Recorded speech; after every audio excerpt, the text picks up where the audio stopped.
ತುಂಬಾ ಜನಕ್ಕಿದೆ ದರ್ಶನ್ ಅವರ ಅಂತಂದ್ರೆ ಮೀಡಿಯಾದವ್ರು ಆಗದೇ ಇಲ್ಲ. ಫ್ರಮ್ ಆಹಾ ಏನ್ ಮೀಡಿಯಾ ಟು ಇವಾಗ ಒಂದು ಟ್ರೆಂಡ್ ಆಗ್ತಿದೆ ಏನ್ರಿ ಮೀಡಿಯಾ ಅಂತ.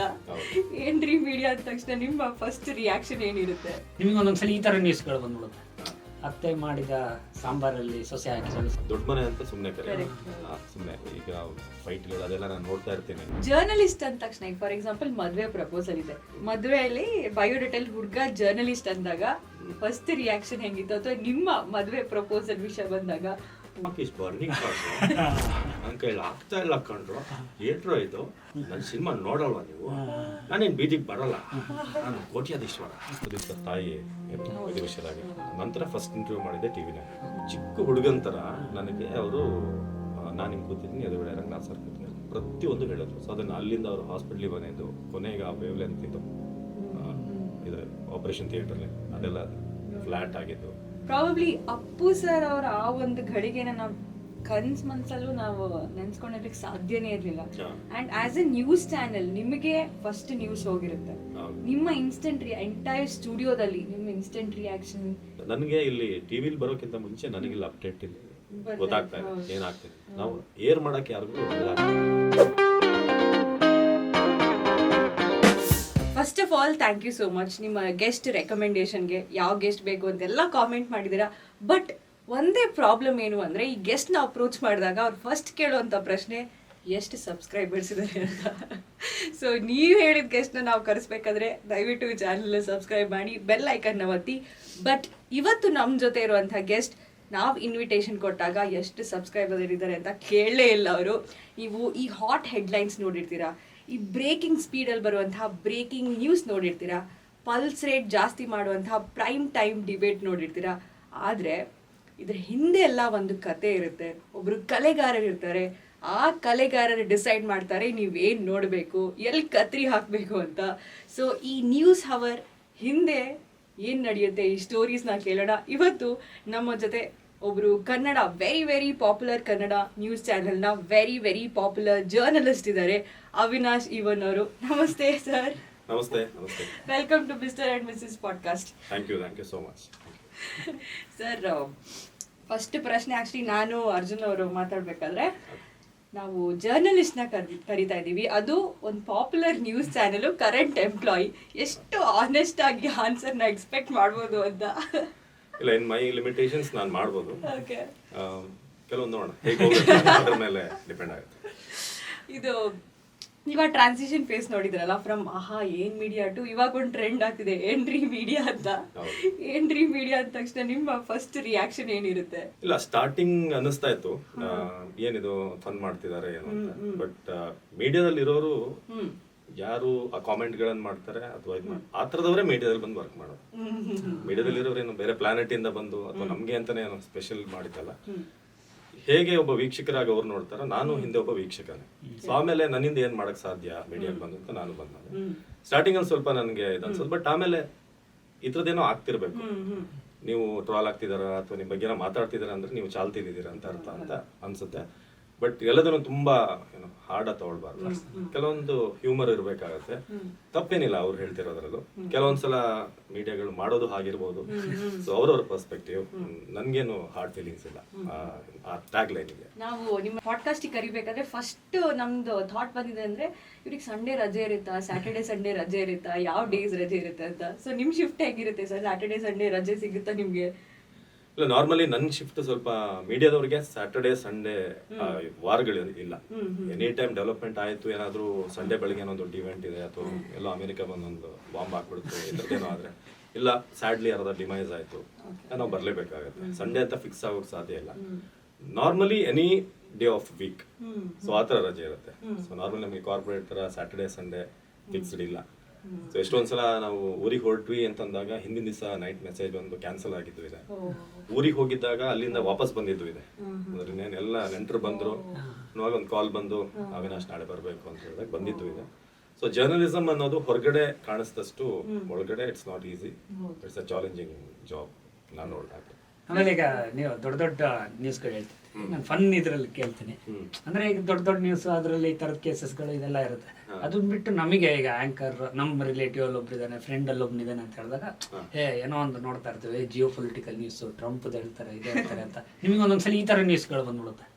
ಅತ್ತೆ ಮಾಡಿದ ಸಾಂಬಾರಲ್ಲಿ ಸೊಸೆ ಹಾಕಿದಳು ಈ ಥರದ್ದು ಬರುತ್ತಲ್ಲ. ಅಂದ್ರೆ ನಿಮಗೊಂದೊಂದು ಮುಜುಗರ ಇರುತ್ತೆ, ಅಯ್ಯೋ ಏನಪ್ಪ ಇದು ಇಲ್ಲಿ ಮಾಡಿದ್ದಾರೆ ಮಂತ್ರ ಮಟಾಶ್ ಕಾಲ್ ಮಟಾಶ್ ಈ ಥರದ್ದು ಒಂದೊಂದು ಬರ್ತಾ ಇರುತ್ತೆ. ಅವಾಗ ನಿಮಗೆ ಅಂತ ಇದ್ದಾಗ ಹೆಂಗ್ ಫೇಸ್ ಮಾಡಿದೀರಾ? ಅಂದ್ರೆ ಇಟ್ ವಿಲ್ ಬಿ ಫನ್ ನಿಮಗೆ, ಸ್ಟಿಲ್ ಹೌ ಡಿಡ್ ಯು? ಇಲ್ಲ, ನಾವು ಅದನ್ನ ಯಾವ ರೀತಿ ಅದರಿಂದ ಜನರಿಗೆ ವ್ಯಾಲ್ಯೂ ಆಡ್ ಮಾಡ್ಬೋದು. ನನಗೆ ಕೆಲವೊಂದು ಸಾರ್ಕಾಸ್ಟಿಕ್ ನ್ಯೂಸ್ ಬೇಕಾಗುತ್ತೆ. ಪ್ರತಿದಿನ ನೀವು ಟ್ರಂಪ್ ಈ ತರ ಹೇಳಿದ್ರು, ಇವ್ರಿಗೆ ಯುದ್ಧ ಆಗುತ್ತೆ ಅಂತಂದಾಗ ಜನರಿಗೆ ಏನ್ ಇದು ಬರೀ ಯುದ್ಧನೇ ಅನ್ನೋ ತರ ಕೆಲವೊಂದ್ಸಲ ಫನ್ನು ಬೇಕಾಗುತ್ತೆ. Until and unless you feel like a joker ಅನಿಸ್ತಾ ಇದ್ರೆ ಫೈನ್. ಫನ್ ಬೇರೆ, ನೀವು ಜೋಕರ್ ಆಗಿ ಕಾಣಿಸೋದು ಬೇರೆ. ಸೊ ಜನರಿಗೂ ಅಲ್ಲಿ ಸ್ವಲ್ಪ ಏನೋ ಮಜಾ ಸಿಗ್ತಿದೆ, ಈ ತರನೂ ಆಗುತ್ತಾ ಪ್ರಪಂಚದಲ್ಲಿ ಅಂತ ಅವ್ರಿಗೊಂದು ಇನ್ನೊಂದು ಆಂಗಲ್ ನಾನಲ್ಲೊಂದು ಆಡ್ ಮಾಡ್ತೀನಿ. ನಮ್ಮೂರಲ್ಲಿ ಒಬ್ಬರು ಈ ತರ ಇದ್ರು, ಸೊ ನನಗೆ ನೆನಪಾಗ್ತಿದೆ ಅಂತ ಸ್ವಲ್ಪ ನನ್ನ ಎಕ್ಸ್ಪೀರಿಯನ್ಸ್ ಆಡ್ ಮಾಡಿ, so that value of that news doesn't go down ಅನ್ನೋದನ್ನ ನಾನು ನೋಡ್ಕೋತೀನಿ. ತೀರಾ ನನಗೆ ಅದು ಇಲ್ಲ ಇದು ಅಭಾಸ ಅಂತ ಅನ್ಸಿದ್ರೆ ನಾನು ಡೆಸ್ಕ್ ಅಲ್ಲೇ ಹೇಳಿರ್ತೀನಿ story, I think it's not worth carrying on air, so ಇದನ್ನ ಅವಾಯ್ಡ್ ಮಾಡ್ಬೋದು ಅಂತ ಹೇಳ್ತೀನಿ. ಫೈನಲ್ ಕಾಲ್ ಇನ್ಪುಟ್ ಔಟ್ಪುಟ್ ಇರುತ್ತೆ, ಬಟ್ ನನ್ನ ವರ್ಷ ನಾನು ಹೇಳಿರ್ತೇನೆ ಬೆಟರ್ ಅವಾಯ್ಡ್ ದಿಸ್ ಅಂತ. ತುಂಬಾ ಸಲ ಅವಾಯ್ಡ್ ಮಾಡಿದ್ದಾರೆ, ಕೆಲವೊಂದ್ಸಲ ಏನೂ ಮಾಡೋಕ್ಕಾಗಲ್ಲ. ಫಾರ್ ಎಕ್ಸಾಂಪಲ್ ಈಗ DK ಅವರು ಸಿದ್ದರಾಮಯ್ಯ ಮನೆಗೆ ಹೋದ್ರು, ಅಲ್ಲಿ ಇಡ್ಲಿ ಮಾಡಿದ್ರು, ನಾಟಿ ಕೋಳಿ ಸಾರು, ಚಟ್ನಿ ಇತ್ತು, ಚಟ್ನಿ ಸ್ವಲ್ಪ ಖಾರ ಇತ್ತು. ಅದನ್ನ ಸಿದ್ದರಾಮಯ್ಯನೇ ಬಂದು ಹೇಳಿರ್ತಾರೆ, ನಾಟಿ ಕೋಳಿ ಸಾರು ತಿಂದಿದ್ದೆ, ಬಹಳ ಚೆನ್ನಾಗಿ ಮಾಡಿದ್ದಾರೆ ಅಂತ. ಸೊ ಅದನ್ನ ನಮ್ಗೆ ಹೇಳಕ್ ಈಸಿ, ಅವರೇ ಹೇಳಿದಾಗ. ಸೊ ಇಂಥದ್ದೆಲ್ಲ ಮತ್ತೆ ದರ್ಶನ್ ಅವರು ಅಥವಾ ಯಾರೋ ಒಂದು ವಿಚಾರ ಆಗಿರುತ್ತೆ, ಸೊ ಅವ್ರ ವಿಚಾರಕ್ಕೆ ಬಂದಾಗ ಇಲ್ಲಿ ಬಂದ್ರು, ಅದು ಚಿಕ್ಕ ಚಿಕ್ಕ ವಿಚಾರಕ್ಕೂ ಸೆಲೆಬ್ರಿಟಿಗಳು ದೊಡ್ಡ ದೊಡ್ಡವರು. ಸೊ ಅದೆಲ್ಲ ನಮ್ಗೂ ಅನ್ಸುತ್ತೆ ಇಷ್ಟೆಲ್ಲ ಬೇಕಪ್ಪ ಅವ್ರ ಪಾರ್ಟಿ ಬಿಟ್ಬಿಡೋಣ ಅಂತ. ಬಟ್ ನ್ಯೂಸ್ ದ ರೇಸ್ ಆ ಥರ ಇರುತ್ತೆ. ಕೆಲವರಿಗೆ ಅದು ಕುತೂಹಲ ಇರುತ್ತೆ, ದರ್ಶನ್ ಅವ್ರ ಜೊತೆ ಎಲ್ಲಿದ್ದಾರೆ, ಅದೆಲ್ಲ ಆಕ್ಚುಲಿ ನಾನು ಅದೇ ಅಲ್ಲೇ ಕೇಳಕ್ ಬಂದೆ. ಅಂದ್ರೆ ನಮಗೀಗ ಒಂದು 100ರಲ್ಲಿ ಒಬ್ರಿಗೋ ಇಬ್ರಿಗೋ ಟ್ರಂಪ್ದು ಅದು ಇಷ್ಟ ಇರುತ್ತೆ, ಒಂದು 50-60 ಜನಕ್ಕೆ ಇದೇ ಇಷ್ಟ ಅಂದ್ರೆ ನೋಡೋರಿಗೆ ಇಷ್ಟ. ಟಾರ್ಗೆಟ್ ಆಡಿಯನ್ಸ್ ಅವ್ರು ಎಂಜಾಯ್ ಮಾಡ್ತಾರೆ. But may be as N anchor ನಿಮಗೆ ಕೆಲವೊಂದು ನೀವು ಹೇಳಿದ್ರಿ ಸ್ಪೋರ್ಟ್ಸ್ ಫೀಲ್ಡ್ ತುಂಬಾ ಇಂಟ್ರೆಸ್ಟ್ ಆ ಥರ ಇರ್ತಾರೆ. ಅದು ಬಿಟ್ಟು ಕೆಲವೊಂದು ಅಯ್ಯೋ ಏನಪ್ಪ ಹಿಂಗೆ ಅನ್ನೋದಿರುತ್ತೆ. But as a profession you have to do it. ಅಂದ್ರೆ you can give opinion, but ನೀವು ಜಾಸ್ತಿ ವಿರೋಧ ಮಾಡೋಕ್ಕಾಗಲ್ಲ. ಸೊ ಬಟ್ ಸ್ಟಿಲ್ ನೀವು ಹೇಳೋದೇನಂದ್ರೆ ವಿಷಯನ ಜೋಕರ್ ಹೇಳ್ತೀನಿ, ಐ ಕಾಂಟ್ ಬಿಕಮ್ ಜೋಕರ್ ಅಂತ. ಅದ್ರದ್ದು ಫಾಲೋ ಅಪ್ ಒಂದು ಕ್ವೆಶನ್ ಇದೆ. ಇವಾಗ ನಿಮ್ಗೇನೋ ಒಂದು ಇನ್ಕ್ಲಿನೇಷನ್ಸ್ ಇರುತ್ತೆ, ಅಂದ್ರೆ ಪ್ರತಿಯೊಂದು ಹ್ಯೂಮನ್ ಬೀಯಿಂಗಿಗೂ ಸ್ಪಿರಿಚುವಲಿನೋ, ರಿಲಿಜಿಯಸ್ ವೈಸೋ, ಪೊಲಿಟಿಕಲ್ ಪಾರ್ಟಿ ವೈಸೋ ನಮ್ದು ಏನೋ ಒಂದು ಇನ್ಕ್ಲಿನೇಷನ್ಸ್ ಇರುತ್ತೆ. ಅದ್ರ ಕಂಪ್ಲೀಟ್ ಅಗೇನ್ಸ್ಟ್ ಒಂದು ನ್ಯೂಸ್ ಇದ್ದಾಗ ನೀವು ಸ್ಟ್ಯಾಂಡ್ ತಗೊಂಡು ಇಲ್ಲ ನಾನು ಇದನ್ನ ಮಾಡೋದಿಲ್ಲ ಹೇಳೋದಿಲ್ಲ ಅಂತ ಹೇಳೋಕೆ, ನಿಮ್ಗೆ ನೋ ಅಂತ ಹೇಳೋಕೆ ಚಾನ್ಸಸ್ ಇದೆಯಾ ಆಸ್ ಅ ಜರ್ನಲಿಸ್ಟ್? ನನಗೆ TV9 ಅಲ್ಲಿ ನನ್ನ ಎಕ್ಸ್ಪೀರಿಯನ್ಸ್ ನಾನು ಹೇಳ್ತೀನಿ. ನನಗೆ ಯಾವತ್ತೂ ಕೂಡ ಯಾರೊಬ್ರು ಬಂದು ನೀವು ಈ ಪಾರ್ಟಿ ಪರವಾಗಿ ಮಾಡಬೇಕು ನನಗೆ ಯಾರು ಹೇಳಿಲ್ಲ. I am very dam honest on this. ನನಗೆ ಇದುವರೆಗೂ ಹೇಳಿಲ್ಲ. ಆ್ಯಂಡ್ ನನ್ನನ್ನ ಫಾಲೋ ಮಾಡಿದವ್ರಿಗೆ ಗೊತ್ತಿದೆ, ಇದುವರೆಗೂ ನನ್ನ ಫೈಂಡ್ ಔಟ್ ಮಾಡೋಕ್ಕಾಗಿಲ್ಲ ನಾನೊಬ್ಬ ರೈಟ್ ವಿಂಗ್ ಜರ್ನಲಿಸ್ಟ, ಲೆಫ್ಟಾ, ನ್ಯೂಟ್ರಲ್ಲ. ಯಾಕಂದ್ರೆ ನಾನು ಲೆಫ್ಟ್ ಅವ್ರಿಗೂ ಬೈದಿದ್ದೀನಿ, ರೈಟ್ ಬಂದ ರೈಟಿಗೂ ಇದು ಮಾಡಿದ್ದೀನಿ.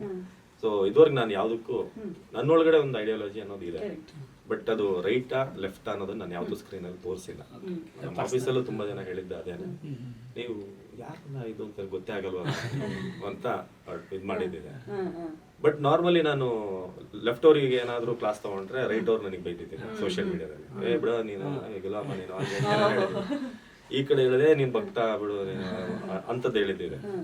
ಯಾವುದೋ ಒಂದು ಅಂತೂ ನಿಮ್ಗೆ ವಿಷಯ ರೀಚ್ ಆಗ್ತಾ ಇದೆಯಾ? ಸ್ಕ್ರೀನ್ ಮುಂದೆ ನಾನು ಜರ್ನಲಿಸ್ಟ್, ಆಫ್ ಸ್ಕ್ರೀನ್ ಮಾತ್ರ I am a person with ideology. But ನಾನು ಪರ್ಸನಲಿ ನಾನು ಯಾವುದು ಹಾಕಕ್ ಹೋಗಲ್ಲ, ಯಾಕಂದ್ರೆ ಅದು ನನ್ನ ವರ್ಕಿಗೆ ಇಂಪ್ಯಾಕ್ಟ್ ಆಗುತ್ತೆ. ಕೆಲವೊಂದು ವಿಚಾರಗಳು ತಪ್ಪು ಅಂತ ನಾನು ತಪ್ಪು ಅಂತ ಹೇಳಿದೀನಿ, ಬಟ್ ನಮಗೂ ಒಂದಷ್ಟು ಇದಿರುತ್ತೆ, ಅಗ್ರಿಮೆಂಟ್ಸ್ ಇರುತ್ತೆ. ಸೊ ನಮ್ದು ವಾಯ್ಸ್ ಈಗ ಒಂದು ಚಾನಲ್ಗೆ ಒಂದು TV9 ಅಂತ ಇದು ಬಂದಾಗ, ಸೊ ನಮ್ಮ ಒಪಿನಿಯನ್ ಚಾನಲ್ ಒಪಿನಿಯನ್ ಆಗೋ ಸಾಧ್ಯತೆ ಇದೆ. ಸೊ ಹಾಗಾಗಿ ನಾವು ತುಂಬಾ ಕೆಲವೊಂದು ವಿಚಾರಗಳು ಯಾಕೆ ಮಾತಾಡಕ್ ಹೋಗಲ್ಲ ಅಂದ್ರೆ ನನ್ನ ಪ್ರೊಫೆಷನ್ಗೆ ಇದಾಗಬಾರ್ದು. ನಾನು ಏನೇ ಹೇಳಿದ್ರು ನನ್ನ ಜನ ಅನ್ಕೊಳ್ಳೋದು ಓಕೆ ಈ ಚಾನಲ್ ಇದೆ ವಾಯ್ಸ್ ಇದು ಅಂತ. ಸೊ ನನ್ನ ಚಾನಲ್ಗೆ ನಾನು ಯಾವತ್ತೂ ಎಫೆಕ್ಟ್ ಆಗಿರೋ ಥರ ನಾನು ಒಪಿನಿಯನ್ಸ್ ಹೇಳ್ತೀನಿ. ಇತ್ತೀಚೆಗೆ ಒಂದು ದೊಡ್ಡ ಸೆನ್ಸೇಷನ್ ಆದಂಥ ಕೇಸ್, ಅದ್ರ ಬಗ್ಗೆ ಒಬ್ಬ ಯೂಟ್ಯೂಬರ್ ಒಂದಷ್ಟು ಮಾಡಿ ಒಂದು ಸೆನ್ಸೇಷನ್ ಆಯ್ತು, ಜನ ಎಲ್ಲ ಇದಾಗ್ಬಿಟ್ರು. ಬಟ್ ಅದಾದ್ಮೇಲೆ ಒಂದು ತುಂಬಾ ತಿಂಗಳಾದ್ಮೇಲೆ ಈ ಥರನೂ ಇದೆಯಾ, ಇನ್ನೊಂದ್ side of ತುಂಬಾ ಜನ ನನಗೆ ಅವಿನಾಶ್ ನೀವು ಯಾಕೆ ಮಾತಾಡ್ತೀವಿ, ನಿಮ್ಗೇನಾದ್ರು ಇದಿದೆಯಾ, ಅವ್ರಿಗಿಂತ ಪ್ರೆಷರ್ ಇದೆ. ನನಗೆ ಯಾರು ಪ್ರೆಷರ್ ಮಾಡಿಲ್ಲ ಆ ವಿಚಾರದಲ್ಲಿ. ಅಂಡ್ ನನಗೆ ದೇವ್ರ ಬಗ್ಗೆ ನಂಬಿಕೆ ಇದೆ. ವ್ಯಕ್ತಿಗಳಿಗಿಂತ ನಂಗೆ ದೇವರು ಅನ್ನೋದು ನನ್ನ ಕಾನ್ಸೆಪ್ಟ್. ವ್ಯಕ್ತಿ ಯಾವತ್ತೂ ದೇವರಾಗಕ್ಕೆ ಸಾಧ್ಯ ಇಲ್ಲ ಅನ್ನೋದು ನನ್ನ ಇದು. ಹಾಗಂತೇಳಿ ನನಗೆ ರೆಸ್ಪೆಕ್ಟ್ ಅನ್ನೋದು ನನಗೆ ಇದ್ದೇ ಇದೆ ವ್ಯಕ್ತಿಗಳ ಮೇಲೆ. ಸೊ ನಾನು ಅವಾಗ ನಾನು ಏನು ಪೋಸ್ಟ್ ಮಾಡಿಲ್ಲ. ತುಂಬಾ ಜನ ನಂಗೆ DM ಮಾಡಿದ್ರು, ನೀವು ಯಾಕೆ ಈ ವಿಷಯ ಬಗ್ಗೆ ಮಾತಾಡ್ತೀವಿ, ಯಾಕಂದ್ರೆ ನನಗೆ ವೆಯ್ಟ್ ಮಾಡಬೇಕಿತ್ತು. ಈ ಯೂಟ್ಯೂಬ್ ವಿಡಿಯೋ ಬಂದಿರೋ ಫ್ಯಾಕ್ಟ್ಸ್ ನಿಜಾನ, ಯಾಕಂದ್ರೆ ನನಗೂ ಒಂದಷ್ಟು ಟೈಮ್ ಬೇಕಾಗುತ್ತೆ ಅದನ್ನ ಡೈಜೆಸ್ಟ್ ಮಾಡ್ಕೊಂಡು ಮತ್ತೆ ಸ್ವಲ್ಪ ಮಾಡೋಕ್ಕೆ. ಆಮೇಲೆ ನೋಡಿ ಅದು ಫುಲ್ ಕಂಪ್ಲೀಟ್ ಉಲ್ಟಾ ಟ್ವಿಸ್ಟ್ ಆಯ್ತು. ಸೊ ಈ ಥರದ್ದು ಇರುತ್ತೆ. ಇಂಥ ಟೈಮಲ್ಲಿ ಜನಕ್ಕೆ ನೋಡೋರಿಗೂ ಎಷ್ಟು ಕನ್ಫ್ಯೂಷನ್ಸ್ ಕ್ರಿಯೇಟ್ ಆಗ್ಬಿಡುತ್ತೆ ಅಂದ್ರೆ ಈ ತರ ಸಿಮಿಲರ್ ವಿಚಾರಗಳಲ್ಲಿ ನಾನೇನು ಸ್ಟ್ಯಾಂಡ್ ತಗೊಳ್ಳಿ. ಅದು ಹೆಂಗೆ ಅಂದ್ರೆ ಜನಕ್ಕೆ ಈಗ ನಾರ್ಮಲ್ ಆಗಿ ಏನೋ ಗೆಟ್ ಟುಗೆದರ್ ಇದೆ, ಫ್ಯಾಮಿಲಿ ಫಂಕ್ಷನ್ ಇದೆ ಅಂದ್ರೆ ನೀವು ಹೇಗಿದ್ದೀರಾ ಅನ್ನೋದಕ್ಕಿಂತ ಜಾಸ್ತಿ ಮೊನ್ನೆ ಇದಾಯ್ತು ಗೊತ್ತಾ ಅಂತ ಕೇಳ್ತಾರೆ. ನಾನು ಅದಕ್ಕೆ ಏನೋ ಒಂದು ರಿಪ್ಲೈ ಕೊಡಬೇಕು ಜಡ್ಜ್ಮೆಂಟ್. ಅಂದ್ರೆ ನಾನೇ ಮೀಡಿಯಾ ಆಗ್ಬಿಟ್ಟಿದ್ದೀನಿ, ಎವ್ರಿ ಪರ್ಸನ್. ಸೊ ನಮಗೆ ನ್ಯೂಸ್ ಕರೆಕ್ಟ್ ಆಗಿ ಗೊತ್ತಿಲ್ಲ ಅಂದ್ರೆ ಯಾವ್ದು ಟ್ರೂತ್ ಯಾವ್ದು ಸತ್ಯ ಅಂತ ಗೊತ್ತಿಲ್ಲ. Everybody will be in confusion. ಅವಾಗ ಮಿಸ್ಯೂಸ್ ಮಾಡ್ಕೊಳ್ಳೋರು ಯಾರು ಒಬ್ರು ಇದ್ರೆ ತುಂಬಾ ದೊಡ್ಡ ಕಿಯೋಸ್ ಆಗೋ ಚಾನ್ಸಸ್ ಇರುತ್ತೆ. ನಿಜ. ಮತ್ತೆ ಫಾರ್ವರ್ಡ್ ಮಾಡ್ಬೇಕಾದ್ರೂ ಕೂಡ ಸ್ಟೇಟಸ್ ಹಾಕ್ಬೇಕಾದ್ರೆ ನೋಡಿ ಅದು ಹೌದಾ ಅಂತ. ತುಂಬಾ ಜನ ಒಂದು ಡೆತ್ ಆಗಿರುತ್ತೆ, ಸಡನ್ ಆಗಿ ನನಗೆ ಕಳಿಸ್ತಿರ್ತಾರೆ, ನೋಡ್ರಿ ಅವರು ಈ ಥರ ಆಗಿದೆ, ನೀವು ಹಾಕೇ ಅಲ್ವ, ಇಲ್ಲಪ್ಪ ಅವ್ರು ಹಾಸ್ಪಿಟ್ಲಲ್ಲಿ ಇದ್ದಾರೆ, ನಾನು ಈಗಷ್ಟೇ ಕೇಳಿದ್ದೀನಿ ಅಂತ ಅವ್ರಿಗೆ ಹೇಳ್ಬೇಕು. ನಾನೇ ಹಾಕ್ತೀನಿ ಅಂತ ಇದ್ರೆ ನೀವು ಅರ್ಜೆಂಟ್ ಮಾಡಬೇಡಿ. ಕೆಲವ್ರಿಗೆ ಎಷ್ಟು ಇದಿರುತ್ತೆ ಅಂದ್ರೆ ಚೂರು ಒಂಚೂರು ಆದ್ಕೊಳ್ಳೆ ಹೇಳಿ, ಫ್ಯಾಮಿಲಿ ಕಾಯ್ತಾ ಇದೆ, ನೀವು ಇಲ್ಲ ಅವ್ರಿಗೇನೆ ಫಸ್ಟ್ ಹಾಕ್ಬೇಕು ಮೊದಲು ಅಂತ ಬದುಕಲಿ ಅವರು. ಸಣ್ಣ ಇದು ಸರ್, ಒಂದು ಸ್ಟ್ಯಾಂಡ್ ಅಪ್ ಸೆಟ್ ಇತ್ತು, ಇದೆ ಜೋಕ್ ತರ. ಯಾರಾದ್ರೂ ಸ್ವಲ್ಪ ಕ್ರಿಟಿಕಲ್ ಇದಾರೆ, ಯಾರಾದ್ರೂ ಇದಾರೆ ಅಂದ್ರೆ ಮುಂಚೆ ರೈಟಿಂಗ್ ಮೀಡಿಯಾ ಇದ್ದಾಗ ಬರೆದಿಟ್ಕೊಂಡ್ಬಿಡೋರು ಅಂತಲ್ಲ ಒಂದು ಅರ್ಧ ಪೇಜ್, ಅಂದ್ರೆ ನಾಳೆ ನೀನು ರಿಪೋರ್ಟ್ ಹೋಗ್ಬಿಡ್ಬೇಕು ಅಂತ. ಹಂಗೆ ನಿಮ್ದ್ರಲ್ಲಿ ಯಾರಾದ್ರೂ ಕೊನೆ ಸ್ಟೇಜ್ ಅಲ್ಲಿ ಇದಾರೆ ಅಂದ್ರೆ ಒಂದು ಸ್ಟೋರೀಸ್ ಮಾಡಿ ಇಟ್ಕೊಂಡ್ಬಿಟ್ಟಿರ್ತೀರ, ಆ ಟೈಮಲ್ಲಿ ಆಗಲ್ಲ ಅಂತ. ಅಂದ್ರೆ ಅದು ಪ್ರೊಫೈಲ್ ರೆಡಿ ಆಗಿರುತ್ತೆ, ಪ್ರೊಫೈಲ್ ಎಲ್ಲಾ ರಾಜಕಾರಣಿಗಳು ರೆಡಿ ಇರುತ್ತೆ. ಅವರು ಅವ್ರದ್ದೇನು ಜೀವನದಲ್ಲಿ ಇದಾಗಬೇಕು ಅಂತ ಪ್ರತಿಯೊಬ್ಬರದ್ದು ರೆಡಿ ಇರುತ್ತೆ, ಅವ್ರ ಸಾಧನೆ ಏನು. ನೀವು ಅದನ್ನ ಆಮೇಲೆ ಆಡ್ ಮಾಡ್ತೀರ ಅಷ್ಟೇ. ಈ ತರ ಆಗಿದ್ದಾರೆ ಅನ್ನೋದು ಆಗಿದ್ದರು ಪಾಸ್ಟ್ ಟೆನ್ಸ್ ಇದಾಗುತ್ತೆ, ಯಾಕೆ ಅವ್ರಿಗೆ ಇಲ್ಲ ನಮ್ಮ ಜೊತೆ. ಸೊ ಹಾಗಾಗಿ ಅದಕ್ಕೆ ಅವರು ಅವ್ರದೇನೋ ಕೊನೆಗಾಲ ಅನ್ನತ್ತೆ ಯಾವ್ದು ಬರೆಯಲ್ಲ, ಪ್ರತಿ ಲೀಡರ್ದು ಪ್ರೊಫೈಲ್ ರೆಡಿ ಇರುತ್ತೆ. ಎವ್ರಿ ಸೆಲೆಬ್ರಿಟಿ ಇವಾಗ ಫಾರ್ ಎಕ್ಸಾಂಪಲ್ ಇನ್ನೊಂದು ಸಡನ್ ಡೆತ್ ಆಗ್ಬಿಡುತ್ತೆ, ಎಕ್ಸ್ಪೆಕ್ಟೆಡೇ ಇಲ್ಲ. ಸೊ ಅಂತ ಟೈಮಲ್ಲಿ ಕೂಡ within a fraction of second ಅವ್ರ ಎಂಟೈರ್ ಲೈಫ್ ಸ್ಟೋರೀಸ್ ಬರುತ್ತಲ್ವಾ.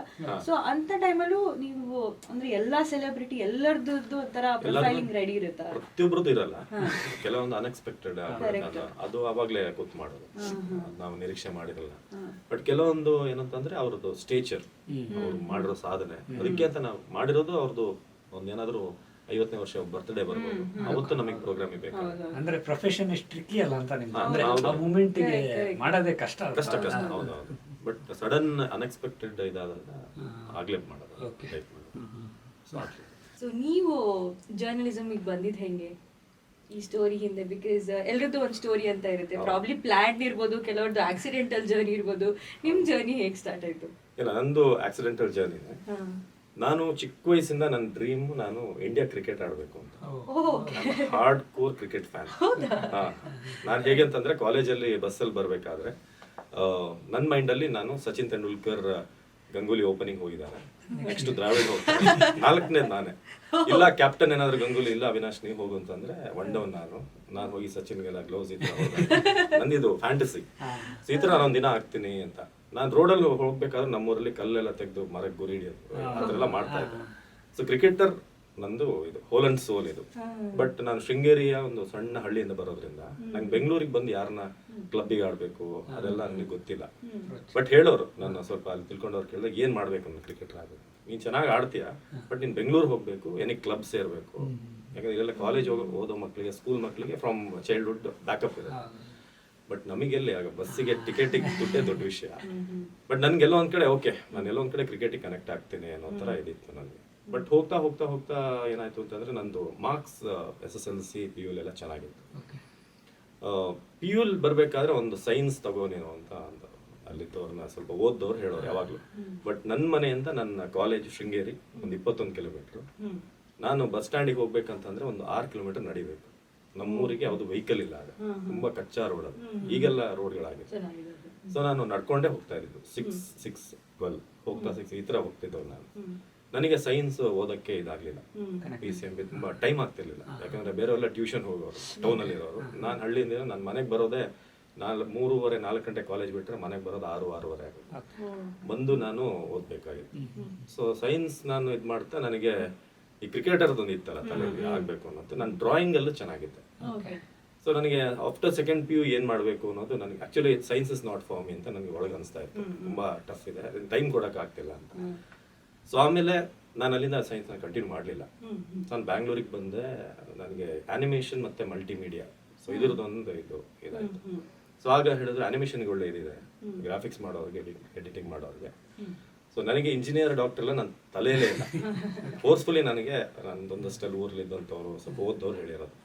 ಸೊ ಆಮೇಲೆ ಬಂದೆ, ನಾನು ಅದರಲ್ಲಿ ಡಿಪ್ಲೊಮಾ ಥರ ಮಾಡಿ ಆ್ಯನಿಮೇಷನ್ ಬಂತು, ಮಲ್ಟಿಮೀಡಿಯಾ ಸರ್ಟಿಫಿಕೇಟ್ ಸಿಕ್ತು. ಸೊ ಆಮೇಲೆ ನಾನು ಬೆಂಗಳೂರಿಗೆ ಬಂದಾಗ ಏನಂತಂದ್ರೆ ಕೆಲಸ ಇಲ್ಲಿ ಅನ್ನೋದ್ರ ಬಗ್ಗೆ ಒಂದು ಪ್ರಶ್ನೆ ಇತ್ತು, ಏನು ಮಾಡೋದು. ನಮ್ಮಣ್ಣ ಮೌರ್ಯ ಹೋಟೆಲ್ ಅಂತಿದೆ ಗಾಂಧಿನಗರಲ್ಲಿ, ನೀವು ನೋಡಿರ್ಬೋದು. ಅಲ್ಲಿ ರಿಸೆಪ್ಷನಿಸ್ಟ್ ಆಗಿ ಕೆಲಸ ಮಾಡ್ತಿದ್ರು. ಅವ್ರಿಗೆ ನಾನು ಒಂದಿನ ಫೋನ್ ಮಾಡಿದೆ, ಅಣ್ಣ ನಾನು ಬೆಂಗಳೂರಿಗೆ ಕೋರ್ಸ್ ಮುಗಿಸಿದ್ದೀನಿ, ಬಟ್ ನನಗೆ ಎಲ್ಲಿ ಕೆಲಸ ಏನು ಈಗ ಎಲ್ಲೂ ಸಿಗ್ತಾ ಇಲ್ಲ, ನಿಮ್ಮ ಹೋಟ್ಲಲ್ಲಿ ಏನಾದರೂ ಕೆಲಸ ಇದ್ರೆ ಕೊಡಿ ಅಂತ. ನಾನಾಗಿ ರಿಸೆಪ್ಷನಿಸ್ಟ್ ಆಗಿ ಬೆಂಗಳೂರಲ್ಲಿ ಕೆಲಸ ಶುರು ಮಾಡಿದೆ. 3,000 ಸಂಬಳ, ಮೌರ್ಯ ಹೋಟೆಲ್. ಈಗಲೂ ಮೌರ್ಯ ಹೋಟೆಲ್ ಗಾಂಧಿನಗರ ಎಲ್ರಿಗೂ ತುಂಬ ಫೇಮಸ್. 2008 ಆಲ್ಮೋಸ್ಟ್ ಆ ಟೈಮಲ್ಲಿ. ಸೊ ಅವಾಗ ಒಂದಿನ ಹಮೀದ್ ಪಾಳ್ಯ ಅಂತ ಸೀನಿಯರ್ ಜರ್ನಲಿಸ್ಟ್ ಇದ್ದಾರೆ, ನೀವೆಲ್ಲ ಕೇಳಿರ್ತಾರೆ. ITV ತುಂಬಾ ಸೀನಿಯರ್. ಈಗ DK ಶಿವಕುಮಾರ್ ಅವರಿಗೆ ಮಾಧ್ಯಮ ಸಲಹೆಗಾರರು. ಅವ್ರು ಯಾವುದೋ ಒಂದು ಪ್ರೊಟೆಸ್ಟ್ ಆಗ್ತಾ ಇತ್ತು. ಯಾವಾಗ್ಲೂ ಮೌರ್ಯ ಹೋಟೆಲ್ ಮುಂದೆ ಒಂದು ಪ್ರೊಟೆಸ್ಟ್ ಆಗುತ್ತೆ. BJP JDS ಇವ್ರದ್ದು ಆಗ್ತಾನೆ ಇರುತ್ತೆ. ಅಲ್ಲೊಂದು ಗಾಂಧಿ ಪ್ರತಿಮೆ ಇದೆ, ಅದ್ರ ಮುಂದೆ ಪ್ರತಿಭಟನೆ. ನಾನು ಅದನ್ನೆಲ್ಲ ನಿಂತ್ಕೊಂಡು ನೋಡ್ತಾ ಇದ್ದೆ. ಏನು ಇವರೆಲ್ಲ ಆಗೆಲ್ಲ ದೊಡ್ಡ ಸಿದ್ದರಾಮಯ್ಯ, ಯಡಿಯೂರಪ್ಪ ಎಲ್ಲರೂ ಬರೋರಲ್ಲಿ ಕೂತ್ಕೊಂಡಿರನಿ. ಸರ್ ಅಲ್ಲಿ ಅವ್ರು ಚಿಟ್ಚಾಟ್ ಮಾಡಕ್ ಬಂದಿದ್ರು. ನಮ್ದು ಹೋಟೆಲ್ಗೆ ಅವರು ಮೌರ್ಯದಲ್ಲಿ ರೆಸ್ಟೋರೆಂಟ್ ಇದೆ, ಅಲ್ಲಿ ಕಾಫಿ ಕುಡಿಯೋಕೆ ಅಂತ ಬಂದಾಗ ನಂದು ಕೋರ್ಸ್ ಆಗಿತ್ತಲ್ಲ, ಹೆಂಗಾದ್ರೂ ಒಂದು ಎಂಟ್ರಿ ಸಿಕ್ಕರೆ ಓಕೆ. ನನಗೆ ನಮ್ಮ ಮ್ಯಾನೇಜರ್ಗೆ ಹೇಳಿದೆ. ಮ್ಯಾನೇಜರ್ ನನ್ನ ತುಂಬ ನನ್ನ ಎಫರ್ಟ್ ನೋಡಿದ್ದಾರೆ. ಇವನಿಗೇನಾದ್ರೂ ಒಂದು ಬೇರೆ ಕಡೆ ಹೋಟೆಲ್ ಅಲ್ಲ, ನಿನಗೆ ತುಂಬ ನಿನ್ನಲ್ಲಿ ಏನೋ ಇದೆ ಅಂತ ಹಮೀದ್ ಪಾಳ್ಯ ಅವ್ರನ್ನ ಮೀಟ್ ಮಾಡಿ ಮಾತನಾಡ್ಸಿದ್ರು. ಈ ಹುಡುಗ ಮಲ್ಟಿಮೀಡಿಯಾ ಆನಿಮೇಷನ್ ಮಾಡಿದ್ದಾನೆ ಸರ್, ನಿಮ್ಮಲ್ಲಿ ಆಗಿದ್ದು 2 ಮೇನ್ ಚಾನಲ್ಸ್, TV9, ಸುವರ್ಣ ನ್ಯೂಸ್. ಎರಡೇ ಇದೆ. ಪಬ್ಲಿಕ್ TV ಎಲ್ಲ ನಂತರ ಬಂದಿದೆ. TV9 ಫಸ್ಟ್, ಅದಾದ್ಮೇಲೆ ನ್ಯೂಸ್ ಚಾನಲ್ಸ್, ಉದಯ ನ್ಯೂಸ್ ಈ ಥರದ್ದೆಲ್ಲ ಇತ್ತು. ಬಟ್ ಫುಲ್ ಫ್ಲೆಜ್ 24x7 ಇದ್ದು TV9, ಸುವರ್ಣ. ಅಮಿತ್ ಸರ್ ಸುವರ್ಣದವರು. ಸೊ ಅವ್ರು ನನ್ನ ನೋಡಿದ್ರು, ಏನಪ್ಪ ಏನು ಕಲ್ತಿದ್ಯಾ ಅಂತ ಕೇಳಿದ್ರು. ಸರ್ ಈ ಥರ ಆನಿಮೇಷನ್ ಮಾಡಿದ್ದೀನಿ ನಾನು ಅಂತ. ಹೌದಾ, ಓಕೆ ನೀರು ನಾನು ಕಾಲ್ ಆಗ್ತೀನಿ. ಕಾಲ್ ಮಾಡಿದ್ರು, ಯಾರೋ ಹಿಂದಿಯವ್ರ ಹತ್ರ ಮಾತಾಡ್ತಾರೆ. जरा बच्चा है उसको कुछ कोर्स क्या है, काम है क्या हमारे पास. हाँ भेज दो सर. कौन है वो, भेज दो. ನನಗೆ ಫುಲ್ ಖುಷಿ. ಹೋಗಿ ಮ್ಯಾನೇಜರ್ ಹೇಳಿದ್ರು ಹೋಗಿ ಇವತ್ತು. ಮತ್ತೆ ಅವತ್ತು ಹೋದೆ, ಇಂಟರ್ವ್ಯೂ ಅಟೆಂಡ್ ಮಾಡಿದೆ, ಅವ್ರಿಗೆಲ್ಲ ಓಕೆ ಆಯಿತು. ಹೆಂಗೆ ಮಾಡ್ತೀಯ ನೀನು ಕೆಲಸ, ಯಾವ ಶಿಫ್ಟು. ಮತ್ತೆ ಅವರೇ ಹೇಳಿದ್ರು 3 ತಿಂಗಳು ನೈಟ್ ಶಿಫ್ಟ್ ಆಗ್ತೀವಿ, ನೀನು ಆಗ ರೆಡಿ ಆಗು, ಎಲ್ಲ ಅರ್ಥ ಮಾಡ್ಕೊ ಅಂತ. ನನಗೇನಂದ್ರೆ ದುಡ್ಡಿನ ಅವಶ್ಯಕತೆ ಇದೆ. ನಾನು ಡೇ ಮೌರ್ಯದಲ್ಲಿ ರಿಸೆಪ್ಷನ್ ಕಂಟಿನ್ಯೂ ಆದ. ಮಾರ್ನಿಂಗ್ ಒಂದು 6 ಇಂದ 3, ಆಮೇಲೆ ಮತ್ತೆ 4 ಗಂಟೆಯಿಂದ ಮಲಗ್ತಾ ಇದ್ದೆ. 4ರಿಂದ ಒಂದು ಸಂಜೆ ಒಂದು 9 ಗಂಟೆವರೆಗೂ ಮಲಗ್ತಾ ಇದ್ದೆ. ಮತ್ತೆ ಊಟ ಮಾಡಿ 9 ಗಂಟೆ 10 ಗಂಟೆಗೆ ನೈಟ್ ಶಿಫ್ಟ್ ಸುವರ್ಣ. ಸೊ ಈ ಥರ ಒಂದು 6 ಮಂತ್ಸ್ ಮಾಡಿದ್ದೆ. ನಂಗೆ ಇಲ್ಲಿ 3,000 ಸಂಬಳ, ಸುವರ್ಣದಲ್ಲಿ 5,000. ಸೊ ನಂಗೊಂದು 8,000 ಸಿಗ್ತಾ ಇದೆ. ಸೊ ಅದು ಆ ಟೈಮಲ್ಲಿ ಒಂದು ಇದು ಮಾಡೋದು. ನಾ ಅದ್ರಲ್ಲಿ ಅರ್ಧ ಹಾಕ್ತಿದ್ದು ದುಡ್ಡೇ. ಆಗ ಸಿನಿಮಾಗಳು ನೋಡೋದು, ನಂದು ಎಡಿಟಿಂಗ್ ಇದರದೆಲ್ಲ ಇದಿತ್ತಲ್ಲ, ಕ್ರಿಕೆಟ್ ಮ್ಯಾಚ್ ಬಗ್ಗೆ ಏನಾದರೂ ಕಿಟ್ ತೊಗೊಳ್ಬೋದಾ ಅಂಥದ್ದು, ಅದನ್ನು ಪ್ರಯತ್ನ ಪಡ್ತಾ ಇದ್ದೆ. ಬಟ್ ನನಗೆಲ್ಲೂ ಎಂಟ್ರಿ ಸಿಗ್ತಾ ಇರಲಿಲ್ಲ. ಸೊ ಈ ಥರ ಆ್ಯಸ್ ಅ ವಿಡಿಯೋ ಎಡಿಟರ್ ನಾನು ಸುವರ್ಣದಲ್ಲಿ 2010 ನಾನು ಜಾಯ್ನ್ ಆಗಿದ್ದು. ಕ್ರಿಕೆಟರ್ ಆಗಬೇಕು ಅಂದ್ಕೊಂಡವನು ಈ ಡ್ರಾಯಿಂಗ್ ಮತ್ತು ಸ್ವಲ್ಪ ಡಿಸೈನ್ ಎಲ್ಲ ಇಂಟ್ರೆಸ್ಟ್ ಇದ್ದಿದ್ದರಿಂದ ನಾನು as a video editor start ಮಾಡಿದೆ 2010. 2010 ಸುವರ್ಣ ಅಂದ್ರೆ ಈಗಿನ ಘಟಾನುಘಟಿಗಳು ಯಾರ್ಯಾರು ಇದಾರಲ್ಲ ಸರ್, ಜರ್ನಲಿಸ್ಟ್ ಅವಾಗ ಎಲ್ಲರೂ ಇದ್ರು ಅನ್ಸುತ್ತಲ್ವಾ? ನೆನಪಿದೆಯಾ ಆಗಿದ್ದರು? ಖಂಡಿತ ನೆನಪಿದೆ. ನನಗೆ ಫಸ್ಟ್ ಇಂಟರ್ವ್ಯೂ ತಗೊಂಡಿದ್ದು HR ರಂಗನಾಥ್ ಸರ್. ನನಗೂ ನಾನು ಆಗ ಮೊಬೈಲ್ ಎಲ್ಲ ಅಷ್ಟಿಲ್ವಲ್ಲ, ನಾನು ಕಂಪ್ಯೂಟರ್ ಸರ್ಚ್ ಮಾಡಿದ್ದೆ. ಆಗ ಕಂಪ್ಯೂಟರ್ ಅಂದ್ರೆ ಅದು ಡಬ್ಬ ತರ ಡೆಸ್ಕ್ಟಾಪ್. ಅದರಲ್ಲಿ ಗೂಗಲಲ್ಲಿ ಹೋಗಿ ಸರ್ಚ್ ಮಾಡಿದೆ, how to face an interview, what questions will come ಅದೆಲ್ಲ ಇದು ಮಾಡ್ತಿದ್ದೆ. ತುಂಬಾ ಸಲ ಬಂತು. ಅದಕ್ಕೆಲ್ಲ ರಾತ್ರಿ ನಿದ್ದೆ ಮಾಡಿಲ್ಲ ನಾನು. ನಾಳೆ ರಂಗನಾಥ್ ಸರ್ ಆಕ್ಚುಲಿ ಇವಾಗಿದ್ದು ಅದು ಇನಿಷಿಯಲ್ ಸ್ಟೇಜ್, ಅವರು ರೋಸ್ಟ್ ಮಾಡೋದೆಲ್ಲ ಶುರು. ಬಟ್ ಅವ್ರು ನೋಡಿದ್ರೆ ಒಂದು ಭಯ ಇತ್ತು. ಹಮೀದ್ ಸರ್ ನಾನು ಒಳಗಡೆ ಕರ್ಕೊಂಡು ಹೋದ್ರು, ರಂಗನಾಥ್ ಸರ್ ಹತ್ರ ಮಾತಾಡಿಸಿ. ನನಗೆ ಹಿಂಗೆ ನೋಡಿದ್ರು ಸರ್ ಇವನು ಹೊಸ ಹುಡುಗ ಜಾಯ್ನ್ ಮಾಡಿಸಿದೀವಿ ಹಿಂಗೆ ನೋಡಿದ್ರು ಯಾವನ್ರಿ ಇವ್ನು ಹೈಸ್ಕೂಲ್ ಹುಡುಗ ಕರ್ಕೊಂಬಂದಿರಿ ಏನು ಶಾಲೆ ಫೀಸ್ ಗೀಸ್ ಇಲ್ವಂತ ಅಂತಂದ್ರು. ಸರ್ ಇಲ್ಲ ಸರ್ ಕೆಲಸಕ್ಕೆ ಅಂತ. ಓ ಏನು ಮಾಡ್ತೀಯಪ್ಪ ನೀನು ಅಂತ ಅವ್ರಿಗೊಂದು ಲ್ಯಾಂಗ್ವೇಜ್ ಸ್ಟೈಲ್. ಸರ್ ಎಡಿಟಿಂಗ್ ಮಾಡ್ತೀನಿ, ಗ್ರಾಫಿಕ್ಸ್ ಮಾಡ್ತೀನಿ. ಸೇರಿಸ್ಕೊಳ್ರಿ ಅದೇನು ಮಾಡ್ತಾನೆ ಮಾಡಲಿ ಅಂತ, ಚೆನ್ನಾಗಿ ಮಾಡ್ಬೇಕು ಅಂತ ಹೇಳ್ಬಿಟ್ಟು ಕಳಿಸಿದ್ರು. ಅಷ್ಟೇ ಪ್ರಶ್ನೆ ಕೇಳಿದ್ರು, ಮತ್ತೇನು ಕೇಳಿಲ್ಲ? ಅಷ್ಟೇ. ನನಗೆ ಏನ್ ಗುರು, ನಾನು ರಾತ್ರಿ ರೆಡಿಯಾಗಿ ಬಂದಿದ್ದೀನಿ ಏನೇನೋ ಅನ್ಕೊಂಡು. ಅವ್ರ ಏನು ಕೇಳಿಲ್ಲ. ಯಾವ ಊರು ಅಂತ ಕೇಳಿದ್ರು. ಶೃಂಗೇರಿ ಅಂತ ಅಂದೆ. Okay okay. ಮತ್ತೆ ಇನ್ನೊಂದೇನು ಅಡಿಕೆ ಗಿಡಕೆ ರೇಟ್ ಎಲ್ಲ ಚೆನ್ನಾಗಿದೆ ಅದೊಂದು ಕೇಳಿದ್ರು. ಪರವಾಗಿಲ್ಲ ಸರ್ ಅಷ್ಟೇ. ಯಾವ ಗೂಗಲ್ ಕೊಡಕ್ಕಾಗಲ್ಲ. ಯಾವ್ದು ಕೊಡಕ್ಕಾಗಲ್ಲ. ಇಷ್ಟೇ ಕೇಳಿದ್ದವರು. ಹಬ್ಬ ಸದ್ಯ ಅಂತ ನಾನು ಹೊರಗಡೆ ಬಂದೆ. ಸೊ ಆಗ ನೀವು ಹೇಳಿದಾಗೆ ರಂಗನಾಥ್ ಭಾರದ್ವಾಜ್ ಇದ್ರು, ಈಗಲೂ ನನ್ನ ಜೊತೆ ಟಿವಿ ನೈನಲ್ಲಿದೆ. ಗೌರಿ ಶಕ್ಕಿ ಇದ್ರು, ರಾಧಾ ಹಿರೇಗೌಡರು ಇದ್ರು, ಅಜಿತ್ ಹನುಮಕ್ನವರು ಅವ್ರು ಈಗಲೂ ಇದ್ದಾರೆ, ಭಾವನಾ, ಪ್ರತಿಮಾ ಭಟ್, ಕಿರಿಕ್ ಕೀರ್ತಿ, ಅವರು ಅಬ್ರಕದಬ್ಬರ ಅಂತ ಶೋ ಮಾಡ್ತಾ ಇದ್ರು, ನಿರಂಜನ್ ದೇಶಪಾಂಡೆ, ಸೊ ಅವರು ಸಿನಿಮಾ ಹಂಗಾಮ ಮಾಡ್ತಾರೆ. ಸೊ ಈ ಥರ ಆಲ್ಮೋಸ್ಟ್ ಇನ್ಯಾರನ್ನ ಮಿಸ್ ಮಾಡಿದೆ, ಹಮೀದ್ ಪಾಳ್ಯ ಇದ್ರು, ಆಲ್ಮೋಸ್ಟ್ ಕವರ್ ಮಾಡಿದೆ ಅನ್ಕೋತೀನಿ, ಮಿಸ್ ಮಾಡಿಲ್ಲ. ರೆಹಮಾನ್ ಅವರು ಅವಾಗಿದ್ರ ಅವರು ಟಿವಿ ನೈನಲ್ಲಿ ಇದ್ರು, ಸುವರ್ಣದಲ್ಲಿ. ಸೊ ಇವಿಷ್ಟು ಜನ ನನ್ಗೆ ಗೊತ್ತಿರೋ ಒಳ್ಳೆ ಫೌಂಡೇಶನ್ ಸಿಕ್ಕಿದೆ ನಿಮಗೆ ಸ್ಟಾರ್ಟಿಂಗ್. ಒಳ್ಳೆ ಫೌಂಡೇಶನ್. ಹೌದು, ನನ್ಗೆ ಹೆಂಗಂದ್ರೆ ಆ ಕಡೆ ನೋಡಿದ್ರೆ ಗೌರಿ ಶಕ್ಕಿ, ಈ ಕಡೆ ನೋಡಿದ್ರೆ ರಂಗನಾಥ್ ಭಾರದ್ವಾಜ್, ಮುಂದೆ ನೋಡಿದ್ರೆ HR ರಂಗನಾಥ್. ಯಾರ ಹತ್ರ ನೀನು ತಪ್ಸ್ಕೊಳ್ಳೋ ಆಗಿಲ್ಲ. ಈ ಕಡೆ ರಾಧಾ ಹಿರೇಗೌಡರು, ಅವರಿಗೆಲ್ಲ ಬೇರೆ ಬೇರೆ ಚಾನಲ್ ಹೆಡ್ಗಳು ಆಗಿದ್ದಾರೆ. ಅವರು ಜಯಪ್ರಕಾಶ್ ಶೆಟ್ಟಿ, ಅವರು ಬಂದ್ರು ಅಂತಂದ್ರೆ ಒಂಥರ ಸಲ್ಮಾನ್ ಖಾನ್ ಬಂದಂಗ. ಅವರು ತುಳು ನಮ್ಮ ಅವ್ರ ವಾರನೇ ಆತರ ತುಂಬಾ ಜಾಲಿ. ಈ ತರ ಘಟಾನುಘಟಿಗಳ ಜೊತೆ ನನ್ನ ಜರ್ನಿ ಸ್ಟಾರ್ಟ್ ಆಯ್ತು. ಬಟ್ ನಾನೊಬ್ಬ ಸಾಮಾನ್ಯ ವಿಡಿಯೋ ಎಡಿಟರ್ ಆಗಿದ್ದೆ, ಬಟ್ ಕಲ್ತಿದ್ದೀನಿ. ಈ ತರ ನನ್ನ ಜರ್ನಿ ಶುರುವಾಗಿತ್ತು. ಇದರಿಂದ ಟ್ರಾನ್ಸಿಷನ್ ಸರ್ ಇದು ಇದಕ್ಕೆ ಆಂಕರ್ ಇದಕ್ಕೆ ಅದೇನಾಯ್ತು ಅಂತಂದ್ರೆ ವಿಡಿಯೋ ಎಡಿಟಿಂಗ್ ಮಾಡ್ತಾ ಇದ್ದೆ. ನನಗೆ ಸ್ಪೋರ್ಟ್ಸ್ ಇಂಟ್ರೆಸ್ಟ್ ಇತ್ತಲ್ಲ. ಸೊ ನನಗೆ ಏನಂದ್ರೆ ಸ್ಪೋರ್ಟ್ಸ್ ನಂಗೆ ಎಡಿಟಿಂಗ್ ಕೊಡಿ ಸರ್, ನಾನು ಮಾಡ್ತೀನಿ ಬೌಂಡ್ರಿ ಲೈನ್ ತರ ಪ್ರೋಗ್ರಾಮ್. ಸೊ ಅದೆಲ್ಲ ನಾನು ಅರ್ಧ ಕುಡ್ದಿದ್ದೀನಿ ಕ್ರಿಕೆಟ್ದೆಲ್ಲ.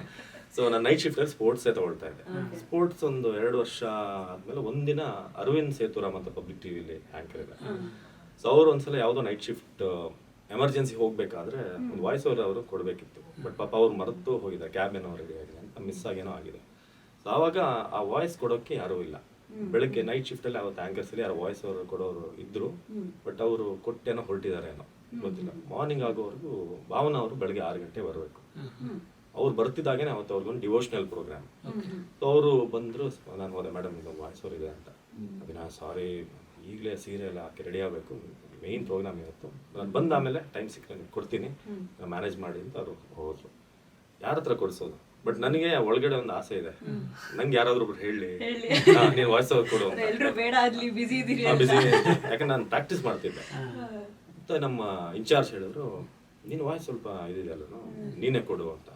ನನಗೆ ಒಂದ್ಕಡೆ ಸರ್ ನಾನು ಮುಂದೆ ಬಿಲ್ಡಪ್ ಕೊಟ್ಟೆ, ಕೊಡು ಓಕೆ ಟ್ರೈ ಮಾಡ್ತೀನಿ ಸರ್, ಮತ್ತೆ ಕೋರ್ಸ್ ಮಾಡ್ಬಿಡಿ ನನ್ನ.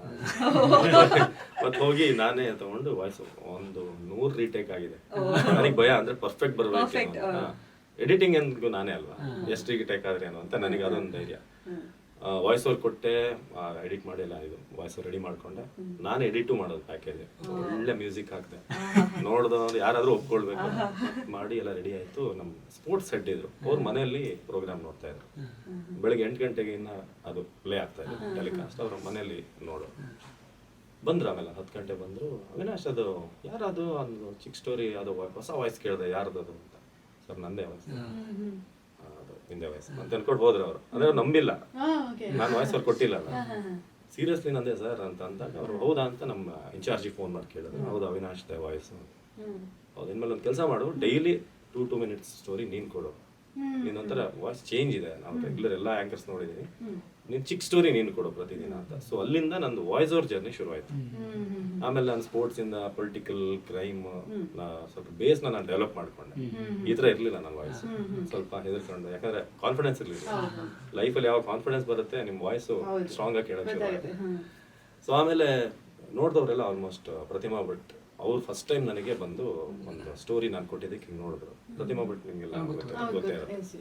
ಅವಿನಾಶ್ ಇದು ತುಂಬಾ ಚೆನ್ನಾಗಿ ಕೊಟ್ಟಿದ್ದೀರಿ.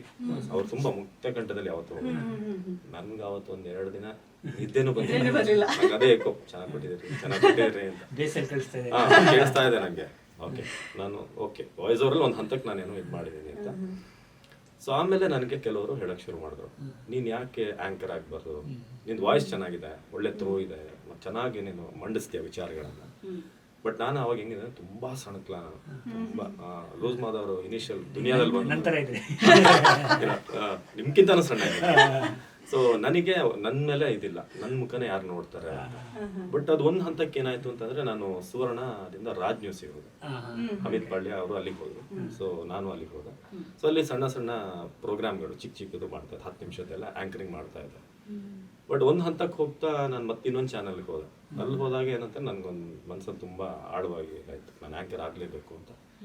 ನಾನು ಹೇಗೆ ಮಾಡ್ತಿದ್ದೆ ಅಂತಂದ್ರೆ, ಈ ವಾಯ್ಸ್ ಓವರ್ಗಳು ಆಮೇಲೆ ನನಗೆ ನಂದು 8 ಗಂಟೆ ಶಿಫ್ಟ್ ಇದ್ರೆ 9 hours, ಅದರಲ್ಲಿ ನನಗೆ ಎಡಿಟಿಂಗ್ ತುಂಬಾ ಲೋಡ್ ಇರೋದು. ನಾನು ಆ ಗ್ಯಾಪಲ್ಲಿ ಹೋಗಿ ವಾಯ್ಸ್ ಓವರ್ ಕೊಟ್ಟು ಬರ್ತಾ ಇದ್ದೆ.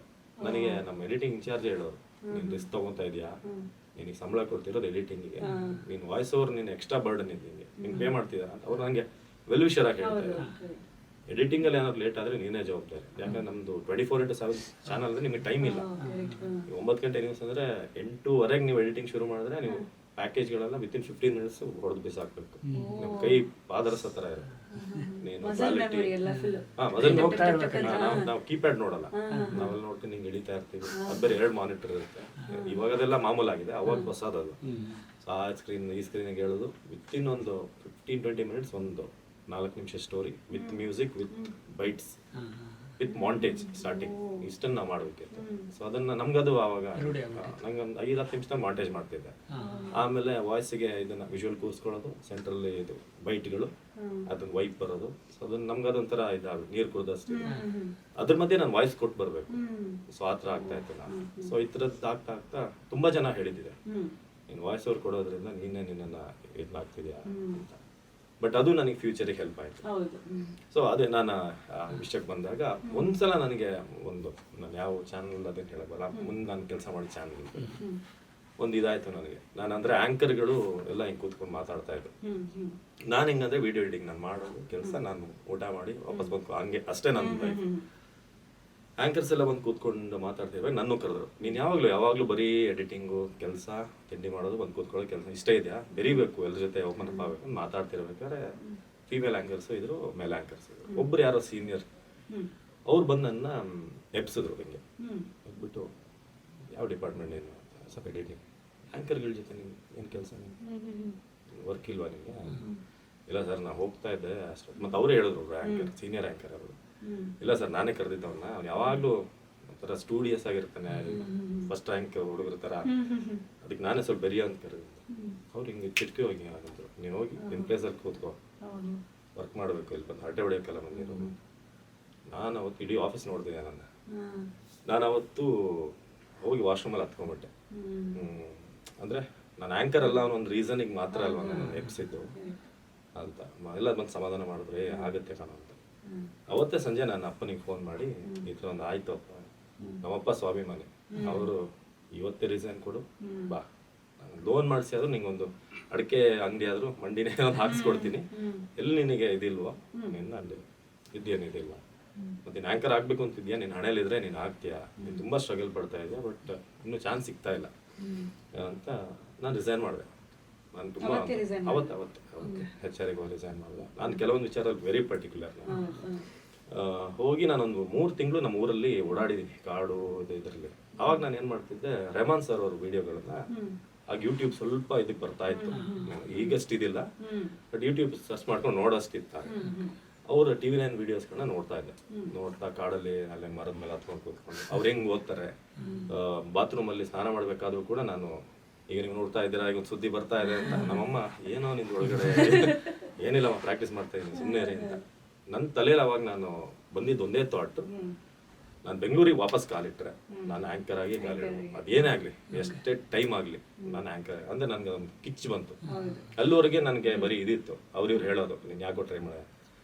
ಆಮೇಲೆ ಒಂದು ಫೈನ್ ಡೇ ಕ್ಷಮಾ ಭರದ್ವಾಜ್ ಅಂತಿದ್ದಾರೆ, ಅವರು ಪಬ್ಲಿಕಲ್ಲಿ ಮಾಡೋದು, ಅವ್ರು ನನಗೆ ಪರಿಚಯ ಇದ್ರು ಮುಂಚೆ.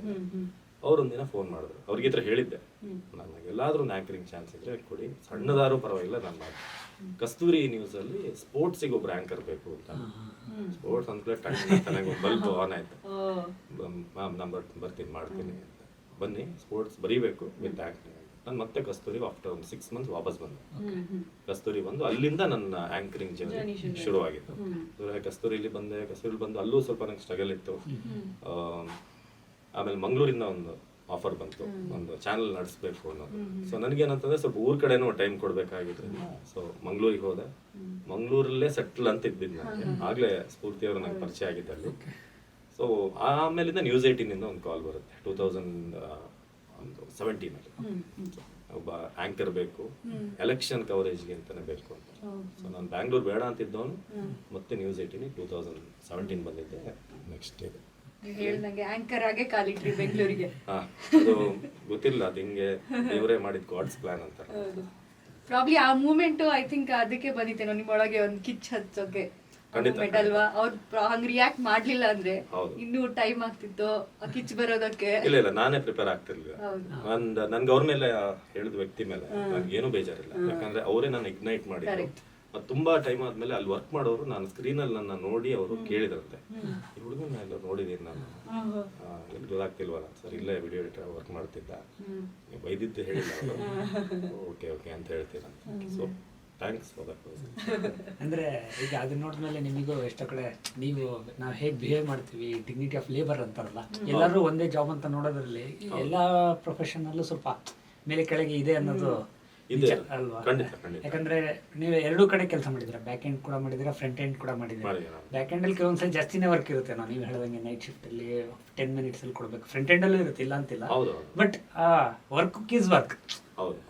ಇಲ್ಲ ಟಿವಿ ಇದರಲ್ಲಿ ನಿಜವಾಗಿ ನೀವು ಹೇಳಿದಾಗೆ ಒಂದು ಪಾಡ್ಕಾಸ್ಟ್ ನಾವ್ ಮಾಡ್ತಿದ್ರೆ ನೋಡಿ, ಹಿಂದೆ ಅವ್ರು ಬಂದು ಫ್ಲಿಂಟ್ ಅವ್ರು ಬಂದು ಮಾಡಿದ್ದಿರ್ಬೋದು, ಎಷ್ಟು ವರ್ಕ್ ಇರುತ್ತೆ. ನಾವು ಜಸ್ಟ್ ಒಂದು ನಿಮಿತ್ತ ಅಷ್ಟೇನೆ, ನಾವು ಕ್ರೆಡಿಟ್ ತಗೊಂಡು ಹೋಗ್ಬಿಡ್ತೀವಿ ಎಷ್ಟೊಂದ್ಸಲ.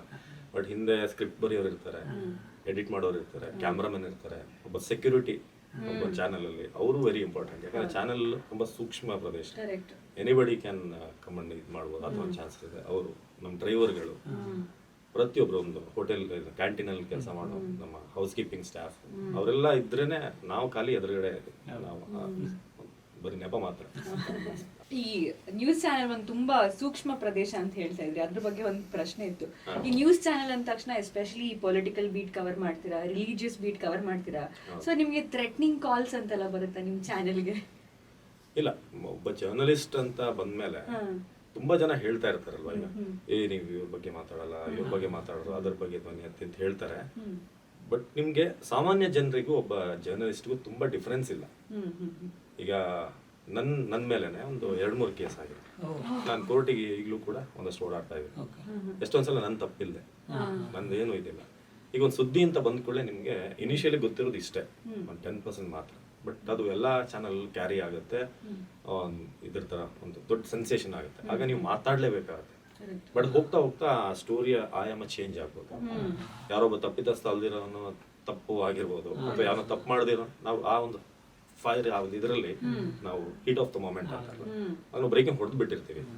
ಈಗ ಒಬ್ಬ ಆಂಕರ್ ಆದವನಿಗೆ ನಮ್ಗೇನು ಕ್ವಶನ್ ಮಾಡಿ ಟೈಮ್ ಇರಲ್ಲ. ನಿಮ್ಗೆ ಏನ್ ಸ್ಕ್ರೀನ್ ಅಲ್ಲಿ ಟೆಕ್ಸ್ಟ್ ಬರುತ್ತೆ, ಬ್ರೇಕಿಂಗ್ ಬೀಳುತ್ತೆ, ನೀವು ಅದು ಓದ್ಲೇಬೇಕು. ಅದು ನಿಜಾನ ಇಲ್ವಾ ಪರಾಮರ್ಶೆ ಮಾಡಕ್ ಟೈಮ್ ಇಲ್ಲ. ನಾವು ಆ ಟೈಮಲ್ಲಿ ಓದ್ಬಿಟ್ಟಿರ್ತೀವಿ. ಕೆಲವೊಂದ್ಸಲ ಪಾಪ ರಿಪೋರ್ಟರ್ಸ್ ಪ್ರೆಷರ್ ಇರುತ್ತೆ.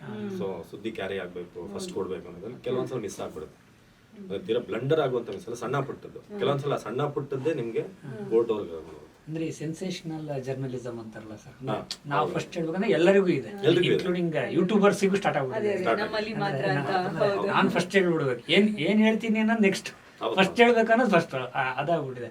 ಅದರಲ್ಲಿ ಸಣ್ಣ ಪುಟ್ಟ ಅಂದ್ರೆ ಒಂದೊಂದ್ಸಲಿ ದೊಡ್ಡ ಮಿಸ್ಟೇಕ್ಸ್ ಆದಾಗ ಆಂಕರ್ಸ್ ಅದು ನೀವೇ ಬಲಿಪಶುಗಳು ಈಸಿಯಾಗಿ ಆಗ್ಬಿಡ್ತಾರೆ. ಹೇಳ್ತಾ ಇದ್ರಲ್ಲ, ನೀವು ತಪ್ಪಲ್ದಿದ್ದಕ್ಕೂ ಕೋರ್ಟಿಗೆ ಹೋಗ್ಬೇಕಾಗತ್ತೆ. ಕೋರ್ಟ್ ಅಲ್ಲಿ ಹೇಗಾಗುತ್ತೆ ಅಂತಂದ್ರೆ, ಅವರು ಕೆಲವರಲ್ಲಿ ಯಾರೋ ಕ್ರೈಮ್ ಎಲ್ಲ ಮಾಡಿ ಬಂದಿರ್ತಾರೆ, ಅವರು ಹಿಂಗ್ ನನ್ನ ಕೇಳಿದ್ದು ಇದೆ, ಸರಿ ಸರ್ ನೀವು ಇಲ್ಲಿದ್ದೀರಾ? ಇಲ್ಲ, ಲಾಯರ್ದು ಇಂಟರ್ವ್ಯೂ ಸ್ವಲ್ಪ ಯಾವ್ದೊಂದು ಕೇಸ್ ಸ್ಟಡಿ ಆಗ್ತಾ ಇದೆ, ನನಗೆ ಸ್ವಲ್ಪ ಪಾಯಿಂಟ್ಸ್ ಬೇಕು, ನಾನು ಅವ್ರು ಕೇಳೋದು ಬಂದಿದ್ದೀನಿ, ಅವ್ರು ಎಲ್ಲೂ ಸಿಗ್ತಿಲ್ಲ, ಬನ್ನಿ ಒಂದು 5 ನಿಮಿಷ ಅಂತ. ಸ್ವಲ್ಪ ನನಗೆ ರಿಸರ್ಚಿಗೆ ಅವ್ರ ಹತ್ರ ಇದಕ್ಕೆ ಬರ್ತಾ ಇದ್ದೀನಿ ಅಂತ ಹೇಳಿ ಹೋಗಿದ್ದು ಇದೆ. ಸೊ ಆ ಥರದ್ದು. But okay, it's pardon parcel of life. But ನಾನು ಏನು ಹೇಳೋಕೆ ಬಯಸಿದ್ದು ಅಂದ್ರೆ, ಕಾಮನ್ ಮ್ಯಾನ್ ಆಗಿ ನೀವೇನು ಫೇಸ್ ಮಾಡ್ತೀರೋ, ಜರ್ನಲಿಸ್ಟ್ ಆಗಿ ಕೂಡ ನೀವು ಅದನ್ನ ಫೇಸ್ ಮಾಡಲೇಬೇಕು. ತುಂಬಾ ವಿಚಾರಕ್ಕೆ ಯಾಕೆ ಇತ್ತೀಚೆಗೆ ಕೆಲವರು ಮಾತಾಡಕ್ ಹೋಗ್ತಿಲ್ಲ ಅಂತಂದ್ರೆ, ಆಲ್ರೆಡಿ ನನ್ನ ಮೇಲೆ ಇಷ್ಟು ಕೇಸ್ಗಳಿದೆ. ನನ್ಗೆ ಅದನ್ನೇ ಫಾಲೋ ಅಪ್ ಮಾಡೋಕ್ಕಾಗ್ತಿಲ್ಲ. ನನ್ಗಾಗಿದೆ ಎಷ್ಟೊಂದ್ಸಲ ಒಂದು ಹಬ್ಬಕ್ಕೆ ಹೋದಾಗ, ಏನೋ ಒಂದು ಅಪರೂಪಕ್ಕೆ ಏನಾದ್ರು ಹಬ್ಬಕ್ಕೆ ಹೋದಾಗ ಹಿಯರಿಂಗ್ ಸಡನ್ ಆಗಿ ನಮ್ಮ ಲೀಗಲ್ ಟೀಮ್ ಅವ್ರು ಫೋನ್ ಮಾಡ್ತಾರೆ. ನಾಡಿದ್ದು 16 ನಾನು 15ಕ್ಕೆ ಹೋಗಿರ್ತೀನಿ ಊರಿಗೆ, 16th ಇರುತ್ತೆ ಇದು ಅಂತ ಫಿಕ್ಸ್ ಆಗಿದೆ ಬರಬೇಕು ಅಂತ. ನಾನು ಮನೆಯಿಂದ ಬಂದಿದ್ದೆ ಹಬ್ಬ ಎಲ್ಲ ಬಿಟ್ಟು ನೆಕ್ಸ್ಟ್ ದಿನ. ಆ ಹಬ್ಬ ಅಂತಂದಾಗ ಒಂದು ರಿಲ್ಯಾಕ್ಸ್ ಆಗಿ ಇನ್ನೊಂದಿನ ಬೇಕಿರುತ್ತಲ್ಲ, ಅವತ್ತು ನಾನು ಬಂದಿದ್ದೆ. ಬಟ್ ಓಕೆ, ಕೆಲವೊಂದ್ಸಲ ಅದು ಸಂತೃಪ್ತಿ ಇದೆ. ನಾವು ಜನರಿಗೇನೋ ಒಳ್ಳೆ ಮಾಡಕ್ಕೆ ಹೋಗಿ ಕೇಸ್ ಬಿದ್ದಿದೆ ಅಂದಾಗ ಓಕೆ ಫೈನ್, ನಂದು ಸ್ಯಾಟಿಸ್ಫ್ಯಾಕ್ಷನ್ ಇದೆ. ಬಟ್ ಈ ತರ ಘಟನೆ ನಡೆಯುತ್ತೇನೋ ಅಲ್ಲ ನ್ಯೂಸ್ ಚಾನೆಲ್ ಸ್ಟುಡಿಯೋದಲ್ಲಿ, ಅಂದ್ರೆ ಜನ ಬರೋದು, ಕೂಗಾಡೋದು, ಪ್ರಾಬ್ಲಿ ಏನೋ ಒಂದು ಹಾರ್ಮ್ ಮಾಡಕ್ ಟ್ರೈ ಮಾಡೋದು, ಈ ತರದ್ದು ಸ್ಟೋರೀಸ್ ಅಂದ್ರೆ ನಾವು ಯೂಶಲಿ ಟಿವಿ ಸಿನಿಮಾದಲ್ಲಿ ಈ ತರದ್ ನೋಡೋದು ಜಾಸ್ತಿ. ಬಟ್ ಇನ್ ರಿಯಾಲಿಟಿ ಕೂಡ ಹಂಗ್ ನಡೆಯುತ್ತಾ? ಒಂದು ಪೊಲಿಟಿಕಲ್ ಏನೋ ಒಂದು ಕವರ್ ಮಾಡಿರ್ತೀರಾ. ಫಾರ್ ಎಕ್ಸಾಂಪಲ್ ಒಂದ್ ಪಾರ್ಟಿ ಕವರ್ ಮಾಡಿದ್ರೆ ಇನ್ನೊಂದ್ ಪಾರ್ಟಿ ಅವ್ರನ್ನ ಕಳ್ಸೋದು, ಗಲಾಟೆ ಮಾಡ್ಸೋದು, ಆ ಥರದ್ದು ಕಡಿಮೆ. ಇನ್ನೊಂದು ಪಾರ್ಟಿ ಅವ್ರು ಕಳ್ಸಲ್ಲ, ಆ ಥರ ನೋಡಿಲ್ಲ ನಾನು. ಬಟ್ ಯಾವ್ದಾದ್ರು ಒಬ್ಬ ಲೀಡರ್ ಬಗ್ಗೆ ಏನೋ ಒಂದು ಬ್ರೇಕಿಂಗ್ ಹೊಡೆದ್ವಿ, ಒಂದು ದೊಡ್ಡ ಇದಾಯ್ತು, ಸ್ಕ್ಯಾಮ್ ಆಯ್ತು ಅಂದಾಗ ಅವ್ರ ಫಾಲೋವರ್ಸ್ ಸ್ವಲ್ಪ ಬಂದಲ್ಲಿ ಆಫೀಸ್ ಮುಂದೆ ಬಂದು ಇದು ಮಾಡೋದು ಮಾಡಿದೆ. ಬಟ್ ಇತ್ತೀಚೆಗೆ ಸ್ವಲ್ಪ ಕಡಿಮೆನೇ ಆಗಿದೆ. ಯಾಕಂದ್ರೆ social media social media type ಮಾಡಿ ಬೈದ್ಬಿಟ್ಟು ಕೀಬೋರ್ಡ್ ವಾರಿಯರ್ಸ್ ಅದೇ ಬೆಟರ್ ಅನ್ಸುತ್ತೆ. ಅದೇ ಬೆಟರ್. ಹೌದು. ಮತ್ತೆ ಎಲ್ರಿಗೂ ಟೈಮ್ ಇಲ್ಲ ಒಂದಲ್ಲಿ ಒಂದು ಪ್ರೊಟೆಸ್ಟ್ ಮಾಡೋಷ್ಟು, ಸಮಾವೇಶಕ್ಕೆ ಸೇರ್ತಾರೆ. ಬಟ್ ಈ ತರ ಬಂದು ಇದು ಮಾಡಿ ಇತ್ತೀಚೆಗೆ ಕಮ್ಮಿ. ಇನಿಷಿಯಲ್ ಇತ್ತು ಸೋಷಿಯಲ್ ಮೀಡಿಯಾ. ಮುಂಚೆ ನಾನು ಸುವರ್ಣದಲ್ಲಿ ಇದ್ದಾಗೆಲ್ಲ ನೋಡಿದ್ದೀನಿ. ಮೊಬೈಲ್ ಕಾಲದಲ್ಲಿ ಅಲ್ಲಿ ಬಂದು ಟೈಮ್ ವೇಸ್ಟ್ ಮಾಡೋರು, ಈಗ ಮೊಬೈಲ್ ಅಲ್ಲೇ ಟೈಮ್ ವೇಸ್ಟ್ ಮಾಡೋರು. ಹೌದು ಹೌದು. ಈ ಜನರಿಗೆ ಇನ್ನೊಂದು ಫೇವ್ರೆಟ್ ಜಾನರ್ ಏನಂದ್ರೆ ಸಿನಿಮಾ ಸೆಲೆಬ್ರಿಟೀಸ್ ಹೆಂಗೆ ಆನ್ ಸ್ಕ್ರೀನ್ ಕಿಂತ ಆಫ್ ಸ್ಕ್ರೀನ್ ಹೆಂಗಿರ್ತಾರೆ ಅನ್ನೋದು ಜನರ ಒಂದು ದೊಡ್ಡ ಕುತೂಹಲ. And ನೀವು ಎಷ್ಟೊಂದು ಜನ ಸೆಲೆಬ್ರಿಟೀಸ್ ಇಂಟರ್ವ್ಯೂ ಮಾಡಿದೀರಾ. ಸೊ ಅವರ ಆಫ್ ಸ್ಕ್ರೀನ್ ಪರ್ಸನಾಲಿಟಿ ಹೆಂಗಿರುತ್ತೆ? ಖಂಡಿತ ಎಲ್ರಿಗೂ ಇದ್ದ ಹಾಗೆ ನನಗೂ ಕುತೂಹಲ ಇತ್ತು. ಯಾಕಂದ್ರೆ ನಾನು ನಮ್ಮ ಊರಲ್ಲಿ ಪದ್ಮ ಟೆಂಟ್ ಇತ್ತು. ನಾನು ಪ್ರತಿಯೊಬ್ಬರು ಸಿನಿಮಾನು ನಾನು ನೋಡ್ತೇನೆ. ಸಿನಿಮಾ ನನಗೆ ಮುಂಚೆನ ಸ್ಪೋರ್ಟ್ಸ್ ಜೊತೆ ಸಿನಿಮಾನು ನಾನು ತುಂಬಾ ಸಿನಿಮಾ ಫ್ರೀಕ್. ನಾನು ಶಿವಣ್ಣ ಅವ್ರ ಸಿನಿಮಾ ನೋಡ್ತಿದ್ದೆ, Ravi sir cinema, Ramesh sir cinema, Darshan sir cinema, Sudeep sir cinema, ಎಲ್ಲರೂ ಇನ್ನು ಅಪ್ಪು ಸರ್ದು. ಸೊ ಅವ್ರದ್ದೆಲ್ಲ ನಾವು ಸಿನಿಮಾಗಳು ನೋಡ್ಕೊಂಡೇ ಬೆಳೆದಂಥವ್ರು. ಅದಾದ್ಮೇಲೆ ಯಶ್ ಅವ್ರ ಸಿನಿಮಾ ಇರ್ಬೋದು, ಧ್ರುವ ಅವ್ರ ಸಿನಿಮಾಗಳಿರ್ಬೋದು, ಪಿ ಸರ್ ಸಿನಿಮಾ, ಇದೆಲ್ಲ ನೋಡ್ಕೊಂಡ್ ಬಂದಾಗ ನನಗೆ ಬೆಂಗಳೂರಿಗೆ ಕೆಲಸ ಸಿಗುತ್ತೆ ಅಂತಂದಾಗ ನನಗೆ ಇದ್ದಿದ್ದು ಕ್ರಿಕೆಟರ್ ಜೊತೆಗೆ ಸಿನಿಮಾದವ್ರನ್ನ ನಾನು ಇದು ಮಾಡ್ಬೋದು. ಒಂದ್ಸಲ ನಾನು ಸಂತೋಷ್ ಥಿಯೇಟರ್ ಹತ್ರ ಶಿವಣ್ಣ ಅಂದ್ರೆ ಶ್ರೀರಾಮ ಯಾವ್ದೋ ಸಿನಿಮಾ, ಅವರು ಅವ್ರು ಶಿವಣ್ಣ ಇಲ್ಲಿ ಬರ್ತಾರೆ, ತುಂಬಾ ಜನ ಸೇರಿದ್ರು. ಯಾಕೆ ಅಂತ ಕೇಳಿದೆ ನಾನು. ನನಗೆ ಇನ್ನೂ ಮೀಡಿಯಾಗೆ ಬಂದಿಲ್ಲ. ಶಿವಣ್ಣ ಬರ್ತಿದ್ದಾರೆ. ಶಿವಣ್ಣನ ನಾನು ದೂರದಲ್ಲಿ ಹಿಂಗೆ ಆ ಕ್ರೌಡ್ ಮಧ್ಯೆಲ್ಲ ಹಿಂಗೆ ಶಿವಣ್ಣ ಅಂತೆಲ್ಲ ಹೋಗಿದ್ದೀನಿ. ನಂದು ಚಪ್ಪಲಿ ಗಿಪ್ಲಿ ಎಲ್ಲ ಇದ್ದು ಹೋಗಿದಾಗ ಆ ಕ್ರೌಡಲ್ಲಿ ನನಗೆ ಫಸ್ಟ್ ಟೈಮ್ ಒಂದು ಶಿವರಾಜ್ ಕುಮಾರ್ ನಾನು ಮುಂದೆ ನೋಡಿದೆ ಅಂತ. ಅದೇ ಕಟ್ ಮಾಡಿದ್ರೆ ನಾನು ಒನ್ಸ್ ಮೀಡಿಯಾ ಬಂದ್ಮೇಲೆ ಶಿವಣ್ಣನ ಮನೇಲೇ ಹೋಗಿ ಇಂಟರ್ವ್ಯೂ ಮಾಡಿದೆ. ಶಿವಣ್ಣ ಹೇಗೆ ಅಂತಂದ್ರೆ ಪ್ಯೂರ್ ಹಾರ್ಟ್ ಅವ್ರು ಹೇಗೆ ಅಂತಂದ್ರೆ ಅವ್ರ ಮನೆಗೆ ನಾವು ಶೂಟಿಂಗ್ ಒಂದು ಕ್ರೂ ಮೆಂಬರ್ಸ್ ಒಂದು 10 ಜನ ಹೋದ್ವಿ. ನಮ್ದು ಟಿವಿ ನನಗೆ ಹೋದ್ರೆ ಒಂದು 10 ಮೆಂಬರ್ಸ್ ಮಿನಿಮಮ್ ಇರ್ತೀವಿ. ಕ್ಯಾಮ್ರಾಮನ್ ಇರ್ತಾರೆ, ಆಡಿಯೋದಲ್ಲಿ ಇರ್ತಾರೆ, ಡ್ರೈವರ್, OB, ಅಲ್ಲಿಂದ ಲೈವ್ ಏನಾಯ್ತಾರೆ ಅವ್ರು ಬರ್ತಾರೆ. ಒಂದು 10 ರಿಂದ 12 ಜನ ಇದ್ದೇ ಇರ್ತೀವಿ. ಮೇಕಪ್ ಟಚ್ ಅಪ್ ಅವ್ರು ಬರ್ತಾರೆ. ಇಂಟರ್ವ್ಯೂ ನಾವು ಬರ್ತಿದೀವಿ ಅಂದ್ರೆ ನಾಳೆ ಬರ್ತಿರೋದು ಎಷ್ಟು ಜನ ಬರ್ತೀರಾ ಅಂತ 10 to 12 ಒಂದು ಅವ್ರ ಮ್ಯಾನೇಜರ್ ಯಾರೋ ಮಾತಾಡಿರ್ತಾರೆ. ಕೆಲವೊಂದ್ಸಲ ಶಿವಣ್ಣ ಡೈರೆಕ್ಟರ್ ಓಕೆ ಬಂದ್ ಕೂಡ್ಲೆ ಇಂಟರ್ವ್ಯೂಗಿಂತ ಮುಂಚೆನೆ ಅವರು ಊಟ ಒಂದಷ್ಟು ಜನಕ್ಕೆ, ಅದು ನಿಮ್ಗೆ ಒಂದೇ ಐಟಮ್ ಅಲ್ಲ, ಇಡ್ಲಿ, ಪಲಾವ್, ದೋಸೆ ಟೈಪ್ ಒಂದು 3-4 ಐಟಮ್ ಅವ್ರ ಮನೆ ಟೇಬಲ್ ಅಲ್ಲಿ ರೆಡಿ ಇರುತ್ತೆ. ದೊಡ್ಡ ಮನೆ ಅಂತ ಸುಮ್ಮನೆ ಕರೆ ಸುಮ್ಮನೆ ಈಗ ಫೈಟ್ಗಳು ಅದೆಲ್ಲ ನಾನು ನೋಡ್ತಾ ಇರ್ತೀನಿ ಟೈಪ್ ಅದು ಇದು ಅಂತ ಹೇಳ್ತಾ ಇರ್ತಾರೆ. ಬಟ್ ಒಂದ್ಸಲ ನೀವು ದೊಡ್ಡ ಮನೆಗೆ ಹೋದ್ರೆ ಬೇರೆ ಸಿನಿಮಾ ಹೀರೋಗಳ ಫ್ಯಾನ್ಸ್ಗೂ ನಾನು ಹೇಳ್ತಾ ಇರೋದು, ನೀವೇ ಅಂತೀರಾ ನಾನು ತಪ್ಪು ಮಾಡಿದ್ದೀನಿ ಆ ಥರ ನಾನು ಟೈಪ್ ಮಾಡಿ ಅಂತ. ಯಾಕಂದ್ರೆ ಆ ಥರ ಅವರು. ಆ್ಯಂಡ್ ನಿಮಗೆ ನಾನೇ ಆಗಿದ್ರು ಯಾರಾದರೂ ನಮ್ಮ ಮನೆಗೆ ನಾನು ಆ ಲೆವೆಲ್ ಇದ್ದಿದ್ರೆ ಬಂದು ಯಾರಲ್ಲಿ ಊಟ ಇಟ್ಟು ಹಾಕೊಂತಾರೆ ಅಂತ ನನ್ನ ಪಾಡಿಗೆ ನಾನು ಎಲ್ಲೋ ಸೋಫಾದಲ್ಲಿ ಕೂರ್ತಿದ್ನೋ ಅದು ಮೊಬೈಲ್ ನೋಡ್ಕೊಂಡು ಬಂದು ನೋಡ್ತಾರೆ ಎಲ್ಲ ತಿಂತಿರೋದು. ಓಕೆ ಓಕೆ ಖಾರ ಎಲ್ಲ ಸರಿಯಾಗಿದೆ ಅಂತ ಬಂದು ಓಪನ್ ಮಾಡಿ ನೋಡ್ತಾರೆ. ಒಂದೊಂದೇ ಪಾತ್ರೆ ಚಟ್ನಿ ಖಾಲಿ ಆಗಿದೆಯಾ. ಎಷ್ಟೊಂದ್ಸಲ ನನ್ನ ಮುಂದೆನೆ ಅವರು ಈ ಥರ ತೊಗೊಂಡು ಹೋಗಿದ್ದಾರೆ ಇದನ್ನ ಪಾತ್ರೆ. ಮತ್ತೆ ನಮಗೆ ಶಿವಣ್ಣ ನಾನು ತೊಗೊಂಡೋಗಿ ಊಟ ಮಾಡೋಕೆ ಎದ್ದೊಳ್ಬಾರ್ದು ಕೂತ್ಕೊಳ್ಳಿ ಅಂತ ಆ ಥರ ಅವರು. ಅಷ್ಟು ಸಿಂಪಲ್ ಅಷ್ಟು ಇದು. ಮತ್ತೆ ಒಂದ್ಸಲ ನಮಗೆ ಬಾಟ್ಲ್ ಇಟ್ಟಿದ್ವಿ, ನಮ್ಮ ಕ್ಯಾಮ್ರಾಮನ್ ಈ ಥರ ಫ್ರೇಮೆಲ್ಲ ನೋಡಿ ಸರ್ ಬಾಟ್ಲ್ ತೆಗಿಬೇಕು ಅಂತ ನನಗೆ ಹೇಳಿದ್ರು. ನಾನು ತೆಗಿಯಕ್ಕೆ ಹೋದಾಗ ಏನಮ್ಮ ಕಾವೇರಿನೇ ಸೈಡಿಗೆ ಇಡುವಂತ ಕುಡಿಯೋ ನೀರಲ್ಲಮ್ಮ ಬೇಕಾಗಿರೋದು. ಆಮೇಲೆ ತಮಾಷೆಗೆ ಮಾಡಿದ್ರು. ಸೊ ಶಿವಣ್ಣ ನಾನು ನೋಡಿದ ಹಾಗೆ ಇಸ್ ಅ ವೆರಿ ನಾನು ನೋಡಿದಂಥ ಡೌನ್ ಟು ಅರ್ತ್ ಇನ್ಫ್ಯಾಕ್ಟ್ ನಾನು ಅವ್ರದ್ದು ಆಪರೇಷನ್ ಹೋಗಕ್ಕೆ ಮುಂಚೆ ಒಂದು ಇಂಟರ್ವ್ಯೂ ಮಾಡಿದ್ದೆ, ಲಾಸ್ಟ್ ಇಂಟರ್ವ್ಯೂ ಮಾಡಿದ್ದು ನಾನೇ ಅವರು ಇದಕ್ಕೆ ಹೋಗಕ್ಕೆ ಮುಂಚೆ. ಅವಾಗ ನಾನೊಂದು ಮಾತು ಹೇಳಿದ್ದೆ, ಶಿವಣ್ಣ ನನ್ನ ಆಯಸ್ಸಿನ ಒಂದಷ್ಟು ವರ್ಷಗಳು ನಿಮಗೆ ಕೊಡ್ಲಿ ಅಂತ ನಾನು ದೇವ್ರನ್ನ ಬಯಸ್ಬೇಕು, ಯಾಕಂದ್ರೆ ನೀವು ನಮಗೆ ಬೇಕು.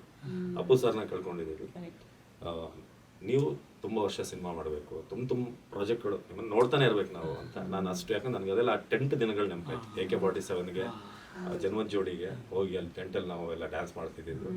ಅವ್ರ ಮುಂದೆ ನಾನು ಕೂತ್ ಮಾತಾಡ್ತಿದ್ದೀನಿ ಅಂದಾಗ ಶಿವಣ್ಣ ಹತ್ರ ಒಂದು ಶಿವಣ್ಣ ಆಯ್ತು, ಇನ್ನೊಂದು ಮೈ ಮೋಸ್ಟ್ ಫೇವ್ರೇಟ್ ಸುದೀಪ್ ಸರ್.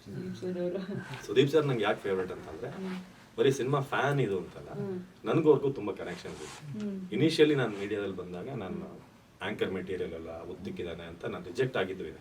ನಾನು ಆಂಕರಿಂಗ್ ಫೇಸ್ ಹೇಳಿದ್ನ ಆಗ ನಾನು ಟ್ರೈ ಮಾಡಿದ್ದಿದೆ, ಕೆಲವೊಂದು ಕಡೆ ಆಡಿಷನ್ ಕೊಟ್ಟಿದ್ದೀನಿ. ಬಟ್ ಅಲ್ಲಿ ಇವನು ಉದ್ದ ಇದ್ದಾನೆ, ಕೋಲ್ತರ ಇದ್ದಾನೆ. ಸುದೀಪ್ ಸರ್ಗೂ ಇದೆ ಫೇಸ್ ಆಗಿತ್ತು ಅಂತ ಅವ್ರು ಹೇಳಿದ್ರು. ಆಂಕರಿಂಗ್ ಮೆಟೀರಿಯಲ್ ಸ್ಪರ್ಶ ಟೈಮಲ್ಲೆಲ್ಲ ತುಂಬ ಸಣ್ಣ ಇದೆ. ಇನ್ನೊಂದು ನನ್ನ ಮನೆ ಹೆಸರು ಸರೋವರ, ಸುರಭಿ ಸರೋವರ, ಅವರು ರೆಸ್ಟೋರೆಂಟ್ ಸರೋವರ. ಸೊ ಇದೊಂದು ಕನೆಕ್ಷನ್ ಇದೆ. ನನ್ನ ಮನೆ ಗೃಹ ಪ್ರವೇಶಕ್ಕೆ ಅವರು ಒಂದು ವಿಡಿಯೋ ನಾನು ಕರೆದಿದ್ದೆ, ಬಟ್ ಅವರು ಬರೋಕ್ಕಾಗಲಿಲ್ಲ ಅಂತ ವಿಡಿಯೋ ಮಾಡೋದು ಕಳಿಸಿದ್ರು. ಸೊ ಈ ಥರ ತುಂಬ ನನಗೂ ಅವ್ರಿಗೂ ಒಂದು ಕನೆಕ್ಷನ್ಸ್ ಇದೆ. ಕ್ರಿಕೆಟ್ ಅಂದರೆ ಅವ್ರಿಗೂ ಇಷ್ಟ, ಅವ್ರು ಹೇಗೆ ಅಂತಂದರೆ ಈಗ ಒಂದು ಸೆಟ್ ಈ ಥರ ರೆಡಿ ಆದರೆ ಬರ್ತಾರೆ, ಬಂದು ನೋಡಿ ಅವರೇ ಬಂದು ಇದೆಲ್ಲ ಚೇಂಜ್ ಮಾಡ್ತಾರೆ. ಫ್ರೇಮು, ಲೈಟಿಂಗು ಹಿಂಗೆ ನೋಡ್ತಾರೆ. ಹಿಂಗೆ ಅವಿನಾಶ್ ಕುತ್ಕೊಳ್ಳಿ ಅಂತ ಹೇಳ್ತಾರೆ, ನಾನು ಚಿನ್ನಪ್ಪ ಚೇಂಜ್ ಮಾಡಿಬಿಟ್ರೆ ಅದು ನೋಡಿ ಅದು ಬೇರೆ ಹೊಡಿತಾ ಇದೆ ಅಂತ ಅವಾಗ ಒಂದು ಸ್ಟೈಲ್ ಕಾಫಿ ಕಪ್ ಇಟ್ಕೊಂಡಿರ್ತಾರೆ. ಆ ಥರ ಸೋಫಾನು ಇದು ಮಾಡಿಸ್ತಾರೆ ಅವರು, ಅಷ್ಟು ಪರ್ಫೆಕ್ಟ್ ಅವರು. ಆ್ಯಂಡ್ ನಾನು ಇತ್ತೀಚೆಗೆ ಒಂದು 1 ಇಯರ್ 2 months ಹಿಂದೆ ಅವರ ಸುದೀಪ್ ಸರ್ ತಾಯಿ ವಿಧಿವಶರಾಗಿ ನಂತರ ಫಸ್ಟ್ ಇಂಟರ್ವ್ಯೂ ಮಾಡಿದ್ದೆ ಟಿವಿನಲ್ಲಿ. ಅವತ್ತು ಅವರು ಕೂತಾಗ ಒಂದು ಹಾಫ್ ಸ್ಲೀವ್ಸ್ ಇದು ಹಾಕೊಂಡಿದ್ರು, ಒಂದು ಶಾರ್ಟ್ಸ್ ಹಾಕೊಂಡಿದ್ದು. ನಾವು ಹೋದಾಗ ನಾನು ರಂಗನಾಥ್ ಸರ್ ಹೋದ್ರು, ತುಂಬ ಇದಾಗಿ ಕೂತಿದ್ರು. ಆಗಷ್ಟೇ ತಾಯಿ ಅವರು ಇದಾಗಿ ಹಿಂಗೆ ಗೊತ್ತು ಒಂದು ಸ್ವಲ್ಪ ಡೀಪ್ ಬ್ರೀತ್ ತೊಗೊಂಡ್ರು.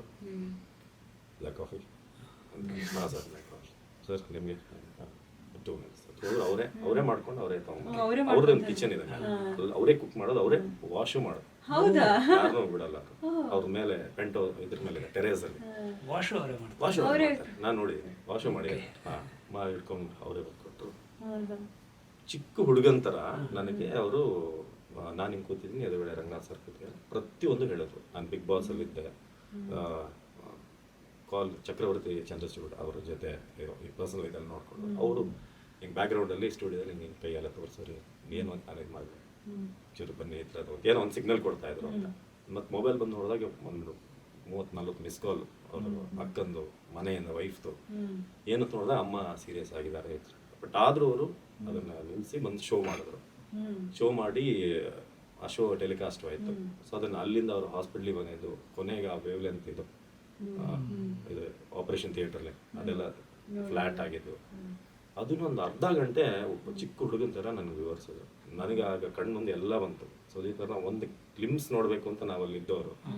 ಇವತ್ತು ಅವ್ರ ಕತೆ ನಮ್ಮ ಮುಂದೆ ಹೇಳ್ತಿದ್ದಾರೆ ಅಂತಂದಾಗ ನನಗೆ ಓಕೆ, ನಮ್ಗೆ ಆ ಒಂದು ವ್ಯಾಲ್ಯೂ ಅವ್ರ ಲೈಫಲ್ಲಿ ಕೊಟ್ಟಿದ್ದಾರೆ ಅನ್ನೋದು ನನಗೆ ತುಂಬ ಇದಾಯಿತು. ಸೊ ಸುದೀಪ್ ಸರ್ ಎಷ್ಟು ಹೊರಗಡೆ ನಿಮಗೆ ರಫ್ ಆ್ಯಂಡ್ ಟಫ್ ಅಂತ ಅನ್ಸ್ಬೋದು, ಅವ್ರ ಜೊತೆ ನೀವು ಬೆರೆತ್ರೆ ಮತ್ತು ಅಷ್ಟೇ ಮೂಡಿನೋ ಅವರು. ಅವ್ರೇನಾದ್ರು ಸ್ವಲ್ಪ ಬ್ಯಾಡ್ ಮೂಡಲ್ಲಿ ಇದ್ರು ಅಂತಂದರೆ ನೀವು ಸುಮ್ಮನಿದ್ರೆ ಬೆಟರ್. ನಿಮ್ಮ ತುಂಬ ತಲೆಹರಟೆ ಮಾಡಿದ್ರು ಅಂತಂದರೆ ಅವರಷ್ಟು ಇದು ಯಾರೂ ಇಲ್ಲ. ನಾನು ಅದನ್ನು ಹತ್ತಿರದಲ್ಲಿ ನಾನು ನೋಡಿದ್ದು. ಆ್ಯಂಡ್ ಫಸ್ಟ್ ನಾನು ಇಂಟರ್ವ್ಯೂ ಮಾಡಿದ್ದು 2018-19 ಏನೋ, ಬಿಗ್ ಬಾಸ್ ಏನೋ ಫೈನಲೇನೋ ಏನೋ ಒಂದು ರೆಕಾರ್ಡಿಂಗ್ ರಾತ್ರಿ. ಅವರು ನಾನು 10 o'clock ಅವ್ರ ಮನೆಗೆ ಹೋಗಿದ್ದೀನಿ. ಅವರು ಬಂದಿದ್ದೆ ಅವತ್ತು ತುಂಬ ಲೇಟ್ ಆಯಿತು, ಒಂದು 11:45 ಆಯಿತು. ಬಂದ ಕೂಡಲೇ ಸಾರಿ ಶೂಟ್ ಇತ್ತು, ಯು ಹ್ಯಾಡ್ ಫುಡ್ ತೊಗೊಂಡ್ರೆ ಫುಡ್ ಎಲ್ಲ ಆಗಿದೆ 5 minutes ನಾನು ಚೇಂಜ್ ಮಾಡಿ ಬರ್ತೀನಿ ಹೋದರು. ಬಂದು ಕೂತ್ಕೊಳ್ಳಿ, Avinash extremely tired today, half an hour ತಗೊಳ್ಳಿ, ಬೇಜಾರು ಮಾಡ್ಕೊಳ್ಳಿ, ಇನ್ನೊಂದ್ಸಲ ಫ್ರೀ ಹಾಕೋತೀನಿ. 12:15 ನೈಟ್ ನಮ್ಮದು ಕನ್ವರ್ಸೇಷನ್ ಶುರುವಾಯಿತು. ನನ್ನ ಫಸ್ಟ್ ಇಂಟರ್ವ್ಯೂ ಸುದೀಪ್ ಸರ್. 12:15 ಶುರುವಾಗಿದ್ದು, ಮುಗ್ದಿರೋದು 1:45, 1.5 ಗಂಟೆ. ಸೊ ನನಗೆ ಅವತ್ತು ಅಂದರೆ ಸುಸ್ತಾಗಿದ್ರು ಅವರು ಆ ಟೈಮ್ ಕೊಟ್ಟಿದ್ದು, ಆ ಡೆಡಿಕೇಶನ್ ಮತ್ತು ಅವ್ರಿಗೆ ನನ್ನ ಮಾತು ಇದಾಗ್ತಾ ಹೋಯಿತು. ನಾನು ಅವ್ರನ್ನ ಎಂಗೇಜ್ ಮಾಡ್ಕೊಂಡು ಹೋದೆ. ಸೊ 1:45 ಆಲ್ಮೋಸ್ಟ್ ಮುಗೀತು, 12:15 ಶುರುವಾಗಿತ್ತು. ಸೊ ಆ ಥರ ಈಗ ನಮ್ಗೆ ಹೇಗಿರುತ್ತೆ ಅಂತಂದ್ರೆ 12 ಕಾಲಿಗೆಲ್ಲ ನಾವು ವರ್ಕ್ ಮುಗಿಸ್ ಬಂದ್ವಿ ಅಂತಂದ್ರೆ ಮಲಗಿದ್ರೆ ಸಾಕು ಅಂತ ಇರುತ್ತೆ. ಯಾಕೆ ಅವರೆಲ್ಲ ಸೂಪರ್ ಸ್ಟಾರ್ ಆಗಿದ್ದಾರೆ ಅಂತಂದ್ರೆ ಅವ್ರ ಡೆಡಿಕೇಶನ್ ಇದೆ.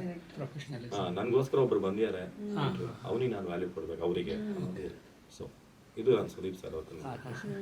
ಇನ್ನು ಅಪ್ಪು ಸರ್ ಅಂತಂದ್ರೆ ಅವರು ವೆರಿ ಇದು ಎನರ್ಜೆಟಿಕ್. ಸೊ ಅಪ್ಪು ಸರ್ ನಾನು ಕಂಠೀರವ ಸ್ಟುಡಿಯೋದಲ್ಲಿ ಫಸ್ಟ್ ಅವ್ರದ್ದು ಇಂಟರ್ವ್ಯೂ ಮಾಡಿದ್ದು. ಅವರು ತುಂಬಾ ಇದು ಈಗ ನಿಮ್ಗೇನು ಪ್ರೆಷರ್ ಹಾಕಲ್ಲ, ತುಂಬಾ ಕಂಫರ್ಟ್ ಫೀಲ್ ಮಾಡಿಸ್ತಾರೆ ಅವ್ರಿಗೆ. ನೀವು ಮೀಡಿಯಾದಿಂದ ಬಂದಿದ್ದು ಅಂತ ಅವ್ರು ಇದು ಮಾಡ್ಸಲ್ಲ. ನನ್ನ ಅವರಲ್ಲಿ ಅದು ನೋಡಿ. ಇನ್ನು ದರ್ಶನ್ ಅವ್ರದ್ದು ನನಗೆ ದರ್ಶನ್ ಸರ್ದು ಇಂಟರ್ವ್ಯೂ ಮಾಡಕ್ ಆಗಿಲ್ಲ, ಯಾಕಂದ್ರೆ ನನಗೆ ಆ ಥರ ಟೈಮ್ ಸಿಕ್ಕಿಲ್ಲ. ನಾನು ಮಾಡ್ಬೇಕು ಅನ್ನೋ ಯಾರೋ ಇನ್ನೊಬ್ರು ಆಂಕರ್ ಬಂದು ಮಾಡಿರೋದು. ಬಟ್ ಅವ್ರನ್ನ ಸುವರ್ಣದಲ್ಲಿರೋ ಮಾತಾಡ್ಸಿದ್ದೀನಿ, ಜೊತೆ ನಾವು ಕೂತ್ಕೊಂಡು. ಆಗ ಸಾರಥಿ ಎಲ್ಲ ಮುಗ್ದು ನೆಕ್ಸ್ಟ್ ಟೈಮ್ ಮತ್ತು ಹಿಂದಿನ ನಂಗೆ ಎಕ್ಸಾಕ್ಟ್ಲಿ ನೆನಪಿಲ್ಲ. ಸೊ ಈ ಥರ ಸ್ಟಾರ್ಗಳದ್ದು ಅಂತ ನೋಡಿದಾಗ ಇದು ಉಪ್ಪಿ ಸರ್ ಹೇಗೆ ಅಂತ, ಉಪ್ಪಿ ಸರ್ ಬಗ್ಗೆ ಹೇಳಿದ್ರು. ಅವ್ರಿಗೆ ಎಲ್ಲ ಗೊತ್ತಿರುತ್ತೆ, ಅವ್ರು ನಮ್ಮನ್ನ ಕೇಳ್ತಾರೆ. ನಾನು ಹಿಂಗೆ ಒಂದು ಎಕ್ಸಾಂಪಲ್ ಕೊಡ್ತಾ ಇದ್ದೆ. ಸ್ಟ್ರೀಟ್ ಲೈಟ್ಗಳು ಡೇಯಲ್ಲಿ ಉರಿತಾ ಇರುತ್ತೆ. ತುಂಬಾ ಜನ ನನಗೇನು ಗೌರ್ಮೆಂಟ್ ಕಟ್ಕೊಳ್ಳೋದು ಅಂತ. ಗೌರ್ಮೆಂಟ್ ಕಟ್ಕೊಳ್ಳೋದಲ್ಲ, ನಿಮಗೆ ಆ ಪವರ್ ಯೂಸ್ ಆಗ್ತಿದ್ರೆ ನಿಮ್ಗೆ ಆಮೇಲೆ ಲೋಡ್ ಶೆಡ್ಡಿಂಗ್ ಆಗುತ್ತೆ. ನಿಮ್ಗೆ ಲೈಟ್ಗಳು ಉರಿತಾ ಇದ್ರೆ ಅಲ್ಲಿ ಕನ್ಸ್ಯೂಮ್ ಆಗ್ತಿದ್ರೆ ನಿಮ್ಗೆ ಆಮೇಲೆ ಪವರ್ ಕಟ್ ಆಗೋದು 6 ಗಂಟೆ. ನಾವು ಹೋಗಿ ಅದನ್ನ ಕಾಲ್ ಮಾಡಿ ಆಫ್ ಮಾಡಿಸೋದು. ಸೊ ಈ ಥರದ್ದೆಲ್ಲ ನಾನು ಅಬ್ಸರ್ವ್ ಮಾಡಿದ್ದೀನಿ ಅಂತ ನಾನು ಅವ್ರಿಗೆ ಹೇಳ್ತೇನೆ. ಓ ಹಂಗ ಅಲ್ವಾ, ನಾನು ಈ ಥರ ತಿಂಕೆ ಮಾಡಿಲ್ಲ ಅಂತ ಹೇಳ್ತಾರೆ.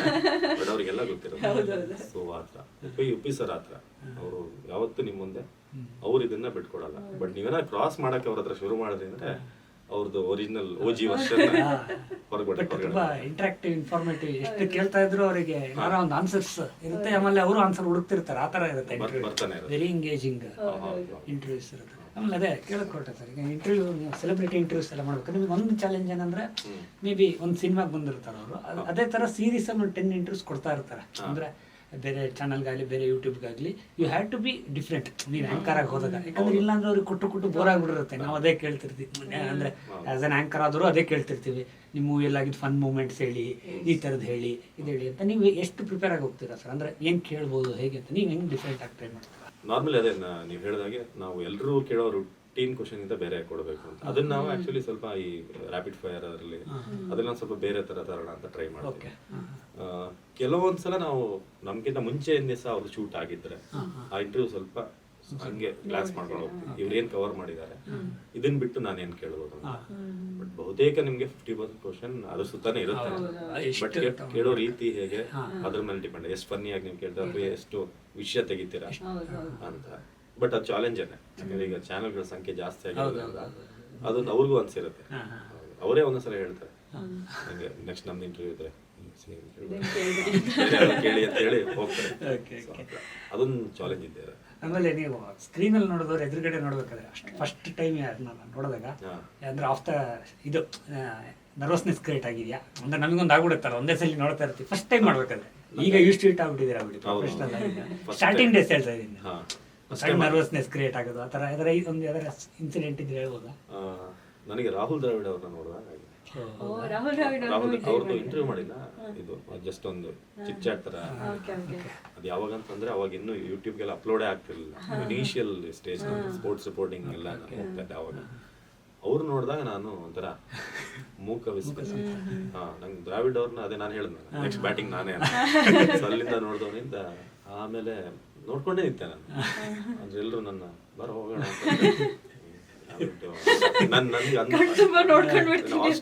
ಫಾರ್ವರ್ಡ್ ಡಿಫೆನ್ಸ್ ಕಾಣ್ತಿದೆ ಅವ್ರು. ಕಾಣ್ತಾ ಇದೆ, ಟಿವಿಲಿ ನೋಡ್ತಿದ್ದ ನಾನು ನೋಡಿದ್ದೀನಿ ಅಂತ. ಮತ್ತೆ ಅವ್ರ ಹತ್ರ ಫೋಟೋಗೂ ನಾನು ನಿಧಾನಕ್ಕೆ ಹೋಗಿ ಹಿಂಗೆ ಬೆನ್ನಿಗೆ ಹಿಂಗೆ ಮುಡ್ದೆ, ಟಚ್ ಮಾಡಿದೆ ಅಂತ I want to pick with you ಅಂತ ನಿಂತರು. ಸೊ ಅವತ್ತು ನನಗೆ ದ್ರಾವಿಡ್ ಅವ್ರನ್ನ ನೋಡ್ದಾಗ ಅನ್ಸಿದೆ, ಮತ್ತೆ ಸುದೀಪ್ ಸರ್ನ ನೋಡ್ದಾಗ ಅನ್ಸಿದೆ. ಯಾಕಂದ್ರೆ ವಾಯ್ಸ್ ಕೇಳಿನೇ ಫಸ್ಟ್ ಟೈಮ್ ಅವರು ಅವಿನಾಶ್ ಅಂತ ಹೇಳಿದ್ದೆ ನನಗೆ. ನನ್ನ ಹೆಸರು ಹೇಳಿದ್ರಲ್ಲ, ಅದು ಯಾರಿಗಾದ್ರೂ ಇರುತ್ತೆ ನನ್ನ ಹೆಸರು ಹೇಳಿದ್ರೆ ಅಂತ ಇದಾಗ್ತಾ ಇತ್ತು ಪ್ರತಿಧ್ವನಿ. ಸೊ ಹೌದು, ನನ್ಗೆ ಶಿವಣ್ಣ ಎಲ್ಲ ನಂಗೆ ಹೇಳಿದಂಗೆ ತುಂಬಾ ಕಂಫರ್ಟ್ ಮಾಡಿದ್ದಾರೆ. ಶಿವಣ್ಣ ಇರ್ಬೋದು, ಇನ್ನೂ ಕೆಲವು ತುಂಬಾ ಸ್ಟಾರ್ಸ್ ಎಲ್ಲ ನಾನು ಮಾಡಿದ್ ಮಾತ್ರ. ರಕ್ಷಿತ್ ಶೆಟ್ಟಿ ಅವರೆಲ್ಲ ತುಂಬಾ, ರಾಜ್ ಬಿ ಶೆಟ್ಟಿ ಅವರಂತ ಇದ್ದು ನಮ್ಮನ್ನ ಹಿಂಡಿ ತಿರುಗಿಸಿ ಬಲೆ ಆತರ ಅವರು. ರಿಷಬ್ ಅವ್ರ ಒಂಥರ ಅವ್ರದ್ದು ಫನ್ನಿ ವೇ, ಗಮ್ಮತ್. ಅವ್ರು ಯಾವತ್ತೂ ಅಂತ ಸೀರಿಯಸ್ ಆಗಿದ್ದೀನಿ ನಾನು ನೋಡೇ ಇಲ್ಲ. ಸೊ ಈ ಥರ ಒಬ್ಬೊಬ್ರದ್ದು ಒಂದು ಕ್ವಾಲಿಟಿ ಇದೆ. But we are blessed. ನನಗೆ ಯಾಕಂದ್ರೆ ಇಂಥ ಸ್ಟಾರ್ಸ್ಗಳು ನಾವು ಕಿತ್ತಾಡೋದು ನೋಡೋದು ನಂಗೆ ತುಂಬಾ ಬೇಜಾರಾಗುತ್ತೆ. ನೀವು ಹೆಮ್ಮೆ ಪಡಬೇಕು, ನಮ್ಮಲ್ಲಿ ಈ ಥರ ಸ್ಟಾರ್ಗಳಿದ್ದಾರೆ. ಬೇರೆ ಇಂಡಸ್ಟ್ರಿ ಕಮ್ಮಿ ಇಲ್ಲ ನಾವು. ಬೇರೆ ಪ್ರಭಾಸ್, ಮಹೇಶ್ ಬಾಬು, ಅಲ್ಲು ಅರ್ಜುನ್ ಎಲ್ಲ ಇದ್ದಾರೆ. ನಮ್ಮಲ್ಲಿ Sudeep sir, Darshan sir, Dhruva Sarja, Yash sir ಅಂತ, ಶಿವಣ್ಣ ಅಂತ ಲೆಜೆಂಡ್ ಇದ್ದಾರೆ. We must be proud of them. ನಾವೇ ಕಿತ್ತಾಡ್ಕೊಳ್ಳೋದು. Competition must be with other industry, not with in our industry ಅಂತ ನನ್ನ ಪ್ರಾಬ್ಲಮ್. ಸೆಲೆಬ್ರಿಟೀಸ್ ಮಧ್ಯೆ ಅದಿಲ್ಲ ಅನ್ಸ್ತಲ್ವಾ, ಒಂದು ವಾರ್ ತರ. ಬಟ್ ಫ್ಯಾನ್ಸ್ ನಡುವೆ ಇದೆ, ಫ್ಯಾನ್ ವಾರ್ ತರ. ಅದರಿಂದ ಎಲ್ಲೋ ಒಂಥರ ಇಗ್ನೈಟ್ ಆಗುತ್ತೆ ಅನ್ಸುತ್ತೆ. ಅವ್ರ ಮಧ್ಯೆ ಏನೇ ಇಲ್ದಿದ್ರು ಏನೋ ಒಂದ್ ಸಣ್ಣದ್ ಕ್ರಿಯೇಟ್ ಮಾಡಿ ಓ ಹೌದೇನೋ ಅಂತ ಅನ್ಸ್ಬಿಡೋ ಲೆವೆಲ್ಗೆ. ಅಂದ್ರೆ ಅದು ಎಲ್ಲಿಂದ ಒಂದ್ ಕಡೆ ಸ್ಪಾರ್ಕ್ ಆಗುತ್ತೆ. ಯಾರೋ ಒಬ್ರು ಅವ್ರವ್ರದ್ದು ವೈಯಕ್ತಿಕ ಇದಕ್ಕೆ ಶುರು ಮಾಡ್ಕೋತಾರೆ. ಅದು ಒಂದಕ್ಕೊಂದಕ್ಕೂ ಟಚ್ ಆಗಿ ಅದು ದೊಡ್ಡ ಲೆವೆಲ್ ಹೋಗ್ಬಿಡುತ್ತೆ ಅಂತ ನನ್ಗೆ ಅನ್ಸಿದ್ದು. ಬಟ್ ಇನ್ನೊಂದು ನಾನು ಕ್ಲಾರಿಫೈ ಮಾಡ್ಲೇಬೇಕು. ನಾನು ಮೊನ್ನೆ ನಾನು ಇನ್ಸ್ಟಾಗ್ರಾಮ್ ವಿಡಿಯೋದಲ್ಲೂ ಹೇಳಿದ್ದೆ, ತುಂಬಾ ಜನಕ್ಕಿದೆ ದರ್ಶನ್ ಅವ್ರ ಅಂತಂದ್ರೆ ಮೀಡಿಯಾದವ್ರಿಗೆ ಆಗದೇ ಇಲ್ಲ. It's completely wrong. ಸುದ್ದಿ ಬಂದಾಗ ಕ್ಯಾರಿ ಮಾಡಿರ್ತಾರೆ ಬಿಟ್ರೆ ತುಂಬಾ ಜನ ನಮ್ಮ ಆಫೀಸಲ್ಲೇ ದರ್ಶನ್ ಫ್ಯಾನ್ಸ್ ಇದೆ. ನಾನೇ ಅವ್ರ ಸರ್ ಫಿಲ್ಮ್ಸ್ ನೋಡಿ, ಕಾಟೇರ ನಾನು ಫಸ್ಟ್ ಡೇ ನೋಡಿದ್ದೀನಿ, ಡೆವಿಲ್ ನಾನು ಫಸ್ಟ್ ಡೇ ಇಲ್ಲೇ RR ನಗರದಲ್ಲಿ ನೋಡಿದ್ದೀನಿ. ನಾನು ಸ್ಟೇಟಸ್ ಹಾಕಿದ್ದೀನಿ. ಯಾಕಂದ್ರೆ ನಾವೆಲ್ಲ ಚಿಕ್ಕ ವಯಸ್ಸಿಂದ ನಾವು ಅವ್ರನ್ನ ನೋಡಿದ್ದು ಚಾಲೆಂಜಿಂಗ್ ಸ್ಟಾರ್ ಅಥವಾ ಮೆಜೆಸ್ಟಿಕ್, ನನ್ನ ಪ್ರೀತಿಯ ರಾಮು, ದಾಸ, ಕಲಾಸಿ ಪಾಳ್ಯ. ನಾನು ಇದೊಂದು ಯಾಕಂದ್ರೆ ವ್ಯೂವರ್ಸಿಗೆ ನಾನು ಎಷ್ಟು ಜನ ಅಕ್ಸೆಪ್ಟ್ ಮಾಡ್ತಿರೋ ನಂಗೆ ಗೊತ್ತಿಲ್ಲ. ಬಟ್ ಮನಸ್ಸಾಕ್ಷಿಯಾಗಿ ನಮ್ಗೆ ಯಾವುದೇ ಹೀರೋ ವಿರುದ್ಧ ಏನೊಂದು ಇದು ಮಾಡ್ಬೇಕು ಅನ್ನೋದು ಇರೋದಿಲ್ಲ. ಬಟ್ ಘಟನಾವಳಿಗಳು ಆ ಥರ ಇದಾಗಿ ಹೋಗಿರುತ್ತೆ. ಅದಕ್ಕೆ ಕೋರ್ಟ್ ಅನ್ನೋದಿರುತ್ತೆ ಅಂತ ಹೇಳ್ತಾರೆ. ಅದು ಬೇರೆ ಬೇರೆ ಆ್ಯಂಗಲ್ಸ್. ಪರ್ಸ್ನಲಿ ಆ ಥರ ಇರೋದಿಲ್ಲ. ಯಾಕಂದ್ರೆ ಎಲ್ಲರನ್ನೂ ಪ್ರೀತಿಸೋರೆ ಅಲ್ಲಿ ಒಳಗಿರೋರು ಸಾಮಾನ್ಯ ಜನರೇ.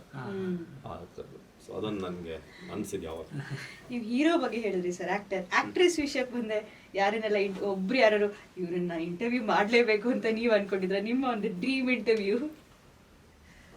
ಆಕ್ಟ್ರೆಸ್ ಅಂತ ಬಂದಾಗ ತುಂಬಾ ಜನದಿದೆ. ನಿಮ್ ಫೇವರೇಟ್ ಆಕ್ಟ್ರೆಸ್ ಯಾರು ಕನ್ನಡದಲ್ಲಿ? ನಮ್ಮ ಕನ್ನಡದಲ್ಲಿ ಪರ್ಟಿಕ್ಯುಲರ್ ಒಬ್ಬರೇ ಅಂತ ನನಗಿಲ್ಲ. ನನ್ಗೆ ಒಬ್ಬೊಬ್ರು ನೋಡಿದಾಗ ನಂಗೆ ರಾಧಿಕಾ ಪಂಡಿತ್ ಅವ್ರ ಆಕ್ಟಿಂಗ್ ನೋಡಿದಾಗ ಅವ್ರ ಸಿಂಪ್ಲಿಸಿಟಿ, ಹೋಮ್ಲಿ, ಅದಿಷ್ಟ ಆಗುತ್ತೆ. ಅಂದ್ರೆ ರೀಸೆಂಟ್ ಇದೆಲ್ಲ ನೋಡಿ. ರಕ್ಷಿತ್ ಅವ್ರು ಇದ್ದಾಗ ಅವರು ಅಪ್ಪು ಸಿನಿಮಾದಲ್ಲಿ ನಮ್ಗೆಲ್ಲ ಕ್ರಶ್.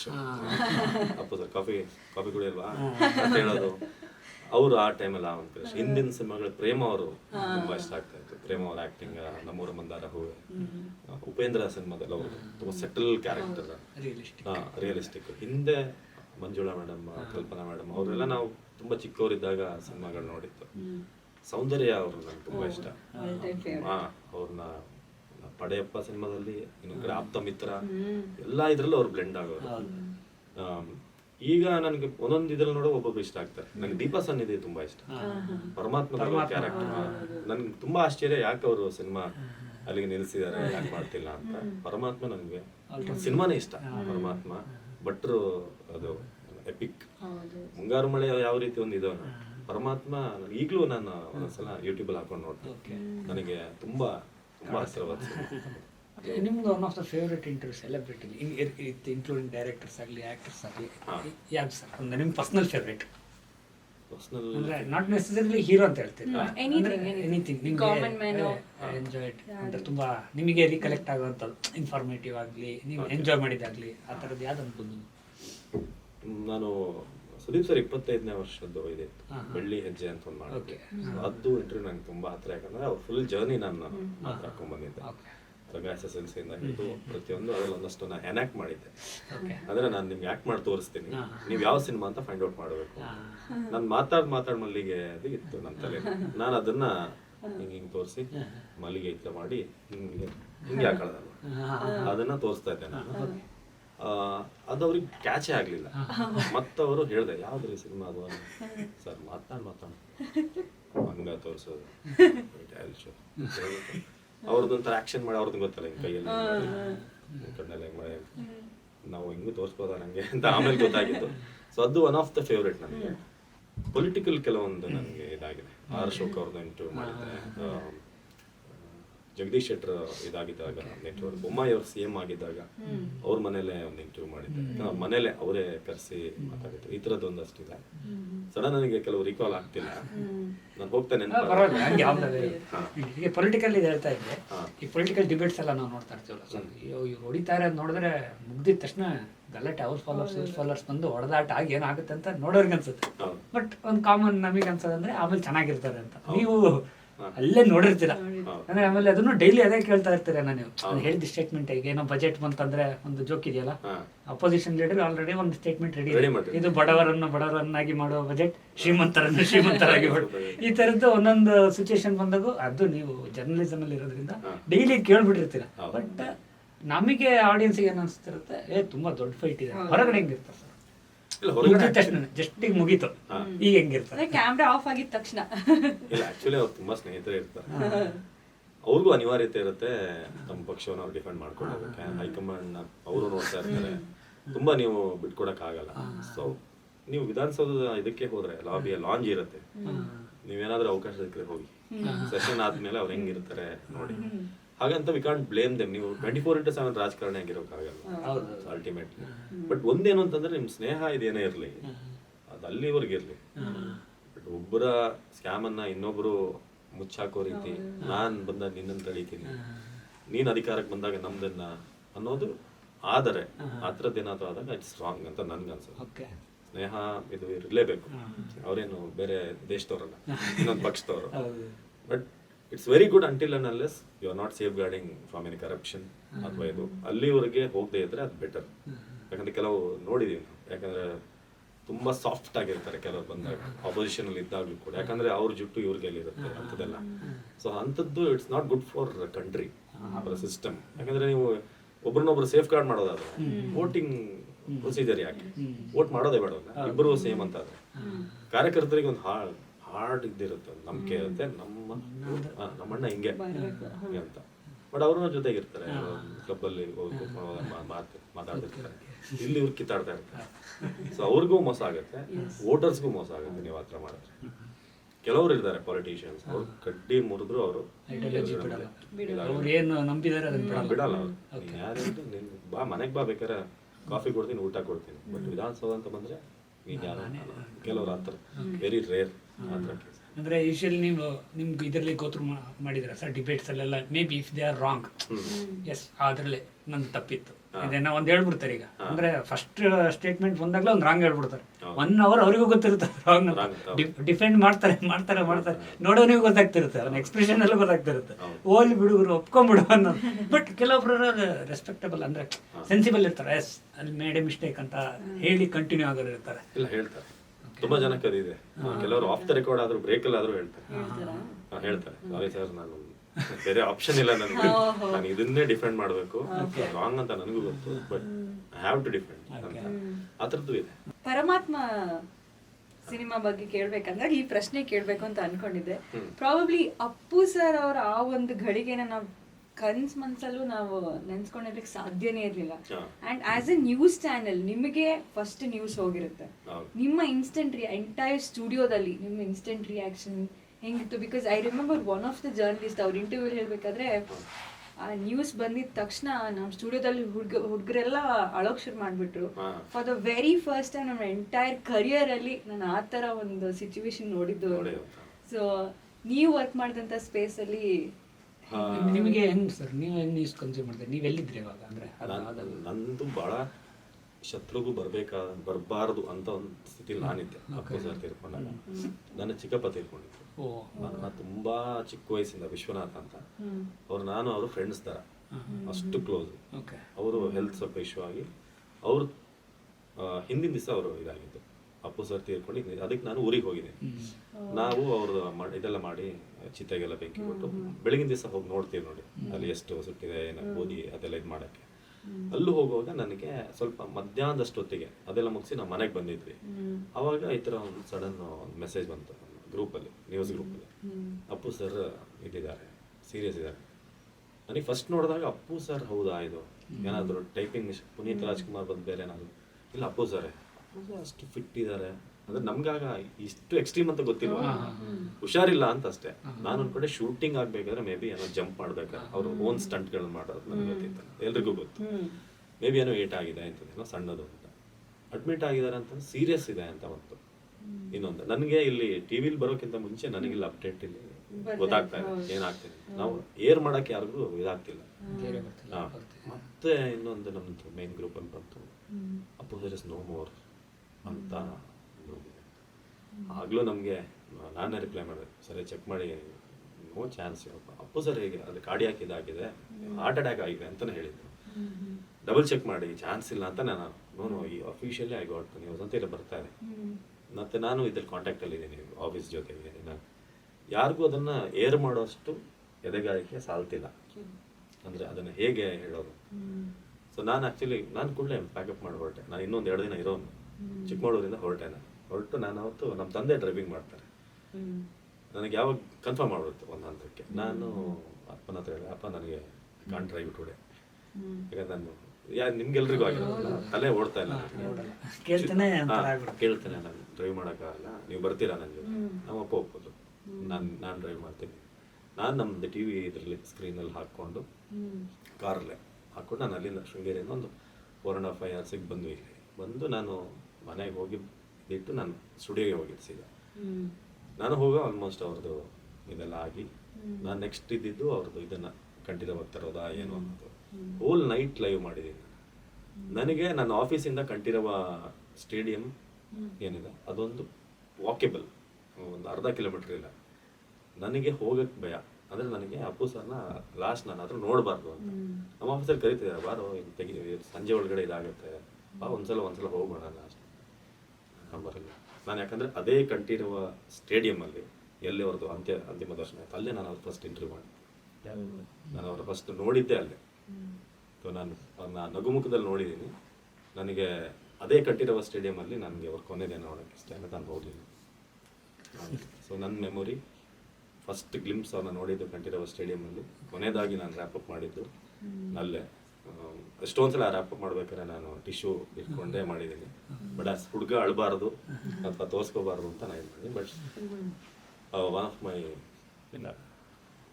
ಯಾರಿಗೂ ಬೇಡದಿರೋ ಪರಿಸ್ಥಿತಿ ಅದು. ಅಪ್ಪು ಸರ್ ಇದನ್ನ ಅರಿಸ್ಕೊಳ್ಳೋದೇ ಬೇರೆ, ನೀವು ಮಾತಾಡ್ಬೇಕಲ್ಲ, ಅದು ಸಮಸ್ಯೆ. ನಿಮಗೆ ಆಗಿದೆ ಅಂತ ಅನ್ಕೊಂಡು ಯೋಚನೆ ಮಾಡ್ಕೊಂಡು ಕೂರೋದು ಬೇರೆ, ನೀವು ಪ್ರತಿಯೊಂದನ್ನ ಎಕ್ಸ್ಪ್ಲೇನ್ ಮಾಡಬೇಕು. ಶಿವಣ್ಣ ಬಂದರು, ಚಿರಂಜೀವಿ ಅವ್ರು ಬಂದರು, ರಜನಿ ಸರ್ ಬಂದರು, ಇದಾಗ್ತಿದೆ. ಮತ್ತು ಅಪ್ಪು ಸರ್ ಮಧ್ಯದಲ್ಲಿ ಬರೀ ಅವ್ರು ಬಂದರು ಅಂತ ಹೇಳಬೇಕಲ್ಲ, ಅಪ್ಪು ಸರ್ ಸಾಧನೆ ಬಗ್ಗೆ ಹೇಳಬೇಕು. ಸೊ ಇಟ್ಸ್ ಅನ್ಬಿಲೀವಬಲ್, ಅಂದರೆ ಶಾಕಿಂಗ್. ಈ ಇನ್ಸಿಡೆಂಟ್ ಆದಾಗ ಆ್ಯಕ್ಚುಲಿ ನಾನು ಯಾರ್ದೋ ಒಂದು ಸ್ಟೇಟಸ್ ನೋಡಿದೆ, ವಾಟ್ಸಪ್ ಸ್ಟೇಟಸ್ಸು. ನಾನು ಫಸ್ಟ್ ವಾಟ್ಸಪ್ ಸ್ಟೇಟಸ್ ನೋಡಿ ನನಗೂ ಚಾನ್ಸೇ ಇಲ್ಲ ಅಂತ ನಾನು ಟಿವಿ ಆನ್ ಮಾಡಿದೆ, ಹೌದಾ ಇಲ್ವಾ ಕನ್ಫರ್ಮ್ ಮಾಡೋಣ ಅಂತ. For the very first time ನಾನು ವಾಟ್ಸಪ್ಪಲ್ಲಿ ನೋಡಿ, ಟಿವಿಲಿ ಇನ್ನೂ ಬರಲಿಲ್ಲ. ಯೂಶಲಿ ಎಲ್ಲಕ್ಕಿಂತ ಮುಂಚೆ ಟಿವಿಲಿ ಏರಾಗುತ್ತೆ ಈ ಥರ ನಡೆದಿದೆ ಅಂತ. ಟಿವಿಯಲ್ಲಿ ಎಲ್ಲೂ ಕೂಡ ಆ ನ್ಯೂಸ್ ಯಾರೂ ಹೇಳ್ತಾ ಇಲ್ಲ. ಇನ್ನೂ ಅಪ್ಪು ಸರ್ ಸೀರಿಯಸ್ ಆಗಿದ್ದಾರೆ, ಹಾಗೆ ಇದೆ. Official statement the very first time ಅಂದರೆ ನೀವು ಕನ್ಫರ್ಮ್ ಮಾಡೋಣ ಅಂತ ನಿಮಗೂ ಸೋರ್ಸ್ ಇಲ್ಲ. ಆಸ್ ಅ ಕಾಮನ್ ಮ್ಯಾನ್ ಇಲ್ಲಿ ಸ್ಟೇಟಸ್ ಹಾಕ್ತಾ ಇದ್ದಾರೆ. ಅವನ್ ತುಂಬಾ ಒಂದು ಗೊಂದಲದ ಸಿಚುವೇಶನ್.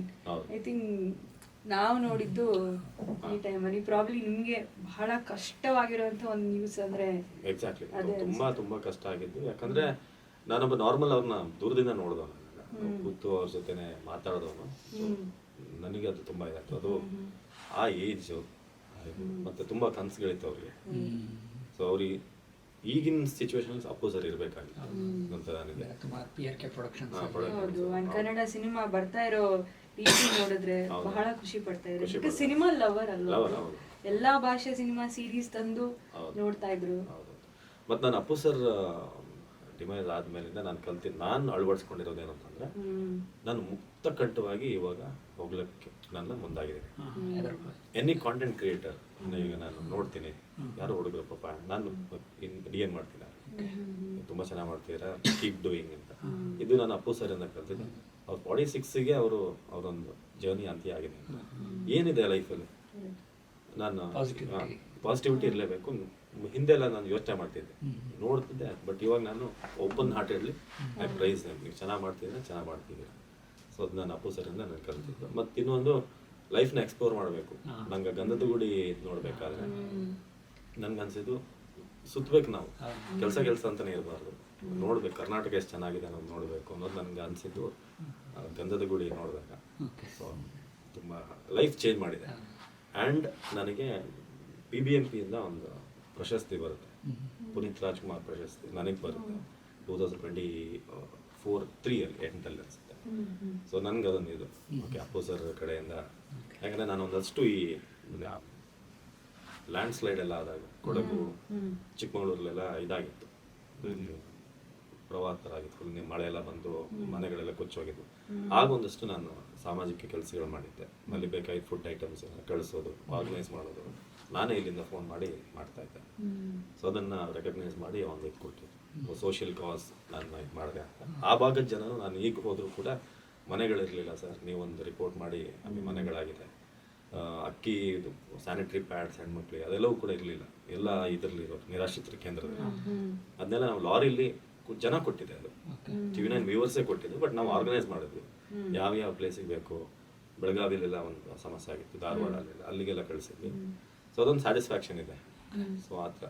ಸೊ ಅದಕ್ಕೆ ಪುನೀತ್ ರಾಜ್ಕುಮಾರ್ ಅವಾರ್ಡ್ ಬಂದಿದ್ದು ನನಗಿನ್ನೂ ಇದು ಓಕೆ, ಇನ್ನು ಮುಂದೆ ನಾನು ಐ ಮಸ್ಟ್ ಬಿ ರೆಸ್ಪಾನ್ಸಿಬಲ್. ಅವ್ರು ಇಲ್ಲದೆ ಇರ್ಬೋದು, ಬಟ್ ಅವ್ರ ಇನ್ಸ್ಪಿರೇಷನ್ ಯಾವತ್ತೂ ಇದೆ. ಹಿಂಗೆ ನೀವು ರಿಪೋರ್ಟ್ ಮಾಡಿ ಒಂದು ದೊಡ್ಡ ರೆವಲ್ಯೂಷನ್ನೇ ಕ್ರಿಯೇಟ್ ಅಥವಾ ಯಾರಿಗೂ ತುಂಬ ಹೆಲ್ಪ್ ಆಗದಂತೆ ಅದು ಸ್ಟೋರೀಸ್ ನೆನಪಿದೆಯಾ ಸರ್? ಇವಾಗ ನೀವೇನೋ ಒಂದು ಪ್ರಾಬ್ಲಿ ಯಾರಿಗೂ ಗೊತ್ತಿಲ್ಲದಿರೋ ಒಂದು ಸ್ಟೋರಿ ಪಿಕ್ ಮಾಡಿರ್ತೀರಾ, ಬಟ್ ಆ ಸ್ಟೋರಿಯಿಂದ ಅವ್ರಿಗೆ ಎಷ್ಟು ಹೆಲ್ಪ್ ಆಗಿದೆ ಅಂದರೆ ನೀವು ಇವಾಗಲೂ ನಿಮ್ಮನ್ನು ಹೋದರೆ ನಿಮಗೆ ಥ್ಯಾಂಕ್ ಯು ಅಂತ ಬಂದು ಹೇಳ್ತಾರೆ, ಆ ರೀತಿ ಸ್ಟೋರೀಸ್ ತುಂಬ ಇದೆ. ಒಂದು ನನಗೆ ತುಂಬ ಹೇಳ್ತೀನಿ, ನಾನು ಯುಕ್ರೇನ್ ಮೇಲೆ ರಷ್ಯಾ ಅಟ್ಯಾಕ್ ಮಾಡೋದು, ಆ ಸಂದರ್ಭದಲ್ಲಿ ನಮ್ಮ ಒಂದು ಸ್ಟೂಡೆಂಟ್ಸ್ ಲಾಕ್ ಆಗಿರ್ತಾರೆ, ಬಂಕರ್ ಒಳಗಡೆ ಮೆಡಿಕಲ್. ಸೊ ಅವರ ಪೇರೆಂಟ್ಸು ನಮಗೆ ಕಾಂಟ್ಯಾಕ್ಟ್ ಮಾಡ್ತಾರೆ. ಒಂದು ಸಂಡೇನೇ, ಅದು ಸಂಡೇ ಈ ಥರ ಮಾರ್ನಿಂಗ್ ಮಗಳಲ್ಲಿದ್ದಾರೆ, ಕಾಂಟ್ಯಾಕ್ಟಿಗೆ ಸರಿಯಾಗಿ ಸಿಗ್ತಲ್ಲ, ಆನ್ ಆ್ಯಂಡ್ ಆಫ್ ಸಿಗ್ತಾ ಇದ್ದಾರೆ ಅವರು ಫೋನಿಗೆ. ಇದಕ್ಕೆ ಸೊ ಏನಾದರೂ ಮಾಡಿ ಅವ್ರನ್ನ ಇದು ಮಾಡೋತ್ರ ನಾವು ವ್ಯವಸ್ಥೆ ಮಾಡಿದ್ವಿ. ನಾವು ಎಂಬಸಿ ಅವ್ರಿಗೆ ಏನು ಕಾಂಟ್ಯಾಕ್ಟ್ ಮಾಡೋದು ಅದೆಲ್ಲ ಮಾಡಿದ್ವಿ ನಾವು ಇಲ್ಲಿಂದ. ಆಮೇಲೆ ನಾವೊಂದು ಕೆಲಸ ಮಾಡಿದ್ವಿ, ನೀವು ಬನ್ನಿ ಸ್ಟುಡಿಯೋಗೆ ಬನ್ನಿ, ಕೂತ್ಕೊಳ್ಳಿ. ಅವ್ರಿಗೇನಂದರೆ ಮಗಳನ್ನ ಹೇಗಾದ್ರೂ ಮಾಡಿ ಲೈವ್ ನೋಡಬೇಕು ಫೋನ್. ಹೆಂಗೋ ನಮ್ಮ ಇದಕ್ಕೆ ಅವರು ಸ್ಕೈಪ್ ಇದಲ್ಲೇನೋ ಸಿಕ್ಕಿದ್ರು. ಸೊ ಆವಾಗ ಬಂಕರಲ್ಲಿ ಮೇಲೆ ಅಟ್ಯಾಕ್ಗಳು ಆಗ್ತಾ ಇದೆ, ಇಲ್ಲಿ ಹೊರಗಡೆ ಬರೋಕ್ಕಾಗ್ತಾ ಇಲ್ಲ. ಸೊ ಅವತ್ತು ನಾನು ಆ ಹುಡುಗಿ ಅಂಕಿತಾ ಅನ್ನೋ ಒಂದು ಹುಡುಗಿ, ಅವರು ಡಾಕ್ಟರ್ ಓದಕ್ಕೆ ಹೋಗಿದ್ರು. ಇವ್ರು ಫುಲ್ ತಂದೆ ತಾಯಿ ಅಳ್ತಾ ಇದ್ದಾರೆ ಸ್ಟುಡಿಯೋದಲ್ಲಿ. ನಾನು ಅವತ್ತು ಹೇಳಿದೆ ಅವ್ರಿಗೆ, ಅಂಕಿತಾ ನಿಮ್ಗೇನು ಆಗಲ್ಲ, ನೀವು ಬರ್ತೀರಾ ವಾಪಸ್, ಶಿವರಾತ್ರಿ ದಿನ ನೀವು ಹೊರಟು ಬರೋ ಥರ ಆಗುತ್ತೆ. ಶಿವರಾತ್ರಿ ಸ್ವಲ್ಪ ದಿನನೇ, ಆ ದೇವರುಗಳು ನಾವು ನಂಬಿರುವಂಥ ದೈವಗಳಿರ್ಬೋದು, ಇದೆಲ್ಲ ನಿಮ್ಗೆ ಕೈ ಬಿಡಲ್ಲ. You will come back, you will be very good doctor ಇದು ಅಂತ. ಆ ಹುಡುಗಿ ಅಲ್ಲೇ ಲೈವ್ ಎಲ್ಲ ಹತ್ಕೊಂಡು ಇದಾಯಿತು. ಅವ್ರಿಗೊಂದು ಧೈರ್ಯ ಹೇಳೋರ್ಬೇಕಿತ್ತು ಅಷ್ಟೇ, ಎನಿ ಟೈಮ್ ಏನು ಅಂತ. ಬಟ್ ಆಗ ಸ್ವಲ್ಪ ನಾನು ಲೈವ್ ಮಾಡಿದ ನೆಕ್ಸ್ಟ್ ದಿನನೇ ಸ್ವಲ್ಪ ಯುದ್ಧ ನ್ಯೂಟ್ರಲ್ ಆಯ್ತು ಸ್ವಲ್ಪ. ಅವತ್ತು ಇವರು ಹೊರಟು ಶಿವರಾತ್ರಿ ನೆಕ್ಸ್ಟ್ ದಿನನೇ ಬಂದ ಮೇಲೆ ಆ ಹುಡುಗಿ ನನಗೆ ಮೆಸೇಜ್ ಮಾಡಿತ್ತು, ನಾನು ಅಲ್ಲಿ ಏನು ಮಾಡಬೇಕು, ನನಗೆ ಯಾರೂ ಧೈರ್ಯ ಹೇಳೋರು ಇರಲಿಲ್ಲ, ನೀವು ಕರ್ನಾಟಕ ಜನರ ಮುಂದೆ ಧೈರ್ಯ ಹೇಳಿದ್ರಿ ಅಂತ ಒಂದು ವಿಡಿಯೋ ಮಾಡಿ ಕಳಿಸಿದ್ರು. ಅವ್ರ ತಂದೆ ತಾಯಿ ಈಗಲೂ ಕೂಡ ಮನೆಗೆ ಬನ್ನಿ, ನೀವು ಧೈರ್ಯ ತುಂಬಿದ್ದೀರಾ ಆ ಟೈಮಲ್ಲಿ ಅಂತ. ಅದು ನನಗೆ ತುಂಬ ಮೆಮೊರೇಬಲ್. ಸೊ ಇವತ್ತು ನಾನು ಆ್ಯಕ್ಚುಲಿ ಸ್ಟೇಟಸ್ ಎಲ್ಲ ಹಾಕಿದ್ದೆ, TV9 ಚಾನಲ್ ತುಂಬ ಮೆಮೊರಿ ಅಂತ. ಇದೆಲ್ಲ ನೋಡಿದಾಗ ನಿಮ್ಮಲ್ಲಿ ತುಂಬ ಸಾರ್ಥಕತೆ ಇದೆ ಅಲ್ವಾ? ಹೌದು, ಏನೋ ಒಂದು ನಮ್ಮ ಕಡೆಯಿಂದ ಒಂದು ಚೇಂಜಸ್ಸಿಗೋ ಒಂದು ಹೆಲ್ಪಿಗೋ ಏನೋ ಅದ್ರ ಕಾರಣಕರ್ತರು ನಾವಂತ ಗೊತ್ತಾದಾಗ ಐ ಥಿಂಕ್ ಲೈಫ್ನ ಒಂದು ದೊಡ್ಡ ಸ್ಯಾಟಿಸ್ಫ್ಯಾಕ್ಷನ್ ಅಲ್ವಾ ನಿಮಗೆ? ಖಂಡಿತ. ಇದನ್ನು ನಾನು ಯಾವಾಗ ನೋಡಿದೆ ಅಂದರೆ, ನಾನು ಒಂದ್ಸಲ 2018 ಇಡೀ ಕರ್ನಾಟಕ ಸುತ್ತಿದ್ದೀನಿ, ಪ್ರತಿ ಜಿಲ್ಲೆ ಹೋಗಿದ್ದೀನಿ ರಿಪೋರ್ಟಿಂಗ್, ಎಲೆಕ್ಷನ್ ರಿಪೋರ್ಟಿಂಗ್. ನಮ್ಮ ರಿಪೋರ್ಟರ್ಗಳು ಎಲ್ಲ ಜಿಲ್ಲೆಯಲ್ಲೂ ಇರ್ತಾರೆ. ನಾನು ಯಾವುದೋ ಒಂದು ನ್ಯೂಸ್ ಓದಿರೋದು ಅವ್ರಿಗೆ ಇಂಪ್ಯಾಕ್ಟ್ ಆಗಿರುತ್ತೆ. ಅಂದರೆ ನಾನು ಓದಿರೋದ್ರಿಂದ ಅವ್ರ ಊರಿಗೆ ಒಂದು ನೀರಿನ ವ್ಯವಸ್ಥೆ ಆಗಿರುತ್ತೆ. ಅದನ್ನ ನನ್ಗೆ ಗೊತ್ತಿರಲ್ಲ ಫಾಲೋ. ನಾನು ಬೆಳಿಗ್ಗೆ ಓದಿರ್ತೀನಿ, ನಾನು ಸ್ವಲ್ಪ ಅಧಿಕಾರಿನ ಕನೆಕ್ಟ್ ಮಾಡಿರ್ತಾರೆ, ನಾನು ಅವ್ರಿಗೊಂದಷ್ಟು ಬೈದಿರ್ತೀನಿ, ಏನ್ರಿ 20 ವರ್ಷದಿಂದ ನೀರಾವರಿ ವ್ಯವಸ್ಥೆ ಇಲ್ಲ ಹಿಂಗೆ ಅಂತ. ಆಮೇಲೆ ಸಂಜೆ ಅಷ್ಟೊತ್ತಿಗೆ ನೀರು ವ್ಯವಸ್ಥೆ ಆಗಿರುತ್ತೆ, ನಾನು ಶಿಫ್ಟ್ ಮುಗಿಸ್ಕೊಂಡು ಹೋಗಿರ್ತೀನಿ. ಇನ್ನೊಬ್ಬರು ಆ್ಯಂಕರ್ ಅದನ್ನು ಓದಿರ್ತಾರೆ, TV9 ಇಂಪ್ಯಾಕ್ಟ್ 20 ವರ್ಷಗಳ ನಂತರ ನೀರಿನ ವ್ಯವಸ್ಥೆ, ರೋಡ್ ವ್ಯವಸ್ಥೆ. ನಾನು ಎಷ್ಟೋ ಇದೆ ಬೀದರ್ ಒಂದು ಹಳ್ಳಿ, ನಾನು ಅಲ್ಲಿ ಹೋಗಿದ್ದೆ ರಿಪೋರ್ಟಿಂಗ್. ಆಗ ನಮ್ಮ ರಿಪೋರ್ಟರ್ ಸರ್ ನಿಮ್ಮೊಂದು ಸ್ಪೆಷಲ್ ಪ್ಲೇಸಿಗೆ ಕರ್ಕೊಂಡು ಹೋಗ್ತೀನಿ ಅಂತ.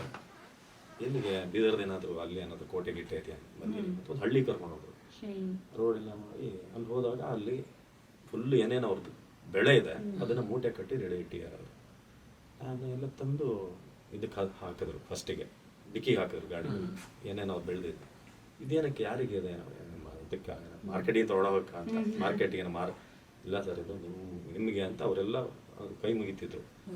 ಸೊ ನೀವು ಒಂದು ನ್ಯೂಸ್ ಓದಿದ್ರೆ ಗೊತ್ತಾ ಸರ್ ಅಂತ ಬೆಳಗ್ಗೆ ಅವಾಗಿಂದ ನಮ್ಮ ಊರಿಗೆ ರೋಡ್ ಆಗಿದ್ದೆ ಅದು. ನಮ್ಮ ಮಕ್ಕಳೆಲ್ಲ ಮುಂಚೆ ನಡ್ಕೊಂಡು ಹೋಗ್ತಾ ಇದ್ರು. ಒಂದು ಡೆಲಿವರಿ ಪ್ರೆಗ್ನೆಂಟ್ ಆದ್ರೂ ಕೂಡ ಕಷ್ಟ ಆಯ್ತು ನಮಗೆ, ಕರೆಕ್ಟ್ ರೋಡ್ ಇರಲಿಲ್ಲ. ಇವಾಗ ರೋಡ್ ಆಗ್ತಿದೆ 2 ಕಿಲೋಮೀಟರ್. ನೀವು ಓದಿದ್ ನ್ಯೂಸ್ ಅಂತ ಆಕ್ಚುಲಿ ನಾನು ಓದಿರೋದಷ್ಟೇ, ನಾನೇ ನಿಂತು ಮತ್ತೆ ಅಧಿಕಾರಿ ಹತ್ರ ಮಾತಾಡಿದ್ದೀನಿ ಅಷ್ಟೇ. ಸೊ ಈ ಥರದೊಂದು ಲವ್ ನಾನು ಈ ಥರ 1000 ನ್ಯೂಸ್ ಓದಿದ್ದೀನಿ ನಾನು. ನಾನು ನೋಡಿದ್ದ ಆ ಪ್ರೀತಿ. ಸೊ ನಿಮ್ಮ ನ್ಯೂಸಿಂದ ಅವರೆಲ್ಲ ಸೇವ್ ಮಾಡಿ ಇಟ್ಕೊಂಡಿದ್ದಾರೆ. ಇದೆ ಸರ್, ನನ್ ಮರ್ತೋಗಿದೆ ಯಾಕಂದ್ರೆ ನಾನು ಡೈಲಿ ಇದೆ ಸರ್ ಇದೆ ಅಲ್ಲ ಇದು ನಿಮ್ಮ ಮನೆಗೆ ಸರ್ ಇದು ಅಂತ ಅವ್ರು ಬೆಳೆದ ಬೆಳೆ. ಇದು another side of journalism which people don't know. ಅಂದ್ರೆ ಒಳ್ಳೆ ಟೂಲ್ ಅಲ್ವಾ, ಒಳ್ಳೆ ಕೆಲಸ ಮಾಡಕ್ಕೆ ಎಷ್ಟು ಜನಕ್ಕೆ ರೀಚ್ ಆಗುತ್ತೆ. ನೀವಂದ್ರೆ ಅಂದ್ರೆ ಒಂದು ವಾಯ್ಸ್ ಆಗುತ್ತೆ. ಅವಾಗ್ಲಿಂದ ಸರ್ ತುಂಬಾ ಮಿಮಿಕ್ರಿ ಅಂದ್ರೆ ಎನಾಕ್ಟ್ ಮಾಡ್ತಾ ಇದ್ರೆ ಒಂದು ಸುಮ್ಮನೆ ಒಂದು ಸೆಗ್ಮೆಂಟ್ ಆಡೋಣ. ಸಪೋಸ್ ಇವಾಗ ಯಾರನ್ನ ಕರ್ಸೋಣ ನಮ್ಮ ಸ್ಟುಡಿಯೋಗೆ, ಸಿದ್ದರಾಮಯ್ಯ ಅವ್ರು ಬಂದ್ರೆ ನಮ್ಮ ಪಾಡ್ಕಾಸ್ಟಿಗೆ ಹೆಂಗ್ ಮಾತಾಡ್ತಾರೆ? ಎಕ್ಸಾಕ್ಟ್ಲಿ ನನಗೆ ಅಥವಾ ನಿಮ್ಮ ಬೆಸ್ಟ್ ವಾಯ್ಸ್ ಅವ್ರು ಯಾವ್ದಾದ್ರು ಒಂದ್ 2-3 ಪರ್ಸನಾಲಿಟಿ? ಸಿದ್ದರಾಮಯ್ಯ ನಂಗೆ ಬಹಳ ಇಷ್ಟ. ಓಕೆ, ಅಂದ್ರೆ ಮಿಮಿಕ್ರಿ ಆರ್ಟಿಸ್ಟ್ಗಳು ಮಾಡೋಷ್ಟು ಪರ್ಫೆಕ್ಟ್ ನಂಗೆ ಬರಲ್ಲ, ಬಟ್ ನಾನು ಡೈಲಿ ಅವ್ರದ್ದು ಇದೆಲ್ಲ ನೋಡಿ ನೋಡ್ರಿ ಇವತ್ತು ಈ ಪಾಡ್ಕಾಸ್ಟಿಗೆ ನಾನು ಬಂದಿದ್ದೀನಿ, ಭಾಳ ಚೆನ್ನಾಗಿ ಮಾಡಿದ್ದಾರೆ. ಮತ್ತು ಸ್ಫೂರ್ತಿ ಅವರು ಮನೆಯವರು ಭಾಳ ಖುಷಿ ಆಯಿತು. ಈ ಹುಡುಗಿ ಕಪಾಲಕ್ಕೆ ಯಾರಾದ್ರೂ ಮಾತಾಡ್ತಾರೆ ಅದು. ಸೊ ಅವ್ರದ್ದು ತುಂಬ ಚೆನ್ನಾಗಿದೆ. ಮತ್ತೇನಾದ್ರು ವಾಪಸ್ ಕೌಂಟರ್ ಮಾಡ್ತಾರೆ. ಈಗ ಏನಾದ್ರು ಕ್ವಶನ್ ಕೇಳಿದಾಗ ಏನು ಸರ್ DK ಇದು ನೆಕ್ಸ್ಟ್ ಸೇಮ್ ಹಿಂಗೆ ಹಾಕಿದ್ರು ನೀನು ಡಿಶೇಡ್ ಮಾಡ್ತೀಯ ಸಾ ಹೇಳಲ್ಲ ಅವರು, ಶಾ ಹೇಳಲ್ಲ, ಡಿಶೇಡ್ ಮಾಡ್ತೀಯ. ಮತ್ತೆ ಈ DK ಮನೆಗೆ ಹೋಗಿದ್ದೆ, ಏನ್ ತಿಂದ್ರಿ ಸರ್ ಈ ನಾಟಿ ಕೋಳಿ ಶಾರು ಹತ್ರ. ಸೊ ಆ ಡೆಪ್ತ್ ತುಂಬಾ ಇಷ್ಟ ನನಗೆ. ಸೊ ಮೆಮಿಕ್ರಿ ಆರ್ಟಿಸ್ಟ್ಗಳ ಪರ್ಫೆಕ್ಟ್ ಆಗಿದ್ರೆ ಒಂದು ಮಾಡ್ಯುಲೇಷನ್ ತುಂಬಾ ಇದಾಗುತ್ತೆ. DK ಅವರು ಮತ್ತು ಸುದೀಪ್ ಸರ್ ಅವರೊಂದು ಬಿಗ್ ಬಾಸ್ ಅಲ್ಲಿ ಇದ್ರೆ ಬಂದ್ ಕೂಡಲೇ ಒಂದು ಇದು ಮಾಡ್ತಾರೆ, ಹೇಗಿದ್ದೀರಿ ಎಲ್ರು ಅಂತ. ಅವರೆಲ್ಲರೂ ಏನಂತ ಹೇಳ್ಬೇಕಲ್ಲ, ಹೇಳ್ಬೇಕು ಅನ್ನಿಸ್ತು ಅಂತ. ಸೊ ಅದು ನನಗೆ ಆ ಬೇಸ್ ನನಗೆ ತುಂಬ ಇಷ್ಟ.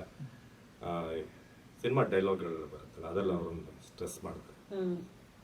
ಖುಷಿಯಾಗಿದ್ದಾಗ ದೇವರು ಎಂತೆಂಥವ್ರನ್ನ ಸೃಷ್ಟಿ ಮಾಡಿರ್ತಾನೆ, ಕೋಪ ಬಂದಾಗ ಮಾತ್ರ ನನ್ನಂಥವ್ರನ್ನ ಸೃಷ್ಟಿ ಮಾಡಿರ್ತಾನೆ ಅಂತ. ಅದು ಇಂಟೋನೇಷನ್ಸ್ ಸ್ವಲ್ಪ ಎಳೀತಾರೆ ಅದು. ಹುಚ್ಚ ವೆಂಕಟ್ ವಾಯ್ಸ್ ತುಂಬಾ ಇದೆ. ನಾವಂದ್ರೆ ಆಫೀಸಲ್ಲಿ ಆ ಒಂದು ಕ್ರೇಜ್ ಇದ್ದಿತ್ತು ಅವಾಗ. ಅವ್ರೊಂದು ಸ್ವಲ್ಪ ಅದೇನೋ ಒಂದು ಇದಾಗಿತ್ತು. ನನ್ನ ಮಗನ ಒಂದು ಮಾಮಗೆ ಅಲ್ಲ, ಸೆಂಟ್ರಲ್ ಅವರು ಫಿನೈಲ್ ಎಲ್ಲ ಕುಡಿದ್ಬಿಟ್ಟಿದ್ರು. ಮೈ ಸ್ಟಮಕ್ ಇಸ್ ಬರ್ನಿಂಗ್ ಕಾಣ್ರು, ನನ್ನ ಕೈಲಿ ಆಗ್ತಾ ಇಲ್ಲ ಕಂಡ್ರು, ಏಟ್ರು ಇದು ಅಂತ ಅವ್ರದಂತ ಒಂದು ಇದಿತ್ತಲ್ಲ, ಅದು ನಾವು ಅದೇ ಹೇಳೋದು. ಗೊತ್ತಲ್ಲಿ ಬಂದಲ್ಲ ಅದೇ ನನಗೆ, ನನ್ನ ಸಿನಿಮಾ ನೋಡಲ್ವಾ ನೀವು, ನಾನೇನು ಬೀದಿಗೆ ಬರಲ್ಲ, ನಾನು ಕೋಟ್ಯಾಧೀಶ್ವರ ಅಂತ ಎಳಿಯೋದು. ಅದು ಸುಮ್ಮನೆ ತಮಾಷೆ ಮಾಡ್ತಾ ಇದ್ದೆ. ನನ್ಗೆ ತುಂಬಾ ಇಷ್ಟ. ಈಗಲೂ ವಾಯ್ಸ್ ಮೆಸೇಜ್ ಎಲ್ಲೂ ನಾನು ಕಳಿಸ್ತಾ ಇದ್ದೆ. ಹೌದು. ಹುಚ್ಚ ವೆಂಕಟ್ ಸರ್ ಅವ್ರ ಬಗ್ಗೆ ಕೇಳ್ಬೇಕಾದ್ರೆ ಅವರು ಆಫ್ ಸ್ಕ್ರೀನ್ ಹೆಂಗಿರ್ತಾರೆ ಸರ್? ಬಿಕಾಸ್ ಆನ್ ಸ್ಕ್ರೀನ್ ನಾವೊಂದು ನೋಡಿದೀವಿ ಪರ್ಸನಾಲಿಟಿ, ಬಿಗ್ ಬಾಸ್ ಅಲ್ಲೂ ನೋಡಿದೀವಿ. ಆಫ್ ಸ್ಕ್ರೀನ್ ಹೆಂಗಿರ್ತಾರೆ? ಆಫ್ ಸ್ಕ್ರೀನ್ ಅವ್ರು ತುಂಬಾ ಮಗು ತರದ ಮನುಷ್ಯ. ಸೊ ಪರಿಸ್ಥಿತಿಗಳು ಮತ್ತು ಅವ್ರು ಇದಂತ ಮೇ ಬಿ ನೋಡೋದಂತ ಜೀವನ, ಮೇ ಬಿ ಅವ್ರನ್ನ ತುಂಬಾ ಸಲ ಅವ್ರ ವಿಡಿಯೋಗಳನ್ನ ನೋಡ್ತಾ ಇರ್ತೀವಲ್ಲ. ಬಟ್ ನಮ್ದು ಹೇಗಾಗಿದೆ ಅಂತಂದ್ರೆ ಸಿಸ್ಟಮ್ ಒಂದೊಂದ್ಸಲ ಒಬ್ಬರನ್ನ ನಾವು ಬಳಸ್ಕೊಂಡು ಹಂಗೆ ಬಿಟ್ಬಿಡ್ತೀವಿ ಅಂತ ಅನ್ಸಿದ್ದಿದೆ. ಕೆಲವೊಂದು ಅವ್ರದ್ದು ಮಿಸ್ಟೇಕ್ಸ್ ಇದೆ. ಮೇ ಬಿ ಬಿಗ್ ಬಾಸ್ ಅಲ್ಲಿ ಫಸ್ಟ್ ಟೈಮ್ ಅವರು ಹೊಡೆದಾಗ ನೆಕ್ಸ್ಟ್ ಟೈಮ್ ತುಂಬಾ ರಿಕ್ವೆಸ್ಟ್ ಮಾಡ್ಕೊಂಡಿದ್ದಾರೆ, ನಾನು ಒಳಗೆ ಕಳಿಸಿ ಎರಡನೇ ಸಲ ಪ್ರಥಮೆ ಹೊಡೆದು ವಾಪಸ್. ಸೊ ಆತರ ಆದಾಗ ಎಕ್ಸೈಟ್ಮೆಂಟ್ ಕಂಟ್ರೋಲ್ ಮಾಡ್ಕೊಳಕ್ ಆಗಲ್ಲ. ಒಂದು ಸ್ಟೇಜ್ ಎಲ್ಲರೂ ಹೋದಾಗ ಅದನ್ನ ಹಿಂಗ್ ಹ್ಯಾಂಡಲ್ ಮಾಡ್ತೀವಿ ಅನ್ನೋದು ಬರ್ಲಿಲ್ಲ ಅನ್ಸುತ್ತೆ. ಮತ್ತೆ ಮೇ ಬಿ ಅವ್ರಿಗೊಂದು ಸೂಕ್ತವಾದಂತ ಪಾರ್ಟ್ನರ್ ಜೊತೆಗೆ ಕನ್ಸೋಲ್ ಮಾಡುವಂತ ಒಬ್ಬ ವ್ಯಕ್ತಿ, ಪಾರ್ಟ್ನರ್ ಇನ್ ದ ಸೆನ್ಸ್ ಹುಡುಗಿ ಅಂತಾನೆ, ಫ್ರೆಂಡ್, ಯಾರೋ ಅದೊಂದು ಮಿಸ್ಸಿಂಗ್ ಇದೆ ಅಂತ ಅನ್ಸುತ್ತೆ. ಸೊ ಮೇ ಬಿ ಅಂದ್ರೆ ಸೆನ್ಸೇಷನಲ್ ಜರ್ನಲಿಸಮ್ ನ ಅವರು ಹ್ಯಾಂಡಲ್ ಮಾಡಕ್ ಬರ್ಲಿಲ್ಲ. ಅಂದ್ರೆ we are in the media ಅಲ್ಲ, ಯಾರೊಬ್ರು ಫೇಮಸ್ ಆದ್ರೆ ಹಿ ಅಷ್ಟೇ ಫೇಮ್ ನ ಹ್ಯಾಂಡಲ್ ಮಾಡೋ ರೀತಿ ಹ್ಯಾಂಡಲ್ ಮಾಡಕ್ ಬರ್ತದೆ. ಸೊ ಇವಾಗ ಪಾಡ್ಕಾಸ್ಟ್ ಕರಿಬೇಕಾದ್ರೆ ಅದೇ ಒಂದು ಕಂಪ್ಲೀಟ್ ಫ್ಯಾಮಿಲಿ ಮ್ಯಾನ್ ಸರ್ ಅವ್ರು. ಯಾಕಂದ್ರೆ 4 ಗಂಟೆಗೆ ಸ್ಕೂಲ್ ಡೇ ಇದೆ ಅಂತ ಹೇಳಿದ್ರಿ. ಈ ಫ್ಯಾಮಿಲಿ ವಿಷಯಕ್ಕೆ ಬಂದಾಗ ಜರ್ನಲಿಸ್ಟ್ ಅಂದ ತಕ್ಷಣ ಈಗ ಫಾರ್ ಎಕ್ಸಾಂಪಲ್ ಮದ್ವೆ ಪ್ರಪೋಸಲ್ ಇದೆ, ಮದ್ವೆಯಲ್ಲಿ ಬಯೋಡೇಟಲ್ ಹುಡ್ಗ ಜರ್ನಲಿಸ್ಟ್ ಅಂದಾಗ ಫಸ್ಟ್ ರಿಯಾಕ್ಷನ್ ಹೆಂಗಿತ್ತು, ಅಥವಾ ನಿಮ್ಮ ಮದ್ವೆ ಪ್ರಪೋಸಲ್ ವಿಷಯ ಬಂದಾಗ ಓ ಜರ್ನಲಿಸ್ಟ್ ಹುಡ್ಗ ಸ್ವಲ್ಪ ಹೆದರಿಕೆ ಇಲ್ಲ ಆತರ ನಮ್ ಕಡೆ ಟಿವಿಲ್ ಬರೋದು ಅಂತಂದ್ರೇನೆ ಖುಷಿನೇ. ಸೊ ನನ್ಗೆ ಅದೇನು ಇದಾಗ್ಲಿಲ್ಲ. ಮೇಬಿ ಸ್ವಲ್ಪ ಪೊಲೀಸ್ ಇದಲ್ಲಿರೋರು, ಆರ್ಮಿ ಅಂತಂದಾಗ ಸ್ವಲ್ಪ ಪ್ರಾಣದ ಇದಿರುತ್ತೆ ಅನ್ನೋದು ಇದಿರುತ್ತೆ, ಅಥವಾ ರಿಸ್ಕ್ ಇರುತ್ತೆ ಅನ್ನೋದು ಸ್ವಲ್ಪ ಯೋಚನೆ ಮಾಡ್ತಾರೆ. ನನ್ನ ಇದಕ್ಕೆ ಅದೇನು ಸಮಸ್ಯೆ ಆಗಲಿಲ್ಲ. ಸೊ ಸಮಾಜಕ್ಕೆ ಒಂದು ಒಳ್ಳೆ ಇದು ಮಾಡಕ್ಕೂ ಮತ್ತು ಹೆಸರು ಇದೆ, 4 ಜನ ನೋಡಿ ಇದು ಮಾಡ್ತಾರೆ ಅನ್ನೋದೊಂದು ಇತ್ತು. ಸೊ ಒಂದು ಸೋಷಿಯಲ್ ಇದಕ್ಕೆ ಅಥವಾ ಒಂದು ಸೊಸೈಟಿಗೆ ಒಂದು ಒಳ್ಳೆ ಇದು ಕೊಡೋ ಅನ್ನೋದಿತ್ತು. ಮತ್ತು ಇದೆಲ್ಲ ಗೊತ್ತಿರಲಿಲ್ಲ ಇನಿಷಿಯಲಿ, ಅದರ ಕೇಸ್ಗಳು ಬೀಳುತ್ತೆ ಅದು ಆಮೇಲೆ ಹೋಗ್ತಾ ಹೋಗ್ತಾ. ಈಗ ಸರ್ ಅಂದ್ರೆ ಈಗ ಮದುವೆ ಆದ್ಮೇಲೆ ಸರ್, ಮದುವೆ ಆದ್ಮೇಲೆ ಈಗ ಒಂದು ಊಟ ಕರ್ಕೊಂಡು ಹೋಗೋಣ ಅಂದಿರ್ತೀರಾ, ಅವಾಗ ನೋಡಿದ್ರೆ ಡಿ ಕೆ ಶಿವಕುಮಾರ್ ಸಿದ್ದರಾಮಯ್ಯ ಊಟ ಮಾಡ್ಬಿಡ್ತಾರೆ, ಡೆವಲಪ್ಮೆಂಟ್ ಇದೆ ಅಂತ ನೀವು ಹೇಳ್ಕೊಳ್ಬೇಕಾಗಿ. ಆವಾಗ ನಿಮ್ಮ ಮಿಸ್ಸಸ್ ಏನೇನ್ ಮೆನು ಅನ್ಕೊಂಡಿರ್ತಾರ ಅದು ನೀವು ಮೆನು ಓದ್ತಾ ಇರ್ತೀರಾ, but D K Shivakumar Siddaramaiah ತಿಂತಿರ್ತಾರೆ. ಅವಾಗ ಹೆಂಗಿರುತ್ತೆ ಮನೆಯಲ್ಲಿ? ಇಲ್ಲ ಅದು ತುಂಬಾ ಸಲ ಆಗಿದ್ದಿದೆ. ಇನಿಷಿಯಲಿ ಅವ್ರಿಗೆ ಇದಾಗ್ತಿತ್ತು, ಏನಿದು ಸಡನ್ ಆಗಿ ಹೋಗ್ತಾರೆ ಅಂತ. ಬಟ್ ಹೋಗ್ತಾ ಹೋಗ್ತಾ ನನ್ನ ವರ್ಕ್ ಸ್ಟೈಲ್ ಹೀಗೆ ಇರಬೇಕು ಅನ್ನೋದು ಅವ್ರಿಗೆ ಅರ್ಥ ಆದ್ಮೇಲೆ ಶುರುವಲ್ಲಿ ಸ್ವಲ್ಪ ಕ್ಲಾಶಸ್ ಆಗೋದಿತ್ತು. But now it's fine. ಅವರು ಅಂಡರ್ಸ್ಟ್ಯಾಂಡಿಂಗ್. ನನ್ನ ವರ್ಕ್ ಇದೇನೋ, ಪ್ರೆಷರ್ ಏನೋ. ಮತ್ತೆ ಈಗ ಫ್ಯಾಮಿಲಿ ಫಂಕ್ಷನ್ಗೆ ಹೋದಾಗ ಯೂಶಲಿ ಒಂದಿರುತ್ತೆ, ಟಿವಿಲಿ ಬರ್ತಿಯಲ್ಲಪ್ಪ ಒಂದು ಆಂಕರಿಂಗ್ ಮಾಡಪ್ಪ, ರಿಲೇಟಿವ್ಸ್ ಎಲ್ಲ ಒಂದಿರುತ್ತೆ. ನಿಮ್ಗೆ ಹಂಗೆ ಆಂಕರಿಂಗ್ ಮಾಡಪ್ಪ, ನನ್ನ ಮದುವೆ ಇಲ್ಲ ಹೇಳ್ತಾರೆ. ಕೆಲವೊಂದ್ ಕಡೆ ಮಾಡ್ತೀನಿ ನಾನು, ಕೆಲವೊಂದ್ ಕಡೆ ನಾನು ಮಾಡಕ್ ಹೋಗಲ್ಲ. ಅಂದ್ರೆ ಯಾವ್ದಕ್ ಮಾಡಕ್ ಹೋಗಲ್ಲ ಅಂದ್ರೆ ಸ್ವಲ್ಪ ಈವ್ನಿಂಗ್ ಫಂಕ್ಷನ್ಗಳು, ಬಾಟ್ಲ್ ಗೇಟ್ ಎಲ್ಲ ಅಲ್ಲಿ ನಾನು ಮಾಡಕ್ ಹೋಗಲ್ಲ. ಯಾರೊಬ್ರು ವಿಡಿಯೋ ಮಾಡ್ತಾರೆ, ಮತ್ತೆ ಏನೋ ಬಂದ್ ಸ್ಟೇಜಲ್ಲಿ ಏನೋ ಮಾತಾಡ್ಬಿಡ್ತಾರೆ. ಸ್ವಂತದಕ್ಕೆ ಮಾಡಲ್ಲ. ಮಧ್ಯಾಹ್ನದ ಫಂಕ್ಷನ್ಗಳು ಸ್ವಲ್ಪ ಇದೆ ಅದನ್ನೆಲ್ಲ ನಾ ಮಾಡಿದೆ. ಸೊ ದಟ್ ಅವ್ರಿಗೂ ಒಂದು ಆಸೆ ಇರುತ್ತೆ. ಹೌದು. ಈ ರಿಲೇಟಿವ್ಸ್ ವಿಷಯ ಬಂದಾಗ ಇನ್ನೊಂದು ಏನಂದ್ರೆ, ಇವಾಗ ನಮ್ಮ ಸೈಡಲ್ಲಿ ಯಾರೋ ಜರ್ನಲಿಸ್ಟ್ ಇದ್ದಾರೆ ಅಂದ್ರೆ ನಮ್ದು ಏನೇ ಒಂದು ಸಣ್ಣ ತೊಂದರೆ ಆದ್ರೂ ಇದನ್ನ ಒಂಚೂರು ಪೇಪರ್ ಎಲ್ಲ ಹಾಕ್ಸಪ್ಪ, ಇದನ್ನ ಒಂಚೂರು ಟಿವಿಲಿ ಓದಪ್ಪ ಅಂತ ಹೇಳೋರು ಇರ್ತಾರೆ. ಬಿಕಾಸ್ ಅದೊಂದು ಇನ್ನೋಸೆನ್ಸ್ ಇರುತ್ತೆ, ಪಾಪ ಗೊತ್ತಾಗಲ್ಲ. ಸೊ ಹಂಗೆ ನಿಮ್ಗೆ ಯಾರು ಬಂದು ಹೇಳ್ತಾರ, ಇದೊಂದು ಹೇಳಪ್ಪ, ನಂಗೆ ಹಿಂಗ್ ತೊಂದರೆ ಮಾಡಿದಾನೆ, ಇಷ್ಟು ಮೋಸ ಮಾಡಿದಾನೆ ಅಂತ. ದುಡ್ಡು ಕೊಟ್ಟಿಲ್ಲ. ತುಂಬಾ ನನಗೆ ಎಷ್ಟರವರೆಗೆ ಬಂದಿದೆ ಅಂತಂದ್ರೆ, ನಮ್ಮನೆ ತುಂಬಾ ಸಿಲ್ಲಿ ವಿಷಯ, ನಮ್ಮನೆ ನಾಯಿ ಕಳೆದೋಗಿದೆ ಅಂತ ಫೋನ್ ಮಾಡಿದ್ದಾರೆ, ಏನಾದ್ರು ಇದು ಮಾಡ್ಬೋದಾ ಏನೋ ಅಂತ. ಅಷ್ಟಷ್ಟು ಚಿಕ್ಕದಕ್ಕೂ ಮಾಡಿದ್ದಾರೆ.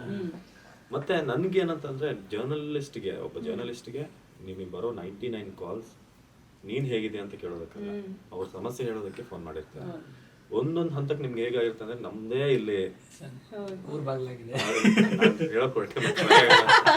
ಥ್ಯಾಂಕ್ ಯು ಹೇಳಿದೆ, ಈ ತರ ಆಗಿದೆ, ನಾನು ಅದಕ್ಕೆ ಹೆಂಗ್ ಸೊಲ್ಯೂಷನ್ ಅಂತ ನಾನು ಯೋಚನೆ ಮಾಡ್ತಾ ಇರ್ತೀನಿ. ಇನ್ನೊಬ್ರು ಬಂದು ನಮಗೆ ಕಾಲ್ ಮಾಡಿ ಈ ತರ, ಅದು ಕೆಲವೊಂದು ಎಷ್ಟು ಕಾಂಪ್ಲಿಕೇಟೆಡ್ ಇರುತ್ತೆ ಅಂದ್ರೆ, ಈ ಜಾಗ ತಗೊಂಡಿರ್ತಾರೆ, ಡಾಕ್ಯುಮೆಂಟ್ ಯಾರ್ದೋ ಹೆಸರಲ್ಲಿರುತ್ತೆ, ಅಂಥದ್ದೆಲ್ಲ ಕಾಂಪ್ಲಿಕೇಶನ್ಸ್. ಅದು ಅವ್ರು ಹೇಳೋದನ್ನ ನಾನು ಕೇಳಿಸ್ಕೊಳ್ಳೋಷ್ಟು ನನ್ ಕೆಲವೊಂದ್ಸಲ, ಯಾಕಂದ್ರೆ ನಂದೊಂದು ಯಾವುದೋ ಪ್ರೋಗ್ರಾಮ್ ಅಲ್ಲಿ ಏರ್ ಆಗೋದಿರುತ್ತೆ, ನಾನು ಅದಕ್ಕೆ ಪಾಯಿಂಟ್ಸ್ ಮಾಡ್ಕೋತಾ ಇರ್ತೀನಿ. ನಾನಾದ್ರೂ EP ಹಾಕೊಂಡು ಕೇಳಿಸ್ಕೊತಾ ಇರ್ತೇನೆ, ಹೇಳಿ ಸಾಧ್ಯವಾದಷ್ಟು ನಾನೇನು ಸೊಲ್ಯೂಷನ್.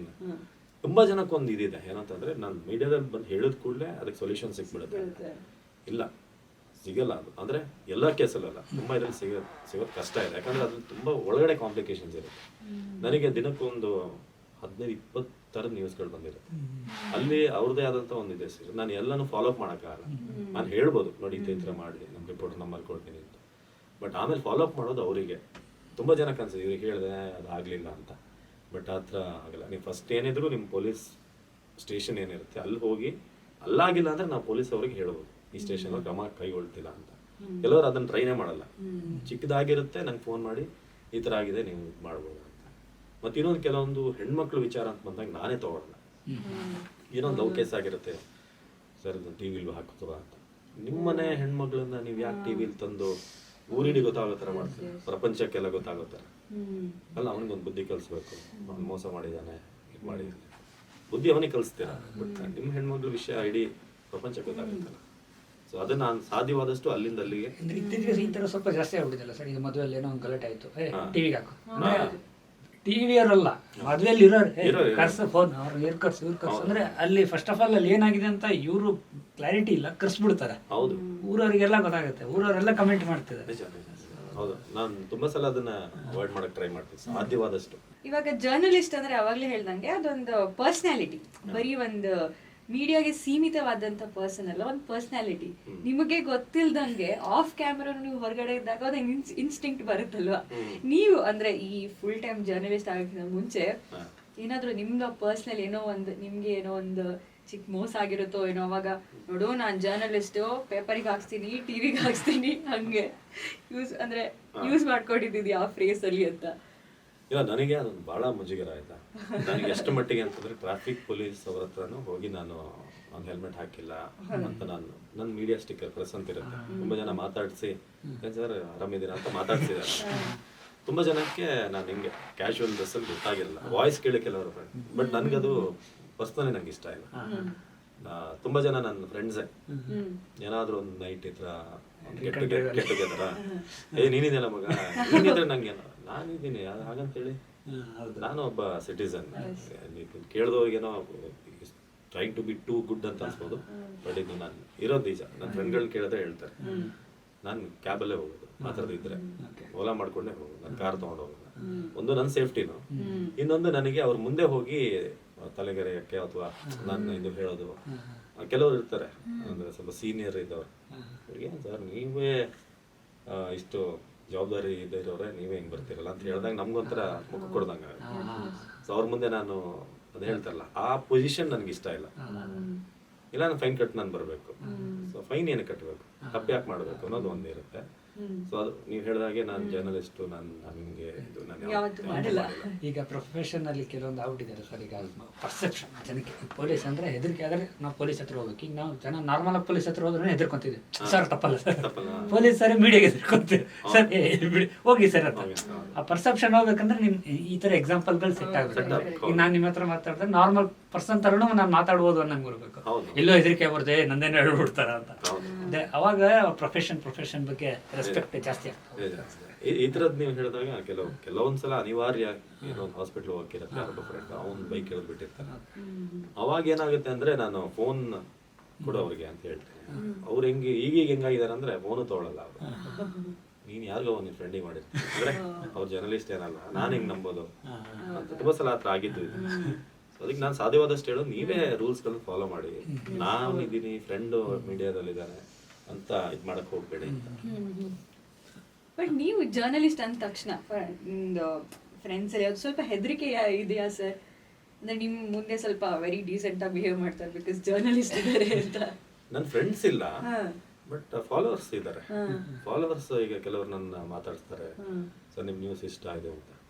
ಸೊ ಆಮೇಲೆ ಸ್ವಲ್ಪ ಹೆದರ್ತಾರೆ, ಆಮೇಲೆ ಸ್ವಲ್ಪ ಮಾತಾಡಕ್ಕೆ ಅವ್ರು ಅಲ್ಲಿಗೆ ಬಿಡ್ತಾರೆ. ನಾನು ಕೆಲವೊಂದು ನಿಲ್ಲಿಸ್ತೀನಿ. ತುಂಬಾ ಜನಕ್ಕೆ ಹೇಳ್ತಾರೆ, ಸರ್ ನಿಮ್ಮ ಹತ್ರ ನಾರ್ಮಲ್ ಆಗಿ ಮಾತಾಡ್ಬೋದಾ, ನೀವು ತುಂಬಾ ಸೀರಿಯಸ್ ಇದ್ದೀರಾ, ಅನ್ಕೊಂಡಿರ್ತಾರೆ, ನೀವು ತುಂಬಾ ಸೀರಿಯಸ್ ಆಗಿ ಮಾತಾಡ್ತೀರಿ, ನೀವು ನಾರ್ಮಲ್ ಹಿಂಗೆ. ಮತ್ತೆ ನಮಗ್ ಬಹಳ ಒಂದು ಇದಾಗೋದೇನು ಅಂತಂದ್ರೆ, ನಾನು ಹೇಳಿದಲ್ಲ ಅಪ್ರಿಸಿಯೇಷನ್. ಯಾರು ಸಣ್ಣ ಪುಟ್ಟ ಕಾಂಟೆಂಟ್ ಕ್ರಿಯೇಟರ್ಗಳು ಅಥವಾ ಒಂದು ಒಳ್ಳೆ ಕೆಲಸ ಮಾಡ ಅವರ ಟೆಕ್ಸ್ಟ್ ಮೆಸೇಜ್ ನಾನು you are doing good, keep doing ಅಂದ್ರೆ ಇದು ಅವಿನಾಶ್ ನೀವ ಅಂತ ಕೇಳ್ತಾರೆ. ಇದು ನಿಜಕ್ಕೂ ನೀವೇನಾ ಅಂತ. ಇಲ್ಲ ನಾನೇ ಅಂತ. ಇಲ್ಲ ಫೇಕ್ ಅಕೌಂಟ್ ಎಲ್ಲ ಹಂಗೆ ಹೇಳಿದ್ದು ಇದೆ. ಸೊ ಕೆಲವೊಂದ್ಸಲ ಓಕೆ, ನನಗೆ ಕೆಲವ್ರು ಹೇಳಿದ್ದಾರೆ ನನ್ನ ಫೀಲ್ಡಲ್ಲಿರೋ ಕೆಲವು, ನೀನೊಂದು ಇದು ಮೇಂಟೈನ್ ಮಾಡಬೇಕು, ಲೆವೆಲ್ ಮೇಂಟೈನ್ ಮಾಡಬೇಕು, ಆಗಿದ್ದಾಗಲೇ ಜನ ನಿನಗೆ ಇದು ಮಾಡೋದು. ನೀನು ರೀಚೇಬಲ್ ಯಾವಾಗ ಆಗ್ತೀಯಾ, ಅವ್ರೊಂದು ಯಾರು ಗುಡ್ ಮಾರ್ನಿಂಗ್ ನಿನ್ನ ಎಲ್ಲದಕ್ಕೂ ರಿಪ್ಲೈ ಮಾಡ್ಕೋದ್ರೆ ನಿನ್ನ ವ್ಯಾಲ್ಯೂ ಕಳ್ಕೋತೀಯ. ಬಟ್ ನನಗೆ ಅದು ಇರಕ್ಕೆ ಬರಲ್ಲ, ನನ್ನ ಪ್ರಾಬ್ಲಮ್ ಅದು. ಈಗಲೂ ನಾನು ಒಂದ್ಸಲ ನನ್ನ ಮೇಕಪ್ ತೆಗೆದ್ಮೇಲೆ ಮಾಮೂಲಿ ಮನುಷ್ಯ ಅನ್ನೋದು. ಸೊ ಅದು ನನಗೆ ಭಾಳ ಕಷ್ಟ. ನನಗೆ ಕೆಲವರು ಇದರಲ್ಲೂ ಹೇಳಿದ್ದಿದೆ, ನನ್ನ ಫ್ರೆಂಡ್ಸ್, ಕಾಲೇಜ್ ಫ್ರೆಂಡ್ಸು, ನೀನು ಬಂದಾಗ ಒಂದು ಇದ್ರಲ್ಲಿ ಬರಬೇಕು, ರೇಂಜಲ್ಲಿ ಇರಬೇಕು, ನೀನು ನೋಡೋದು ನೀನೇ ಹೋಗಿ, ನಾನೇ ಹೋಗ್ತೀನಿ ಕೈ ಮಾಡಿ, ನಂಗೆ ಅದು ಏನೋ ಬರೋದಿಲ್ಲ, ನೀನು ಆ ಥರ ಇರಬಾರ್ದು, ನೀನು ಒಂದು ಲೆವೆಲ್ ಮೇಂಟೈನ್ ಮಾಡೋದು. ಅವ್ರಿಗೆ ಗೊತ್ತಿಲ್ಲ ಬೈ ನಮಗೆ ಬೆಟರ್ ಅನ್ಸುತ್ತೆ ಸರ್. ಈಗ ಯಾಕಂದ್ರೆ ನಮ್ಮ ಪ್ರೊಫೆಷನ್ ಇದು, ನಾವು ಎಲ್ಲರೂ ಜನಕ್ಕೆ ಪ್ರೊಫೆಷನ್ ಅಲ್ಲಿ ಏನ್ ಅನ್ಕೊಂಡಿರ್ತೀವಿ, ಜರ್ನಲಿಸ್ಟ್ ಅಂದ್ರೆ ಸೀರಿಯಸ್ ಆಗಿರ್ತಾರೆ, ಜೋಕ್ಸೇ ಮಾಡಲ್ಲ, ಯಾವಾಗೂ ಸ್ವಲ್ಪ ಸೀರಿಯಸ್ ಅಂದ್ರು. ನಾವೇನಂದ್ರೆ ಡಿಫ್ರೆಂಟ್ ಪರ್ಸನಾಲಿಟಿನೇ ಇಲ್ಲ ಅಂತ. ಈ ಸಾಫ್ಟ್ವೇರ್ ಇಂಜಿನಿಯರ್ಸ್ ಅಂದ್ರೆ ನರ್ಡ್ಸ್ ಆಗಿ ಸ್ಪೆಕ್ಟ್ಸ್ ಹಾಕೊಂಡು ಲ್ಯಾಪ್ಟಾಪ್ ಅಲ್ಲೇ ಕೂತ್ಕೊಂಡಿರ್ತಾನೆ. ಈ ಕಾಮಿಡಿಯನ್ ಯಾರೋ ಒಬ್ಬನಿದಾನೆ ಅಂದ್ರೆ ಲೈಫ್ ಪೂರ್ತಿ ಕಾಮಿಡಿನೇ ಮಾಡ್ತಿರ್ತಾನೆ. ಅದರ್ ಸೈಡ್ ಆಫ್ ಸ್ಟೋರೀಸ್ ಇರುತ್ತಲ್ಲ, ನೀವು ಸ್ಪೋರ್ಟ್ಸ್ ಇಷ್ಟಪಡ್ತೀನಿ ಅಂದ್ರೆ, ಕ್ರಿಕೆಟ್ ಆಡ್ತೀನಿ ಅಂದ್ರೆ, ಇದರಲ್ಲಿ much other side of stories rather than ನಾವು ಪ್ರೊಫೆಷನ್. ಬಟ್ ಸ್ಟಿಲ್ ಪ್ರೊಫೆಷನ್ ಎಷ್ಟು ಇನ್ಫ್ಲೂಯೆನ್ಸ್ ಮಾಡುತ್ತೆ ಸರ್? ಅಂದರೆ ನೀವು ಮುಂಚೆ ಬ್ಯಾಕ್ ಎಂಡಲ್ಲಿ ಟೆಕ್ನಿಕಲ್ ವರ್ಕ್ಸ್ ಮಾಡ್ತಾ ಇದ್ರಿ ಅಂದರೆ ಈಗ ಒಂದ್ಸರಿ ಜರ್ನಲಿಸಮ್ ಅಂತ ಒಂದು 10 years ಇಂದ ಮಾಡಬೇಕಾದ್ರೆ point of view of life ಅಂದರೆ ಅಂದರೆ ಚೇಂಜ್ ಆಗುತ್ತೆ ಯೂಶ್ವಲಿ, ಅಂದರೆ ನಮ್ಮ ಪ್ರೊಫೆಷನ್ನು ಇದು ಮಾಡುತ್ತಲ್ವ ಅಂದರೆ? ಇಲ್ಲ, ಚೇಂಜ್ ಆಗುತ್ತೆ. ನೀವು ಪ್ರತಿಯೊಂದರಲ್ಲೂ ಒಂದು ಇದನ್ನ ಹುಡುಕ ಶುರು ಮಾಡ್ತೀರಾ. ಈಗ ನಾನು ಮುಂಚೆ ಹೋಗ್ಬೇಕಾದ್ರೆ ಒಂದು ರೋಡಲ್ಲಿ ಗುಂಡಿ ಸಿಕ್ಕಿದ್ರೆ ಬೈಕೊಂಡು ಹೋಗ್ತಿದ್ದೆ, ನೀವು ವೋಟ್ ಹಾಕಿದ್ರೆ. ಇದನ್ನ ನಾನು ಇವಾಗ ಯಾವುದೋ ಏರಿಯಾ ಹೋದಾಗ ಇಲ್ಲಿ MLA ಯಾರು, ಕಾರ್ಪೊರೇಟರ್ ಯಾರು, ಹೆಂಗೆ ನಾನು ಏನಾದರೂ ಒಂದು ಸ್ಟೋರಿ ಮಾಡಿಸ್ಬೋದಾ ಅನ್ನೋದು ನಂಗೆ ಅನಿಸಿದೆ. ಫ್ಲೈಓವರ್ಗಳು ತುಂಬ ಕೆಲವು, ಈಗ RR ನಗರ ಫ್ಲೈಓವರ್, ಅದನ್ನ ನೋಡೋದು ತುಂಬ ಸಲ ನಾನು ರಿಪೋರ್ಟ್ರಿಗೆ ಹೇಳಿ ಏನಾದರೂ ಒಂದು ಮಾಡಿಸಿ ಅಂತ. ನೋಡಿ ಇವಾಗ ಡಬಲ್ ಇದು ಮಾಡಿಸಿದ್ದಾರೆ, ನೋಡಿದ್ದೀರ? ಒಂದೇ ಸೈಡ್ ಇತ್ತು, ಇವಾಗ ಸ್ವಲ್ಪ ಈ ಕಡೆ ಹೋಗಕ್ ಮಾಡಿದ್ದಾರೆ, ಆ ಕಡೆಯಿಂದ ಎಂಟರ್ ಆಗಕ್ಕೆ ಒಂದು ಮಾಡಿದ್ದಾರೆ. ಸೊಲ್ಯೂಷನ್ ಮೈಂಡ್ ಸೆಟ್, ಒಂದು ಹಂತಕ್ಕೆ ಸೊಲ್ಯೂಷನ್ ಅದು ಬರುತ್ತೆ, ನೀವು ಬೇರೆ ಆಂಗಲ್ ನೋಡಕ್ ಶುರು ಮಾಡ್ತೀರಾ. ಸೊ ಅದನ್ನ ಆಫ್ಟರ್ ಜರ್ನಲಿಸಮ್ ನನಗೆ ಅನ್ಸಿದ್ದು. ಮತ್ತೆ ಇನ್ನೊಂದು, ಪ್ರತಿ ವಿಷಯದಲ್ಲಿ ಇವಾಗ ಸ್ವಲ್ಪ ಇದರಲ್ಲಿ ಏನ್ ಮಾಡ್ಬೋದು. ನಾನು ಒಂದು ಸಿನಿಮಾ ಒಂದು ಹೊಸಬ್ರು ಬಂದಿರುತ್ತೆ, ಪಾಪ ತುಂಬಾ ಪೋಸ್ಟ್ ಎಲ್ಲ ಹಚ್ಚಿ ಇದು ಮಾಡ್ತಾ ಇರ್ತಾರೆ, ಅವ್ರಿಗೆ ರೀಚ್ ಸಿಗ್ತಾ ಇರಲ್ಲ. ಸೊ ನನ್ನ ಮೂಲಕ ನಾನು ಏನ್ ಮಾಡಿಸ್ಬೋದು ಅನ್ನೋದು ನಂಗೆ ಥಾಟ್ ಬರುತ್ತೆ, ಅದು ನಂಗೆ ಅನ್ಸಿದೆ. ಸ್ವಲ್ಪ ನಿಮ್ ಥಾಟ್ ಪ್ರಾಸೆಸ್ ಚೇಂಜ್ ಆಗುತ್ತೆ ಆಫ್ಟರ್ ಇದು. At the same time cinema ತರ ಆಗಲ್ಲ ಇದು. ಸಿನಿಮಾ ಹೀರೋ ತರ ನಾನು ಹೀರೋಗಿರಿ ತೋರಿಸಿ ರಾತ್ರಿ ಬೆಳಗ್ಗೆ ನಾನು ರೋಡ್ ಕ್ಲಿಯರ್ ಮಾಡಿಸ್ಬಿಡ್ತೀನಿ, ಆ ಭ್ರಷ್ಟಾಚಾರ ಅದು ಅಲ್ಲ. ತಾಳ್ಮೆ ಬೇಕು. ತುಂಬಾ ಜನಕ್ಕೆ ಜರ್ನಲಿಸ್ಟ್ ಅಂತಂದ್ರೆ ಇವನು ಸಿನಿಮಾ ಹೀರೋ ತರ ವಿತ್ತಿನ ಅವ್ನಿಗೊಂದು ಹೇಳಿದ್ರೆ ಅವ್ನು ಮಾಡಿ ಮುಗಿಸ್ತಾನೆ ಅಂತ. ಅದು ನಮ್ಮ ಸಿಸ್ಟಮ್ ನಿಮ್ಗೆ ಗೊತ್ತಿದೆ, ಸ್ವಲ್ಪ ಟೈಮ್ ತಗೊಳುತ್ತೆ. ಕೆಲವೊಂದ್ಸಲ ನಾವು ಅನ್ಕೊಂಡಿದ್ರೆ ರಿಸಲ್ಟು ಬರಲ್ಲ. ಸೊ ಎರಡಕ್ಕೂ ನಾವು ರೆಡಿ. ಬಟ್ ಒಂದು ನಾರ್ಮಲ್ ಸಿಟಿಸನ್ಗಿಂತ ಸಣ್ಣ ಎಕ್ಸ್ಟ್ರಾ ಟೂಲ್ ಇದೆ ನಿಮ್ಮ ಹತ್ರ, ಮೀಡಿಯಾ. ನಾವು ರೀಚಬಲ್ ಇರ್ತೀವಿ. ಬಟ್ ಆ ಕಡೆಯಿಂದ ರೆಸ್ಪಾನ್ಸ್ ಹಂಗೆ ಬರಬೇಕು. ಅಧಿಕಾರಿಗಳದ್ದು ಅಥವಾ ಪೊಲಿಟಿಷಿಯನ್ಸ್ ಅವ್ರಿಗೆ ಏನಂತ ನಮ್ಮ ತರ ಒಂದು 50 ಜನ ಅಪ್ರೋಚ್ ಮಾಡ್ತಾರೆ. ಒಬ್ಬ ನೀರಿನ ಸಮಸ್ಯೆ ಹೇಳಿದ್ರೆ, ಒಬ್ಬ ರೋಡಿಂದ ಹೇಳ್ತಿರ್ತಾನೆ, ಒಬ್ಬ ಇದು ಒತ್ತುವರಿ ಸಮಸ್ಯೆ ಹೇಳ್ತಾ ಇರ್ತಾರೆ. ಅವ್ರಿಗೂ ಟ್ರ್ಯಾಕ್ ಮಾಡಕ್ ಸ್ವಲ್ಪ ಯಾವ್ದಕ್ಕೆ ಪ್ರಾಶಸ್ತ್ಯ ಕೊಡಬೇಕು ಅನ್ನೋದು ಸ್ವಲ್ಪ ಅವ್ರಿಗೆ ಇದಾಗುತ್ತೆ. ಈಗ ಹೇಳಿದ್ರೆ ಯಾವಾಗ ಅಂದ್ರೆ ತುಂಬಾ ರೀಚಬಲ್ ಇರಬಾರ್ದು ಅಂದ್ರೆ ನನಗೆ ಬರಲ್ಲ, ವೆರಿ ಸಿಂಪಲ್ ಅಂತ. ಆಕ್ಚುಲಿ ನಾವು ಇವ್ರನ್ನ ಪಾಡ್ಕಾಸ್ಟಿಗೆ ಕರೆದಾಗ ನಾವು ಎಷ್ಟೊಂದು ಜನ ಗೆಸ್ಟನ್ನು ಕರೆದಿದ್ದೀವಿ ಇದಕ್ಕಿಂತ ಮುಂಚೆ. ಬಟ್ ಎಲ್ಲರೂ ನಿಮ್ಮ ಚಾನಲ್ ಲಿಂಕ್ ಕಳಿಸಿ, ನಿಮ್ಮ ಸಬ್ಸ್ಕ್ರೈಬರ್ ಎಷ್ಟು ಅಂತ ಕೇಳಿದ್ದಾರೆ. ಬಟ್ ಅವಿನಾಶ್ ಅವ್ರು ಏನೂ ಕೇಳಲಿಲ್ಲ. ಅದನ್ನ ಕರೆದ ತಕ್ಷಣ ಡೆಫಿನೆಟ್ಲಿ ಬರ್ತೀನಿ ಅಂತ ಒಪ್ಕೊಟ್ರೆ ನಮಗೆ ಆ್ಯಕ್ಚುಲಿ ತುಂಬ ಖುಷಿ ಆಯಿತು. ನಾನು ಅರ್ಜುನಿಗೆ ಹೇಳಿದೆ, ಅರ್ಜುನ್ ನಮ್ಮ ಚಾನಲ್ ಲಿಂಕು ಕೇಳಿಲ್ಲ ಅರ್ಜುನ್, ಹಂಗೆ ಒಪ್ಕೊಂಡ್ರು ಅವರು ಅಂತ.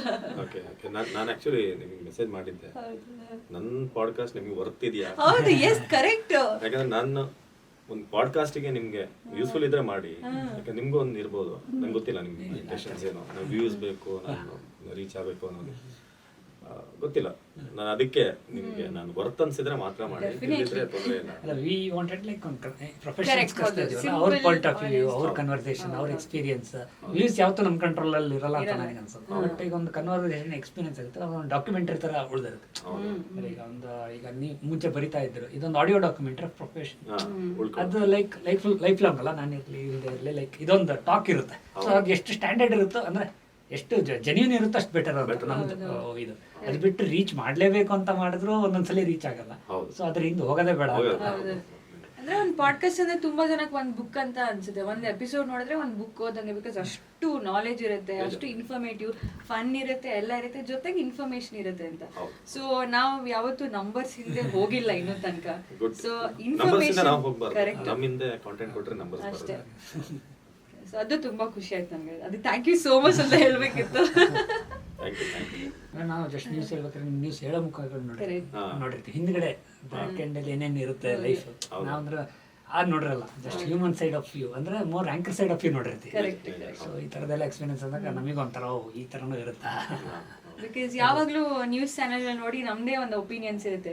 ನ್ಯೂಸ್ ಚಾನೆಲ್ ಹಿಂಗೆ, ನ್ಯೂಸ್ ಆಂಕರ್ಸ್ ಹಿಂಗೆ, ಅವ್ರದ್ದೊಂದು ಒಪಿನಿಯನ್ಸ್ ಇರುತ್ತೆ ಅಂತ. ಪ್ರಾಬಬ್ಲಿ ಆ ಒಪಿನಿಯನ್ ಎಲ್ಲ ಒಂದು ಬರೀ one side of the story ಇತ್ತು ಅನ್ಸುತ್ತೆ ತುಂಬಾ ಜನಕ್ಕೆ. ಇವತ್ತು ಅದರ್ ಸೈಡ್ ಆಫ್ ದ ಸ್ಟೋರಿನೂ ನಾವು ನೋಡೋಕೆ ಸಿಕ್ಕಿ ಎಷ್ಟೋ ಜನಕ್ಕೆ ಹಿಂಗೂ ಇರುತ್ತಾ ಅಂತ ಅನ್ಸಿರ್ಬೋದು. ಅನ್ಸಿದ್ರೆ ವಿ ಆರ್ ವೆರಿ ಹ್ಯಾಪಿ. ತುಂಬಾ ಖುಷಿ ಆಯ್ತು. ಆ್ಯಂಡ್ ಇನ್ಫ್ಯಾಕ್ಟ್ ಫ್ರೆಂಡ್ ಜೊತೆ ಕೂತ್ಕೊಂಡು ಮಾತಾಡ್ದಂಗೆ ಆರಾಮಾಗಿ ಮಾತಾಡಿದ್ವಿ. ಯಾವುದು ಒಂದು ಶೀಲ್ಡ್ ಇರಲಿಲ್ಲ. ಜೊತೆಗೆ ಜರ್ನಲಿಸ್ಟು ಅನ್ಕೊಂತಾರೋ ಇಲ್ಲ. ನನಗೂ ನಾನು ಇಂಟರ್ವ್ಯೂ ಮಾಡ್ತಿದ್ದಲ್ಲ, ನನ್ನ ಒಬ್ರು ಇಂಟರ್ವ್ಯೂ ಮಾಡಿದ ಹೇಗಿರುತ್ತೆ ಅನ್ನೋದು ನನಗೂ ಇದಿತ್ತು. ಸೊ ನನಗೊಂದು ಹೊಸ ಎಕ್ಸ್ಪೀರಿಯನ್ಸ್. ಆ್ಯಂಡ್ ಮಾಡರ್ನ್ ಇದು ಈ ಪಾಡ್ಕಾಸ್ಟ್ ಇದೆಲ್ಲ ಹೇಗಿರುತ್ತೆ ಅನ್ನೋದ್ರ ಬಗ್ಗೆ ಪಾಡ್ಕಾಸ್ಟ್ ನಾನು ಯಾವತ್ತೂ ಮಾಡಿಲ್ಲ. ನನಗೂ ಒಂದು ಹೊಸ ಎಕ್ಸ್ಪೀರಿಯನ್ಸ್. ನಾನು ತುಂಬ ಕಲಿತೆ ಇವತ್ತು ನಿಮ್ಮಿಂದ. ನೀವು ಕ್ವಶನ್ ಕೇಳೋ ರೀತಿ, ಸೊ ಈ ಥರನೇ ಇರ್ಬೋದು. ಯಾಕಂದರೆ ನನಗೆ ಅದೊಂದು ನಂಬಿಕೆ, ಒಬ್ಬ ಚಿಕ್ಕ ಮೇಕಪ್ ಮ್ಯಾನಿಂದನೂ ನಾವು ಕಲಿಯೋದಿರುತ್ತೆ. ನಾವು ಎಷ್ಟೋ ನಾನು ಆ್ಯಕ್ಚುಲಿ ತುಂಬ ಬ್ಲಿಂಕ್ ಮಾಡ್ತೀನಿ ನ್ಯೂಸ್ ಓದ್ಬೇಕಾದ್ರೆ. ಒಂದ್ಸಲ ನಾನು ಮೇಕಪ್ ಮ್ಯಾನ್ ಹೇಳ್ದ, ಅವ್ನು ತೆಲುಗು ಹುಡುಗ, ಸರ್ ನೀವು ಬ್ಲಿಂಕ್ చేస్తారు సార్ ಐಸ್ನಿ ಪಟ್ಟಪಟ್ಟು కొంచెం ಕಮ್ಮಿ ಮಾಡಿ ಅದನ್ನು. ಹೌದಾ ಅಂತ ನೆಕ್ಸ್ಟ್ ನಾನು ಯೂಟ್ಯೂಬಲ್ಲಿ ಹೌದು ನಾನು ತುಂಬ ನ್ಯೂಸ್ ಓದುವಾಗ ಬ್ಲಿಂಕ್ ಮಾಡ್ತೀನಿ. ಅದು ಮೇ ಬಿ ನಮಗೆ ಆ ಲೈಟ್ಸ್ ಇದು ಸೊ ಅದೊಂದು ಹೌದು improvisation you can learn anybody. ಒಬ್ಬ ಕ್ಯಾಬ್ ಡ್ರೈವರ್ ಇರ್ಬೋದು ಅಥವಾ ಮನೆ ಹಾಲು ತಗೊಂಡ್ಬಂದು ಹಾಕೋನು ಒಂದು ಹೇಳೋಗ್ತಾನೆ. ಸೊ ನನಗೆ ಸ್ಫೂರ್ತಿ ಅವರು ಮಂಗಳೂರಿನಿಂದ ಪರಿಚಯ. ಒಂದ್ಸಲ ಅದೊಂದು ಹೇಳಲೇಬೇಕಿತ್ತು ನನ್ನ ಕೊನೆಯಲ್ಲಿ. ನಾವೊಂದು ಪಿಲಿಬೈಲಿ ಅಮರಕ ಅಂತ ಒಂದು ಸಿನಿಮಾ ಟೆಲಿಕಾಸ್ಟ್ ಮಾಡಬೇಕು ಅಂತ ಲೋಕಲ್ ಚಾನೆಲ್ ತಗೊಂಡಿದ್ವಿ. ಆಗೊಂದು ವಾಯ್ಸ್ ಬೇಕಾಗಿತ್ತು ನಮಗೆ. ಯಾರ್ದು ನಮಗೆ ಸ್ವಲ್ಪ ಲೈವ್ಲಿ ಇರೋ ವಾಯ್ಸ್ ಬೇಕಾಗಿತ್ತು. ಆಗ ಸ್ಫೂರ್ತಿ ಅವ್ರನ್ನ ರೆಫರ್ ಮಾಡಿದ್ರು. ಆವಾಗ ಅವ್ರ ವಾಯ್ಸ್ ಇದೆ ನೋಡಿ ಅಂತ ನಾನು ಜಸ್ಟ್ ಅವರಿಗೆ ನಂಬರ್ ತೊಗೊಂಡು ಟೆಕ್ಸ್ಟ್ ಮಾಡಿದ್ವಿ, ಆಯ್ತಾ ಕೊಡ್ಬೋದಾ ನೀವು? ಅವ್ರೇನು ಸೆಕೆಂಡ್ ಥಾಟೇ ಇರಲಿಲ್ಲ. ನಾನು ಕಳಿಸ್ತೀನಿ ಇದ್ರಲ್ಲಿ ಮಾಡಿ ಕಳಿಸಿದ್ರು. ಆ ಪ್ರೋಮೋಸ್ ಎಲ್ಲ ಇದೆ ನನಗೆ ಥ್ಯಾಂಕ್ ಯು ಫಾರ್ ದಟ್ ಸಪೋರ್ಟಿಗೆ. ಆ್ಯಂಡ್ ವಾಯ್ಸ್ ಬ್ಯೂಟಿಫುಲ್ ಆಗಿದೆ. Thank you.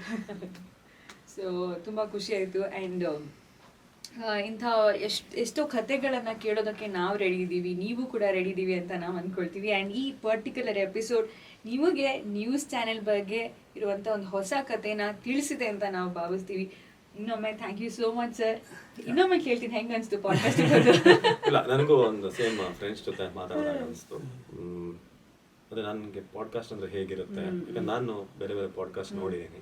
ಒನ್ಸ್ ನಾನಲ್ಲಿ ಗೆಸ್ಟ್ ಆಗಿದ್ದಾಗ ಹೇಗಿರುತ್ತೆ ಅನ್ನೋದ್ರ ಬಗ್ಗೆ ನನಗೊಂದು ಕುತೂಹಲ. ನಿಮ್ದೆಲ್ಲ ಎಡಿಟ್ ಆದಮೇಲೆ ಮತ್ತಿನ್ನೊಂದು, ತುಂಬ ಜನ ಟಿ ವಿ ನೈನಲ್ಲಿ ನೋಡಿರ್ತೀರಾ, ಕೆಲವ್ರಿಗೆ ಅನ್ಸ್ಬೋದು ಅಂದರು ಏನು ಇವ್ರದ್ದೇನು ಇಂಟರ್ವ್ಯೂ ಮಾಡೋ ಅವಶ್ಯಕತೆ ಇದೆಯಾ ನಂಗೆ ಗೊತ್ತಿಲ್ಲ, ಇವ್ರೇನಂತ ನಾನಂತ ಸಾಧನೆ ಮಾಡಿದ್ದೀನಿ ಬಂದು ಕೂತಿದ್ದೆಲ್ಲ. ನನ್ನ ಎಕ್ಸ್ಪೀರಿಯನ್ಸ್ನ ಶೇರ್ ಮಾಡೋಕೆ ನನ್ನ ಈ ಪಾಡ್ಕಾಸ್ಟ್ ಒಬ್ಬ ವ್ಯಕ್ತಿಲಿ ಏನಾದರೂ ಬದಲಾವಣೆ ತಂದರೆ ಐ ಆಮ್ ಹ್ಯಾಪಿ. ಇಷ್ಟೇ. Thank you so much. And I think ಒಂದು ರಿಚ್ ಎಕ್ಸ್ಪೀರಿಯನ್ಸ್ನ ಕ್ಯಾರಿ ಮಾಡಿ, ಒಂದು ವೆರಿ ವೆರಿ ಇನ್ಫಾರ್ಮೇಟಿವ್, ಜೊತೆಗೆ ತುಂಬ ಗಮ್ಮತ್ತು ಕೂಡ ಇತ್ತು. Thank you so much. And ಇನ್ನಷ್ಟು ಕತೆಗಳ ಜೊತೆ ನಾವು ಬರ್ತೀವಿ. ಆದರೆ ಅದಕ್ಕೆ ನೀವು ಸಬ್ಸ್ಕ್ರೈಬ್ ಮಾಡಬೇಕು, ಪಕ್ಕದಲ್ಲಿರುವಂಥ ಬೆಲ್ ಐಕನ್ನ ಒತ್ತಿ. ನಮ್ಮ ಮುಂದಿನ ಮಿಸ್ಟರ್ ಆ್ಯಂಡ್ ಮಿಸ್ಸಸ್ ಪಾಡ್ಕಾಸ್ಟ್ ಎಪಿಸೋಡಲ್ಲಿ ಸಿಗ್ತೀವಿ. ಅಲ್ಲಿ ತನಕ ಥ್ಯಾಂಕ್ ಯು.